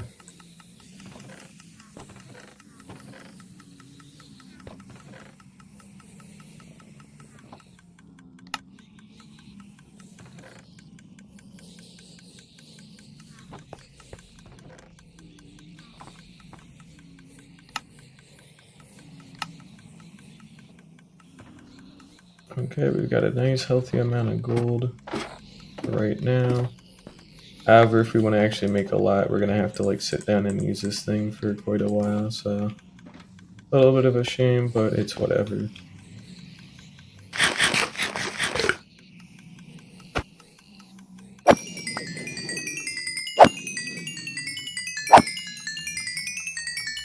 I guess we'll just let it do its thing a little bit.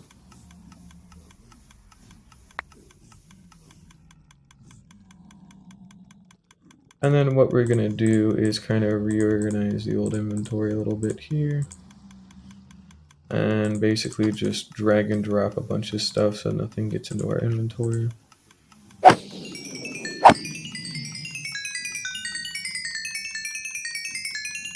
And yeah, so I don't go AFK for this stuff, which is why it was always important to me that this stuff works fast.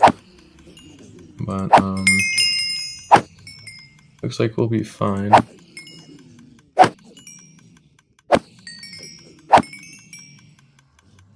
So yeah, I'm gonna be here just kind of clicking at it for a little bit.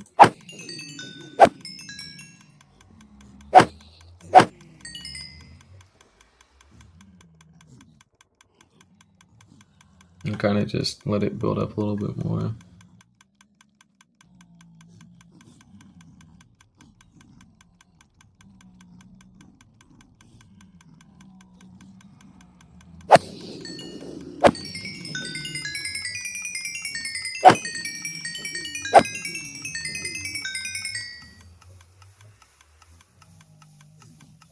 Yeah, this is at least building up a lot of gold for us, and it's building up our XP a lot too. We're already at level 41, so yeah, that's good. Not too important, but it is good at least. And then we can two-shot every single zombie pigman with Sweeping Edge and Smite like that, so that's actually a really good thing as well.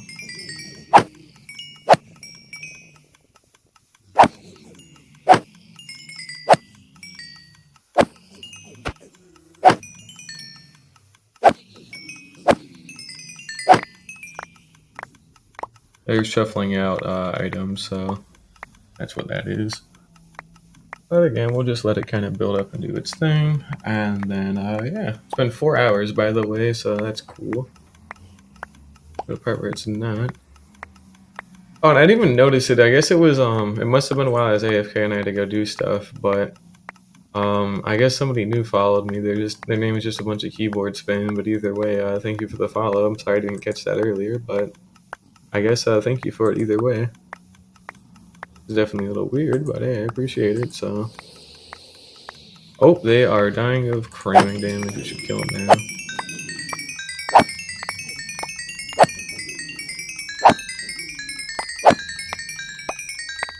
We could fix that with vines, couldn't we? We almost certainly could. We might do that. So we'll probably at some point go back to the overworld, get those vines, and then we'll replace these buttons with, you know, vines. So then when they're on top of vines like that, they don't die from entity cramming.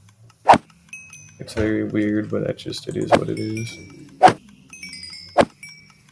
But I guess I should probably like start you know, reclaiming some of this, considering how much is, you know, here and stockpiled. Yeah, we're just going to start dumping a lot of this stuff en masse, just to make sure we don't have to deal with any weird despawning issues. So I would prefer it if these didn't despawn. And we'll try and kill this batch as well.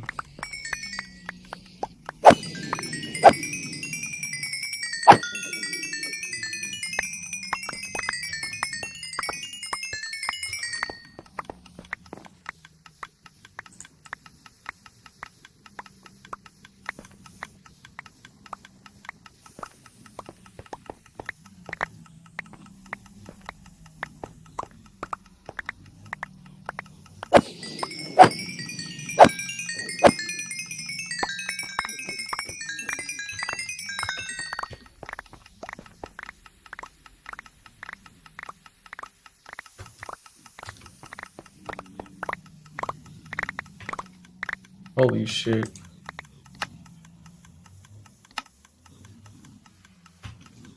Alrighty, at least we got all of the swords and rotten flesh out of there.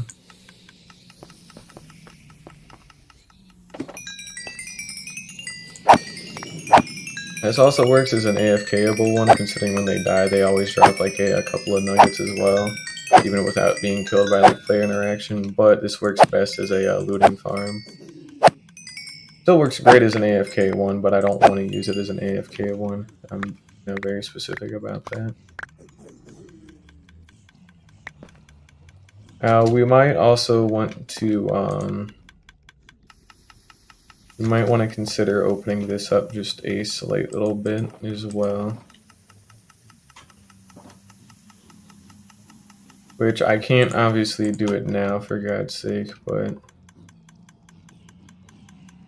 especially if I let all these like babies out, we're gonna have a hell of a crisis. So what we'll probably do is the next time we come up here.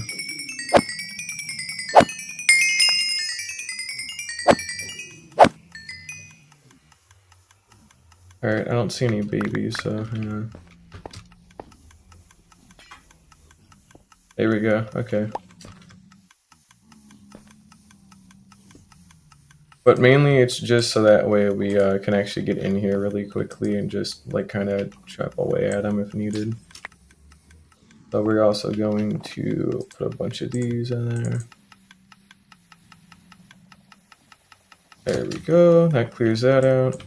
We can move these out of the way real quickly.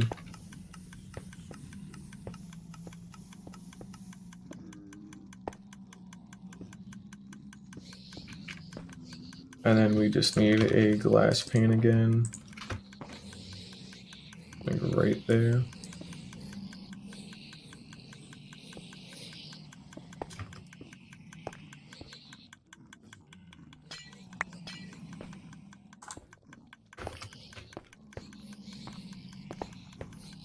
And these are all covered, good.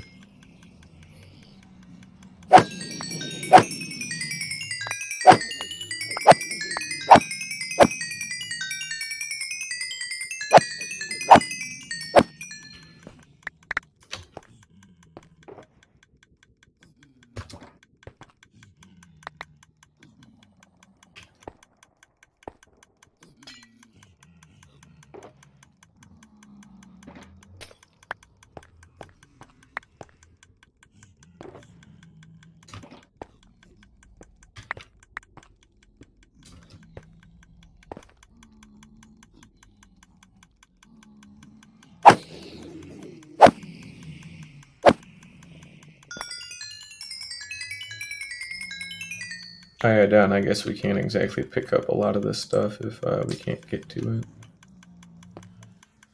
Oh, we can slide in that little corner now at least, so that counts.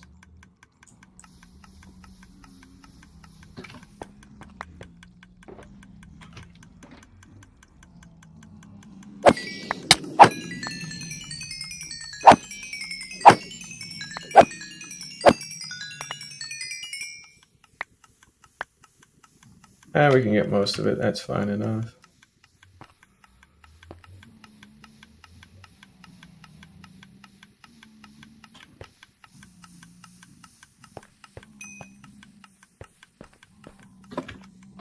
Alrighty, we're doing pretty good.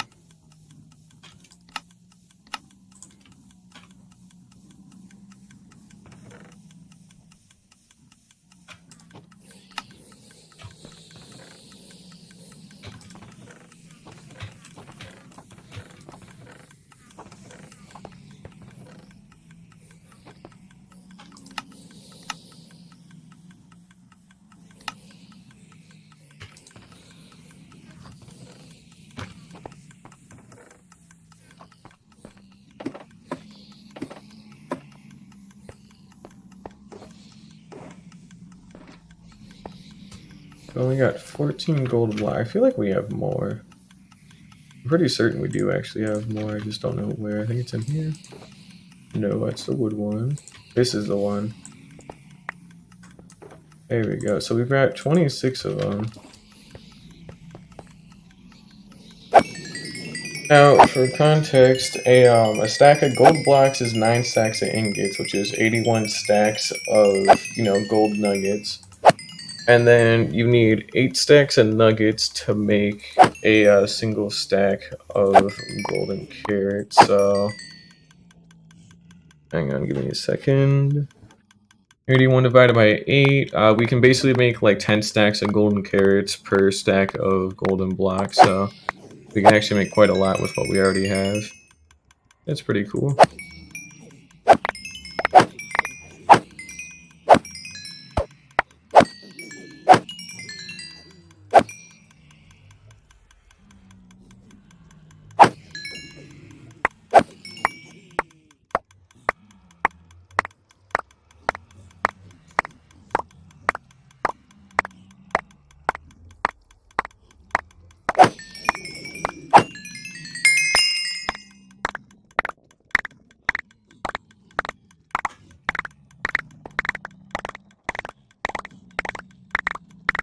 We seem to have another backlog problem. So it looks like what ends up happening is you get overflowed like really easy. Yeah, that's kind of a problem. Okay, so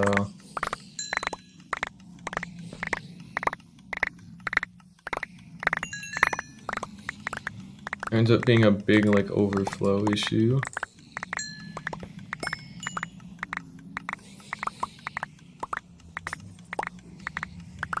Yep, okay, that's definitely what it is. So what happens is I guess there ends up being like too much like rotten flesh in there.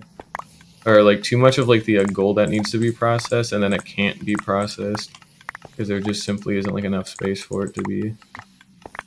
So then it just kind of gets stuck and and then get stuck like that, you can't exactly do anything.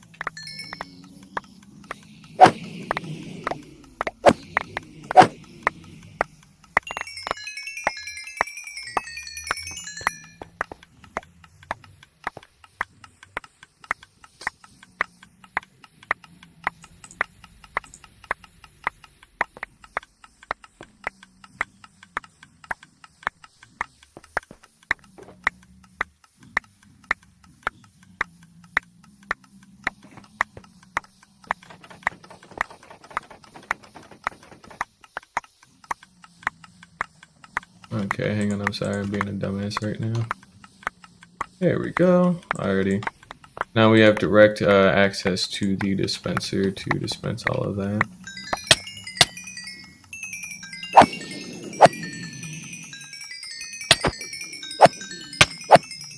Shut up, let me hit your damn swords.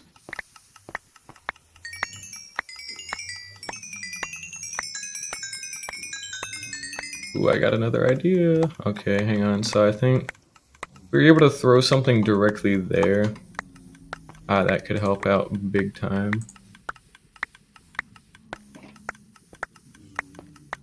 Okay, so here's what we're gonna do. Really quickly, we're going to look through some stuff after I get the rest of these put away, I guess. We need another bucket of lava really quickly. So what we'll be able to do is fill the rest of our inventory up and then immediately like toss it straight into lava. So I'm pretty sure that was also another thing in the actual like video by Ian Axifer, but I kind of forgot to do something similar to that, so oops, that's one's my bad. Oh, it's in my inventory, duh. There we go. Okay, keyboard, come on. Alrighty, perfect. And what we'll do is we'll go ahead and put that away. Go ahead and toss a lot of these out.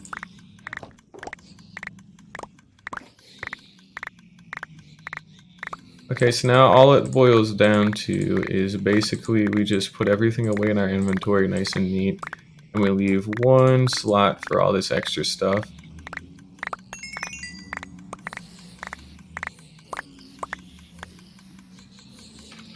Like that.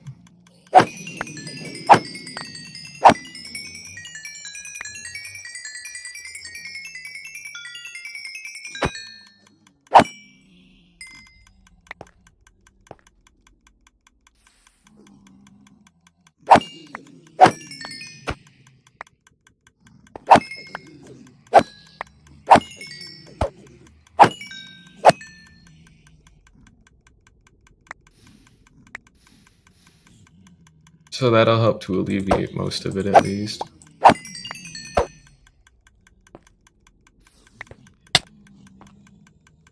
And alleviate alleviate all of it, but it can help.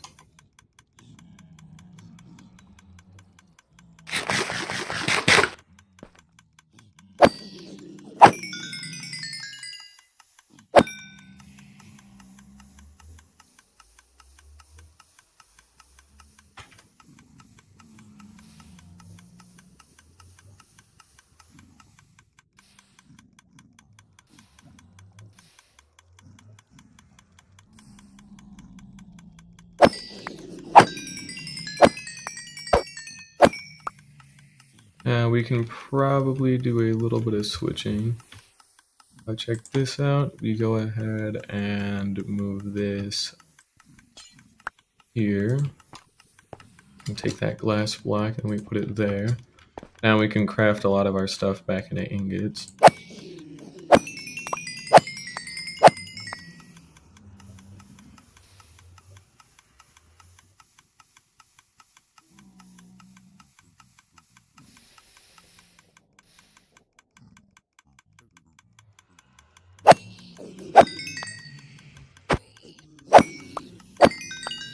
So we've pretty much stopped the entire backlog.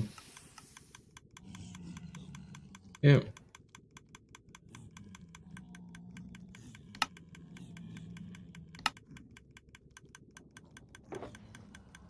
And of course we can do a little bit of that.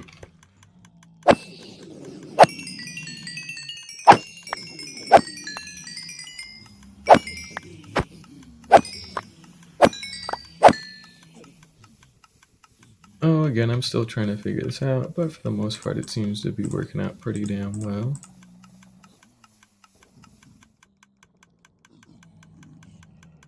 That was a shovel, by the way. Which I'm actually very lucky that shovel didn't break the soul sand that I missed pretty bad. If it did, that could have been actually like catastrophic. Because then I would have let all of them free and then I would have had to immediately go get a new piece of soul sand or some kind of temporary block. And you know, that wouldn't have gone well. Yeah, we can actually like dip into these hoppers.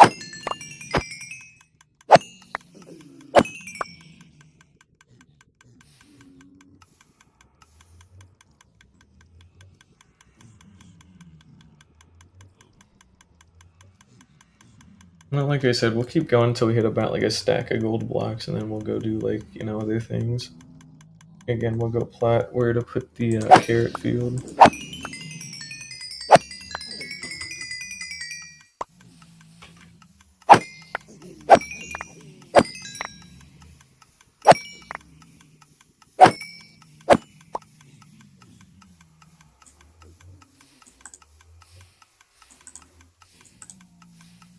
Alrighty. At level 61, that's pretty good. Getting quite an overabundance of nuggets, which is always nice to see.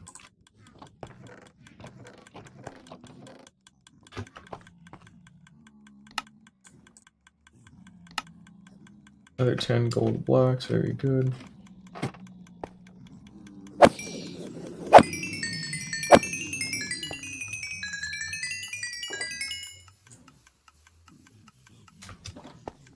That's crazy, YouTube, incredible. Another 22 left to go, and then we'll be out of here.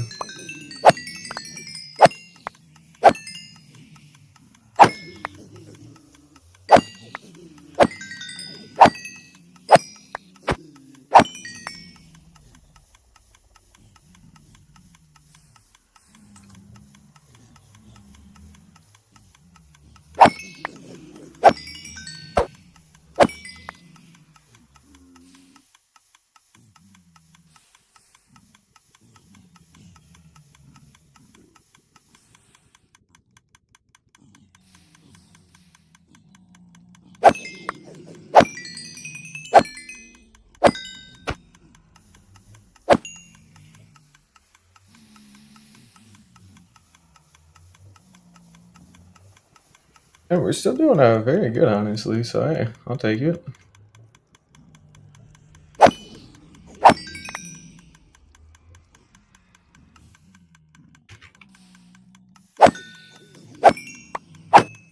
because we've been stuck in the nether so long, we'll check the day counter as well here in a moment. But we're currently on day 1,253, so still moving on up in terms of days, but still takes a while, of course.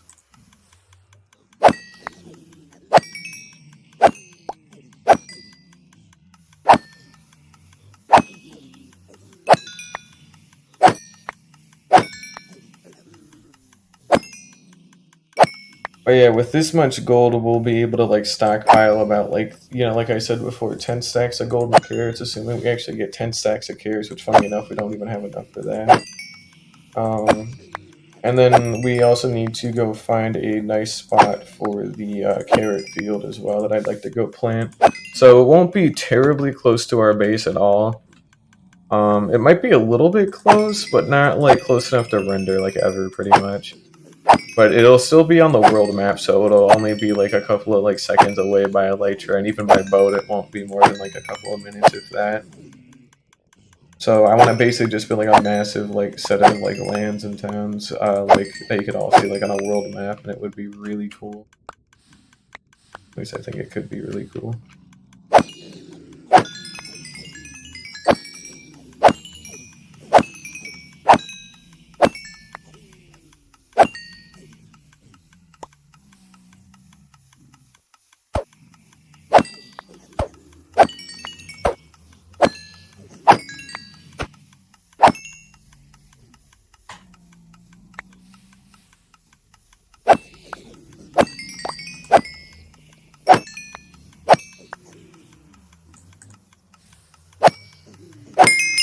There we go. Alrighty, we're at level 65. And we'll go ahead and just kind of reconvert some stuff. That's not a lot of nuggets at all, huh? We shouldn't be burning any of them either. It's just kind of odd that we would have had quite a nice bit more, but I guess not. That's alright though. We did get a whole, 4 blocks out of it. Alrighty, we're gonna maybe do a little bit of a controlled test. So we're at 46 gold blocks. It is 4:25 into the stream as well, so we'll go until it says like 4:30, like 4 hours 30 minutes. So we'll just do a quick little 5-minute test just to see what we can get. Just doing what we normally do in terms of like tossing out some extra swords.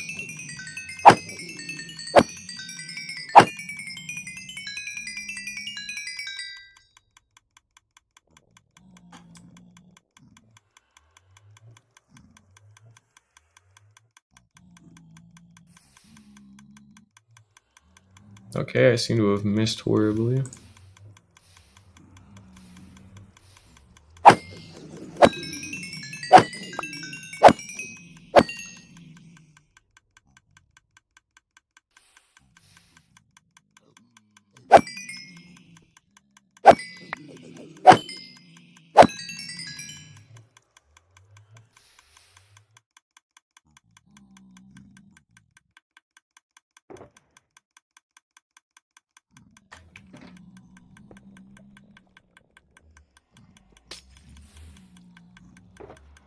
Good enough.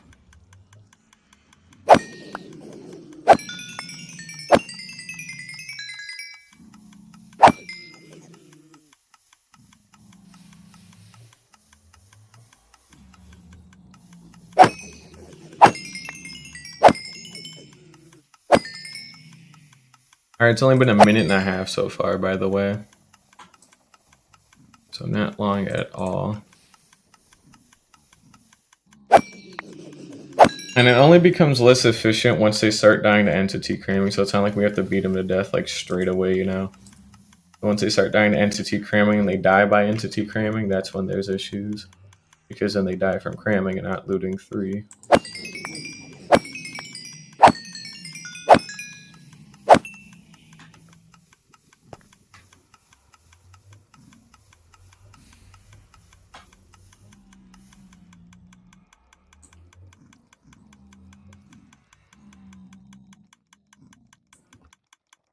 We're definitely building up a nice amount of levels, though, at least by doing this.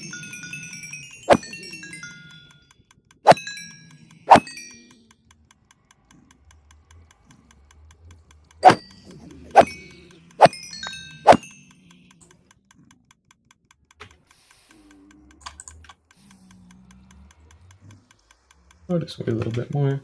27:44, so it's been almost 3 minutes flat.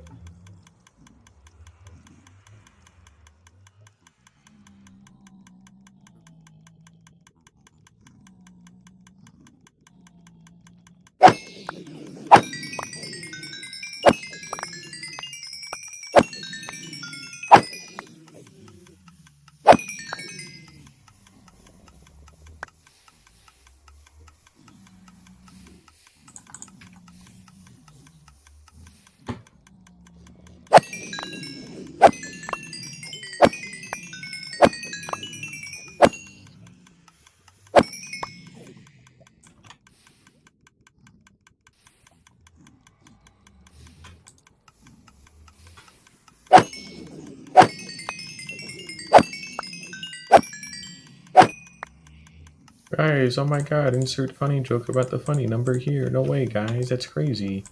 Wow, incredible. Is that the peak of comedy, guys? That's insane. 28:50, so we have another minute and 10 seconds left.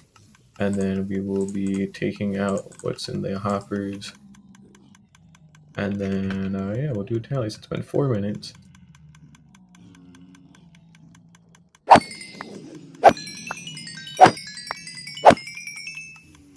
Again, this is just a 5-minute check, so we should probably spend more time on it, like checking if we want to get better result or a better like estimation of what the rates actually are. They're still very high, just you know, they might be a little bit lower. I didn't build anything incorrectly as far as I can know, so but in terms of like, you know, the sorting system, it's even the sorting system shouldn't cause any issues. So another 30 seconds left to go. 29:40. And again at 4:30, we went to what we got. Okay, level 70. Very good. Alrighty, last swipe, and then it's actually officially done. So clean those guys out. Good enough. Alrighty, so that's it. That's all there is. We take all of this, and we're going to go rate it. So let's see what we got. Nearly a stack of ingots. That's good. Actually, a little over a stack of ingots. So in 5 minutes, we got 10 gold blocks. So about 1 gold block every 30 seconds. So not quite as good as what I expected, but not too bad regardless. So what does it really mean? I'm gonna have to widen this place out. So very, very nice haul for what it's worth. I mean, this thing, you guys saw it, was very, very simple to set up. Like minimal effort and time investment. Well, with the correct tools, that is, but even without them, I'm sure anybody could get this built pretty damn quickly, to be perfectly honest. So for what it's worth, very good.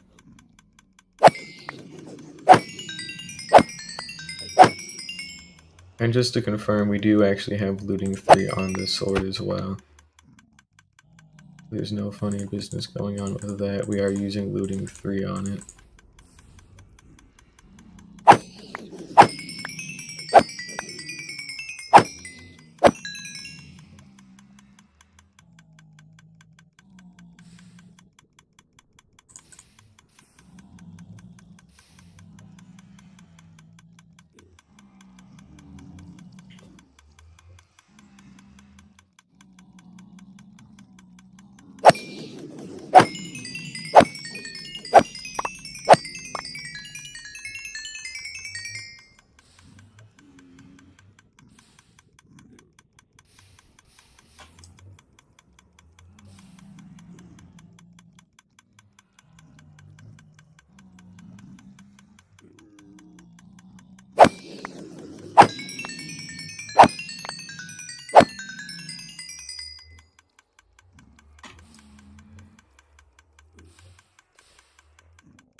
Yeah, we're doing very good.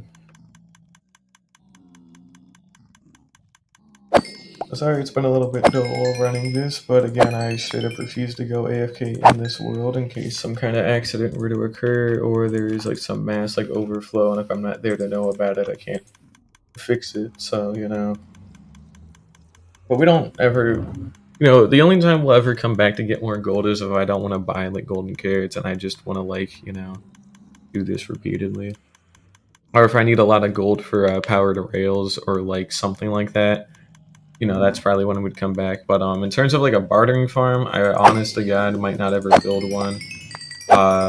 We'll see about it. I'm not 100% certain if I would or not, but I seriously doubt it by this point, to be perfectly honest.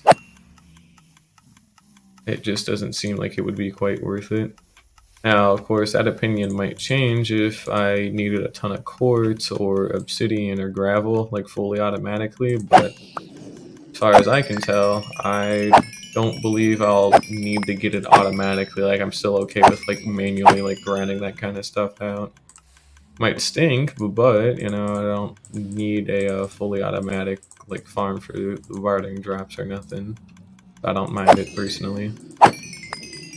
Whereas we can still build one for shits and giggles later, but we'd probably have to make, like, a much higher caliber, like, gold farm, if at all possible. And then we'll build it, like, next to it, so that way, you know, we don't lose anything rate-wise.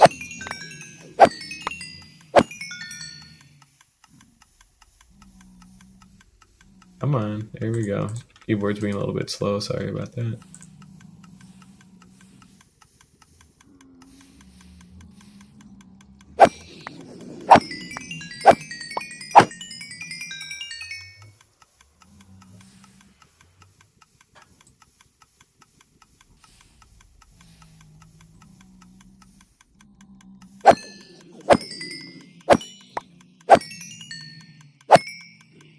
But again, for the cost, this is a very solid, respectable farm. But it looks like it's been yet another 5 minutes, so we'll take what we have here. And we'll kill these idiots off.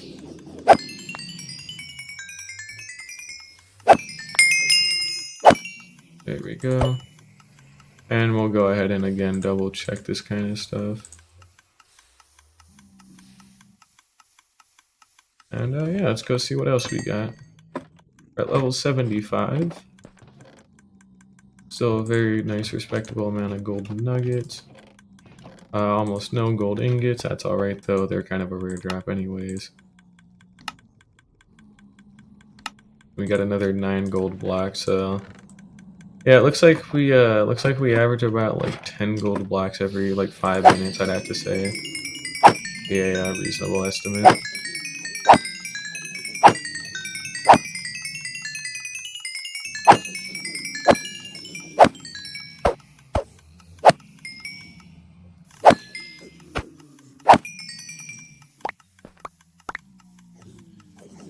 You forgetting to like do something about this.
Alrighty, we got our stack officially, so that's cool.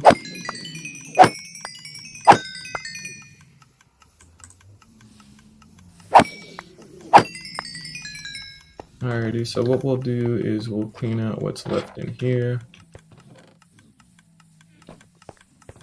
And we're gonna go turn off the overflow protection.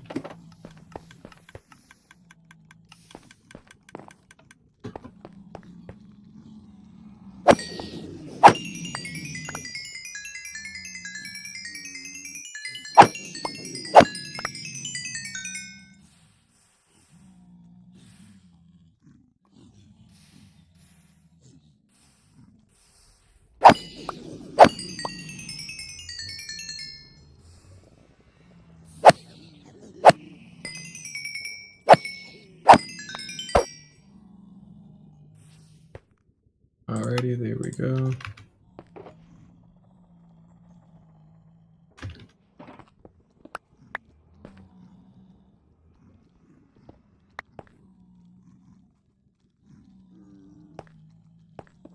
Alright, we're out of here.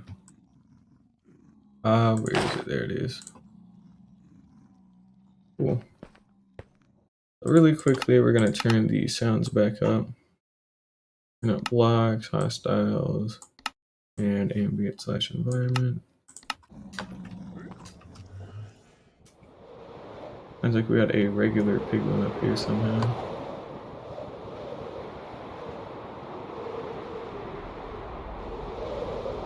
Yeah, level 78, so that's pretty damn good level wise. And then again, we got like 70, 71 gold blocks. Again, very good. Like a massive amount of food with that amount of stuff, and then we also mass produce a ton of powered rails with it. In case we ever need them, we have them. So the only big bottleneck we would have left is redstone. That's the other one. But yeah, still very good though. But yeah, we definitely do have a bit of a redstone bottleneck problem. That is the amount of gold we own, and it is a lot.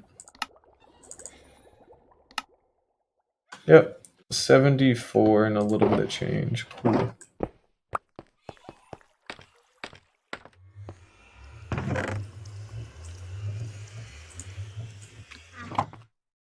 Alright, put that back.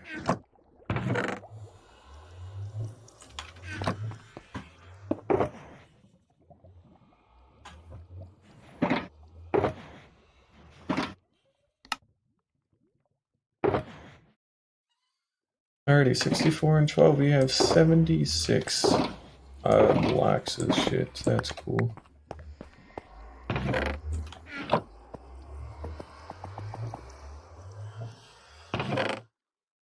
And then we can also probably put away some of that. And we will be resorting a nice chunk of these at a later point in time. However, I do not give a shit at this very moment, so we'll do it later. That is not a me problem, it is a future me problem. And it's not even a problem with that, it just gives me something to do. But yep, we still have these openings. We still need to carve out the back cobblestone in there. Same issue here and here. And then we're going to have to take a lot of time to trim the cobblestone that's left. So yeah, I'm gonna have to trim a lot of the outside stuff. But our grass is in fact growing. That's cool. And then we can eventually re-update our map. But yeah, we need to start trimming a lot of these out, honestly. Yep, base is still looking good. And we need to check for carrots because I'm actually not sure if I even own any carrots, to be perfectly honest. And we need to do some other things anyways. So mainly the smite sword needs to be put away. We can take that. And we've tucked it away in a box that I don't think I actually have on me at this very moment. In fact, I guarantee you it's one of the ones that we set aside to be reorganized. So we're gonna have to look through these. Nope. Nope. moss. Alright, this one it is. What do we have? What's in here? What do we got? What the fuck? We're not doing this again. That is thunder and not very epic, so we're going to sleep really quickly. We do have a shulker box somewhere that has my spare netherite hoe in it. Silk touch hoe to be specific. And I want to say it is one in one of these, but I don't know. Nope. Oh, it's in there, duh. Okay. Oh, we know where that is at the very least. That's good. There we go. Put that away. So that's where our other netherite hoe is. Just want to keep that in mind. We need to take a quick little tour. I forgot to actually go look for carrots first, but yeah, we'll do that, I guess, fine, whatever. But we need to actually double check that I have carrots. I know I have potatoes, but I'm actually not sure if I ever took the time to get carrots. Of course, we have golden carrots, but you know, you can't replant them. Now, if they were to be somewhere, they would be like here. Let's see here, what are we thinking?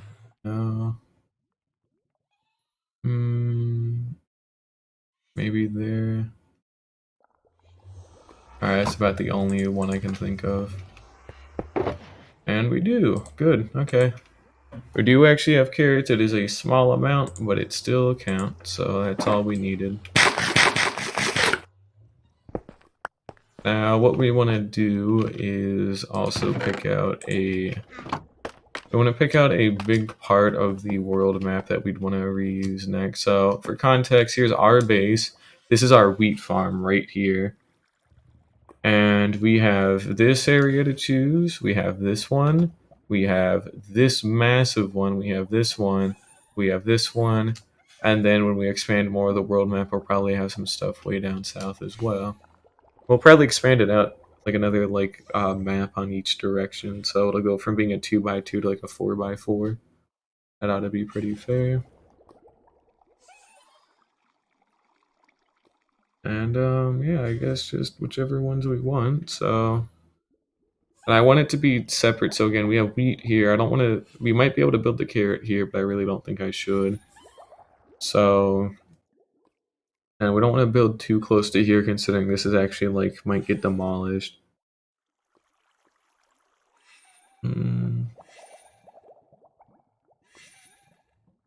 This is a fair spot, maybe.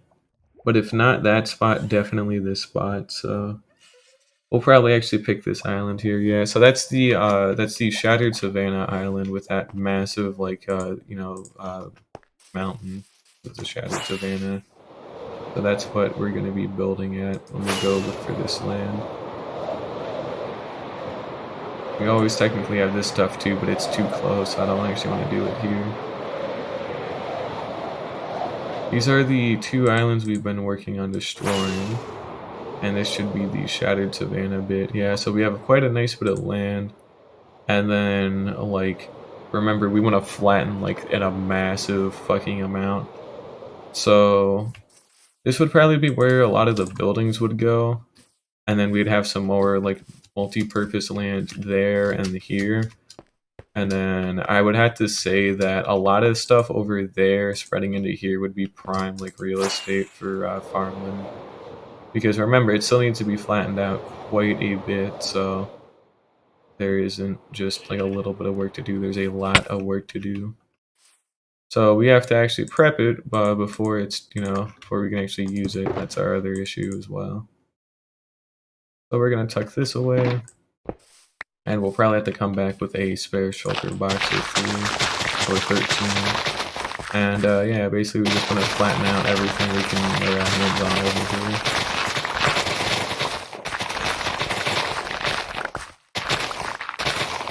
So we'll probably do a little bit more terraces. So this would be one massive flat part, and then we would have it drop down a couple of blocks, and then have another massive flat part down here. Or something, or we might just make it all one extremely flat thing. I don't know. We'll figure it out.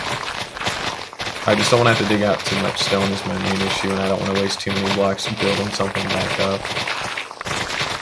Because it's significantly harder to build up the land than it is to tear down a lot of it. So, you know, we're gonna have to plan accordingly with that.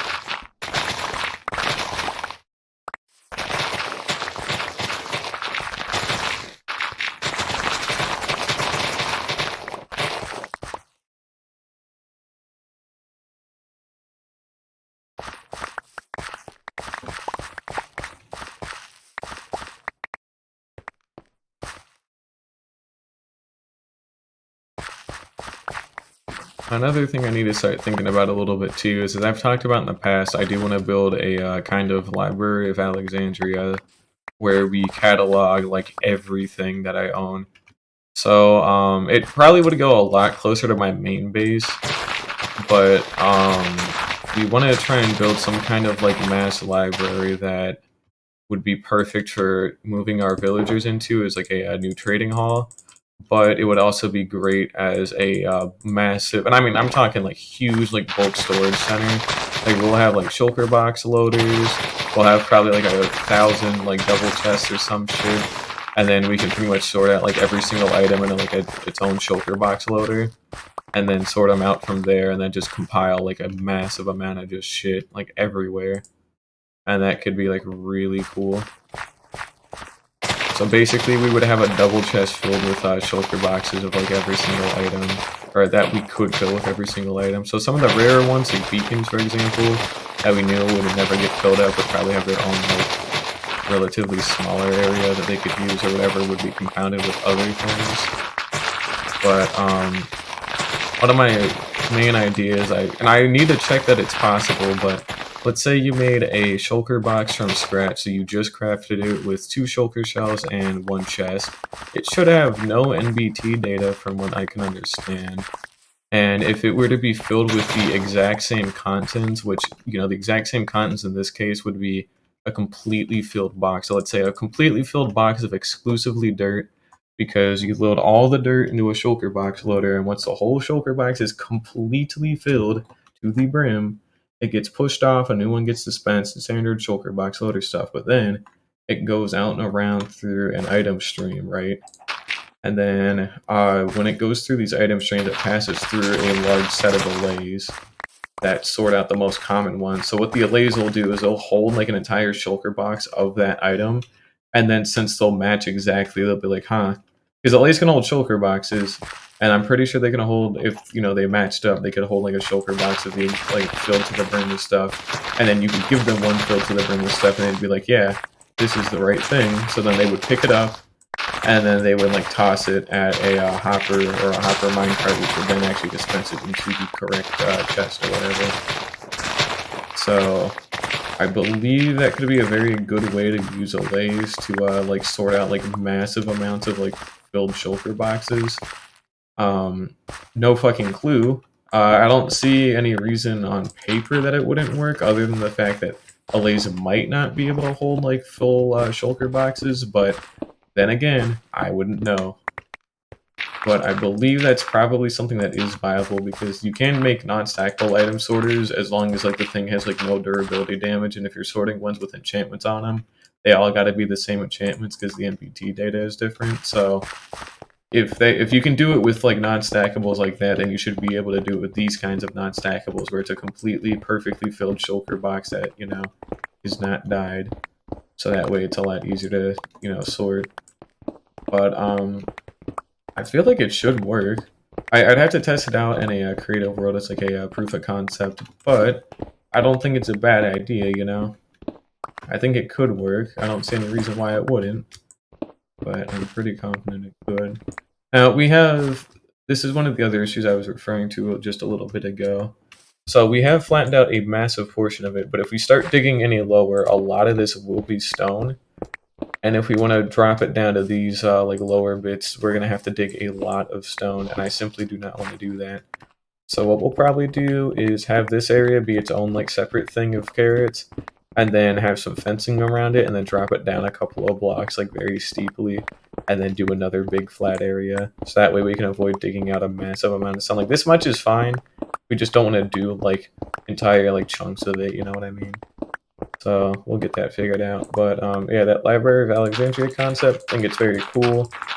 Would be actually really useful for me as well because I can have all my villagers stored in a place closer to my base, and it looks prettier, and it'll also help to upgrade my bulk storage significantly. It'll be pretty much completely unrecognizable compared to what I already have now. It's the same principle as what I have now, just like on a much bigger scale without the color coding. So we would probably have like to use a ton of signs and whatnot, but you can't use item frames on that large of a scale because it will cause like entity lag.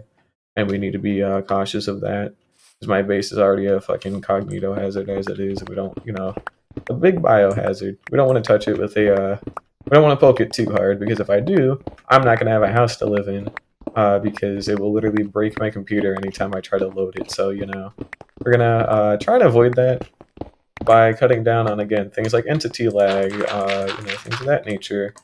Which, when we do the Library of Alexandria part with actual, like, villagers and stuff, we'll just basically be making a trading hall, but it looks cooler. I won't have them free roam in that area because I feel like it could cause... I'll have too many of them to manage and maintain. So having them free roam would be a poor decision. We'll still have free roaming ones on my base. They just won't be like the actual like important ones. They'll just be there kind of as like props, more or less. You know what I mean? It'll be very cool. And it'll feel a lot more like alive with actual villagers in my base. But I just don't want any risk. Is the ones for the trading hall are just for the trading hall. They don't get any special treatment in terms of being able to walk around or eat food or interact with their, you know, friends. They don't get that kind of stuff because if they die, I'm not going to be very happy because I will have to replace all of them. But at least they are replaceable. But I would prefer if it did not come down to that because the cost is too big. Look at me, I'm an average business owner in America. That's crazy. But anyways, I say this is fine for now, mainly because I'm out of storage space, but you get the idea. So what we'll do is we'll like bring this down another 1 or 2 blocks and then flatten it out again. We'll kind of polish out some of the edges here, and then, you know, we'll add like cobblestone like seawalls again, like what we did with our actual wheat farm. And then we'll also have some dedicated spots for like stairs and whatnot to actually get up and down without having to jump or anything. But like this would be flattened. This would be flattened. We would build this part up maybe a little bit. Or actually, we could afford to flatten it, I'm pretty sure, and then we would cover up that hole. But you get the idea. And then we basically just go around flattening out these smaller like mounds and whatnot. And then when we get to a bigger mound like that, we'll just leave it be until we decide to do something with it later. And then with this stone stuff, we'll just kind of leave this be as well. But we might cover it up with dirt, so it, you know, it's actually like a nice dirt hill and grass hill again. I use this to actually get some of my other dirt, and then we will we'll probably build like if you remember on our actual base, we have that mountain part of the village that we want to work on, where it's all baked into the sides. Well, we'll probably do that again here, just on a much bigger and like cooler scale. We'll have some actual like flat bits as well they can build on, but we should be able to like make this be like a really cool like vertically oriented one. Like all of it's vertical. We have some of the like flat normal stuff, but I want to actually be able to use a lot of these cool like sheer cliff faces. Like this could be some kind of cool ass like sundial or some kind of like cool monument like tucked away in this little spot. I can get a better angle to show it off. But this could be the house to a really cool monument, and same here if we do it correctly. Which, you know, that would mean I'd have to do it correctly, which, you know, what the fuck. Also, I have no torches, apparently. It's a shame. I wanted to light this up, because it's definitely a small death trap. And I'm not seeing any coal to mine. There it is, but it's too far away, so I don't care. Here we go. I'll take a little bit of this.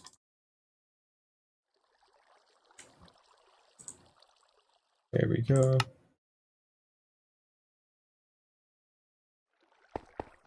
We'll just light up a little bit of this stuff in here. For the most part, leave it intact, but yeah, something like this could be like a small like hub, and then like a lot of the houses would be on the cliff sides and all that. But these higher up like flat parts as well would probably be good for bigger buildings and like actual important things as well. But I want to use the flat parts for houses and then these things for like actual buildings. As these houses would basically be like bolted to the wall kind of deal. They'd be relatively small, but I think they could be really interesting done correctly.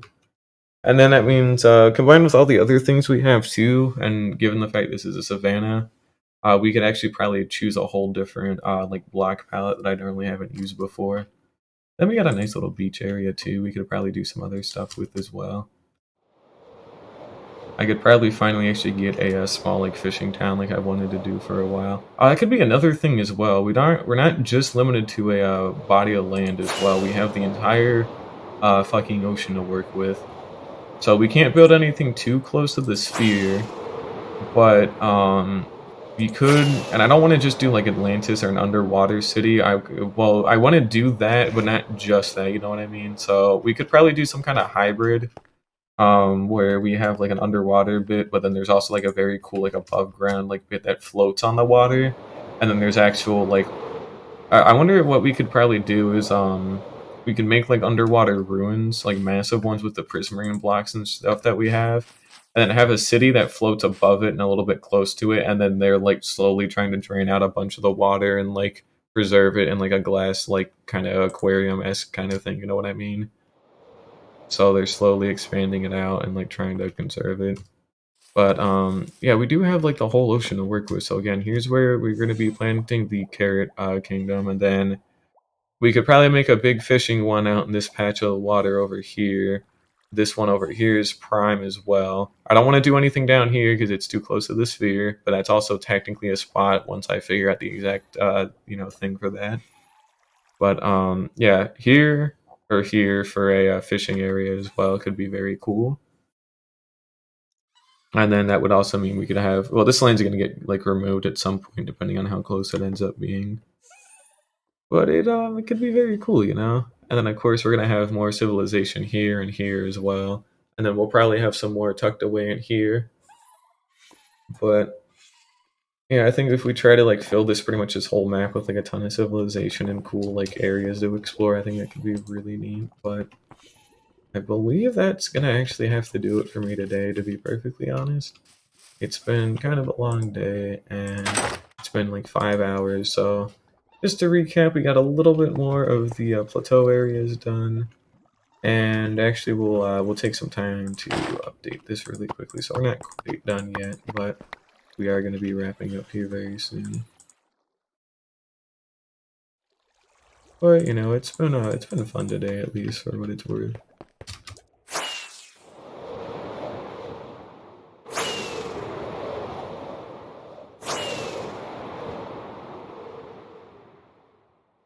And you can see that hard cut, but that is actually like correct.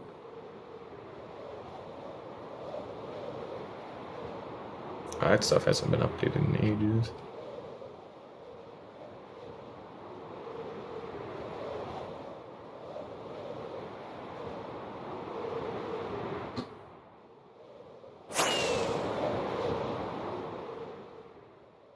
Alright, it should update most of it. Well, again, we just have to place the stuff in at the very top, but dang, that's crazy, YouTube.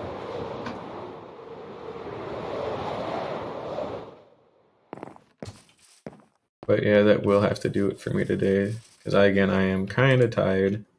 I've been at this for a little while now. Guess we also need to update that one as well. You can see how much the green has filled in and has helped it out a lot. And I know it's very abrupt here, but it doesn't need to be like perfectly smooth or nothing.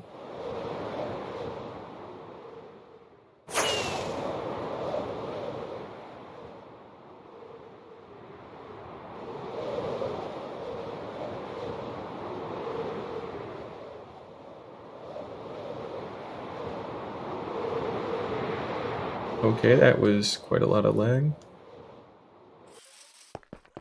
I guess we'll update these top sections considering we got rid of a nice chunk of the diamond, so why not? I got caught on that ledge a little bit, oops.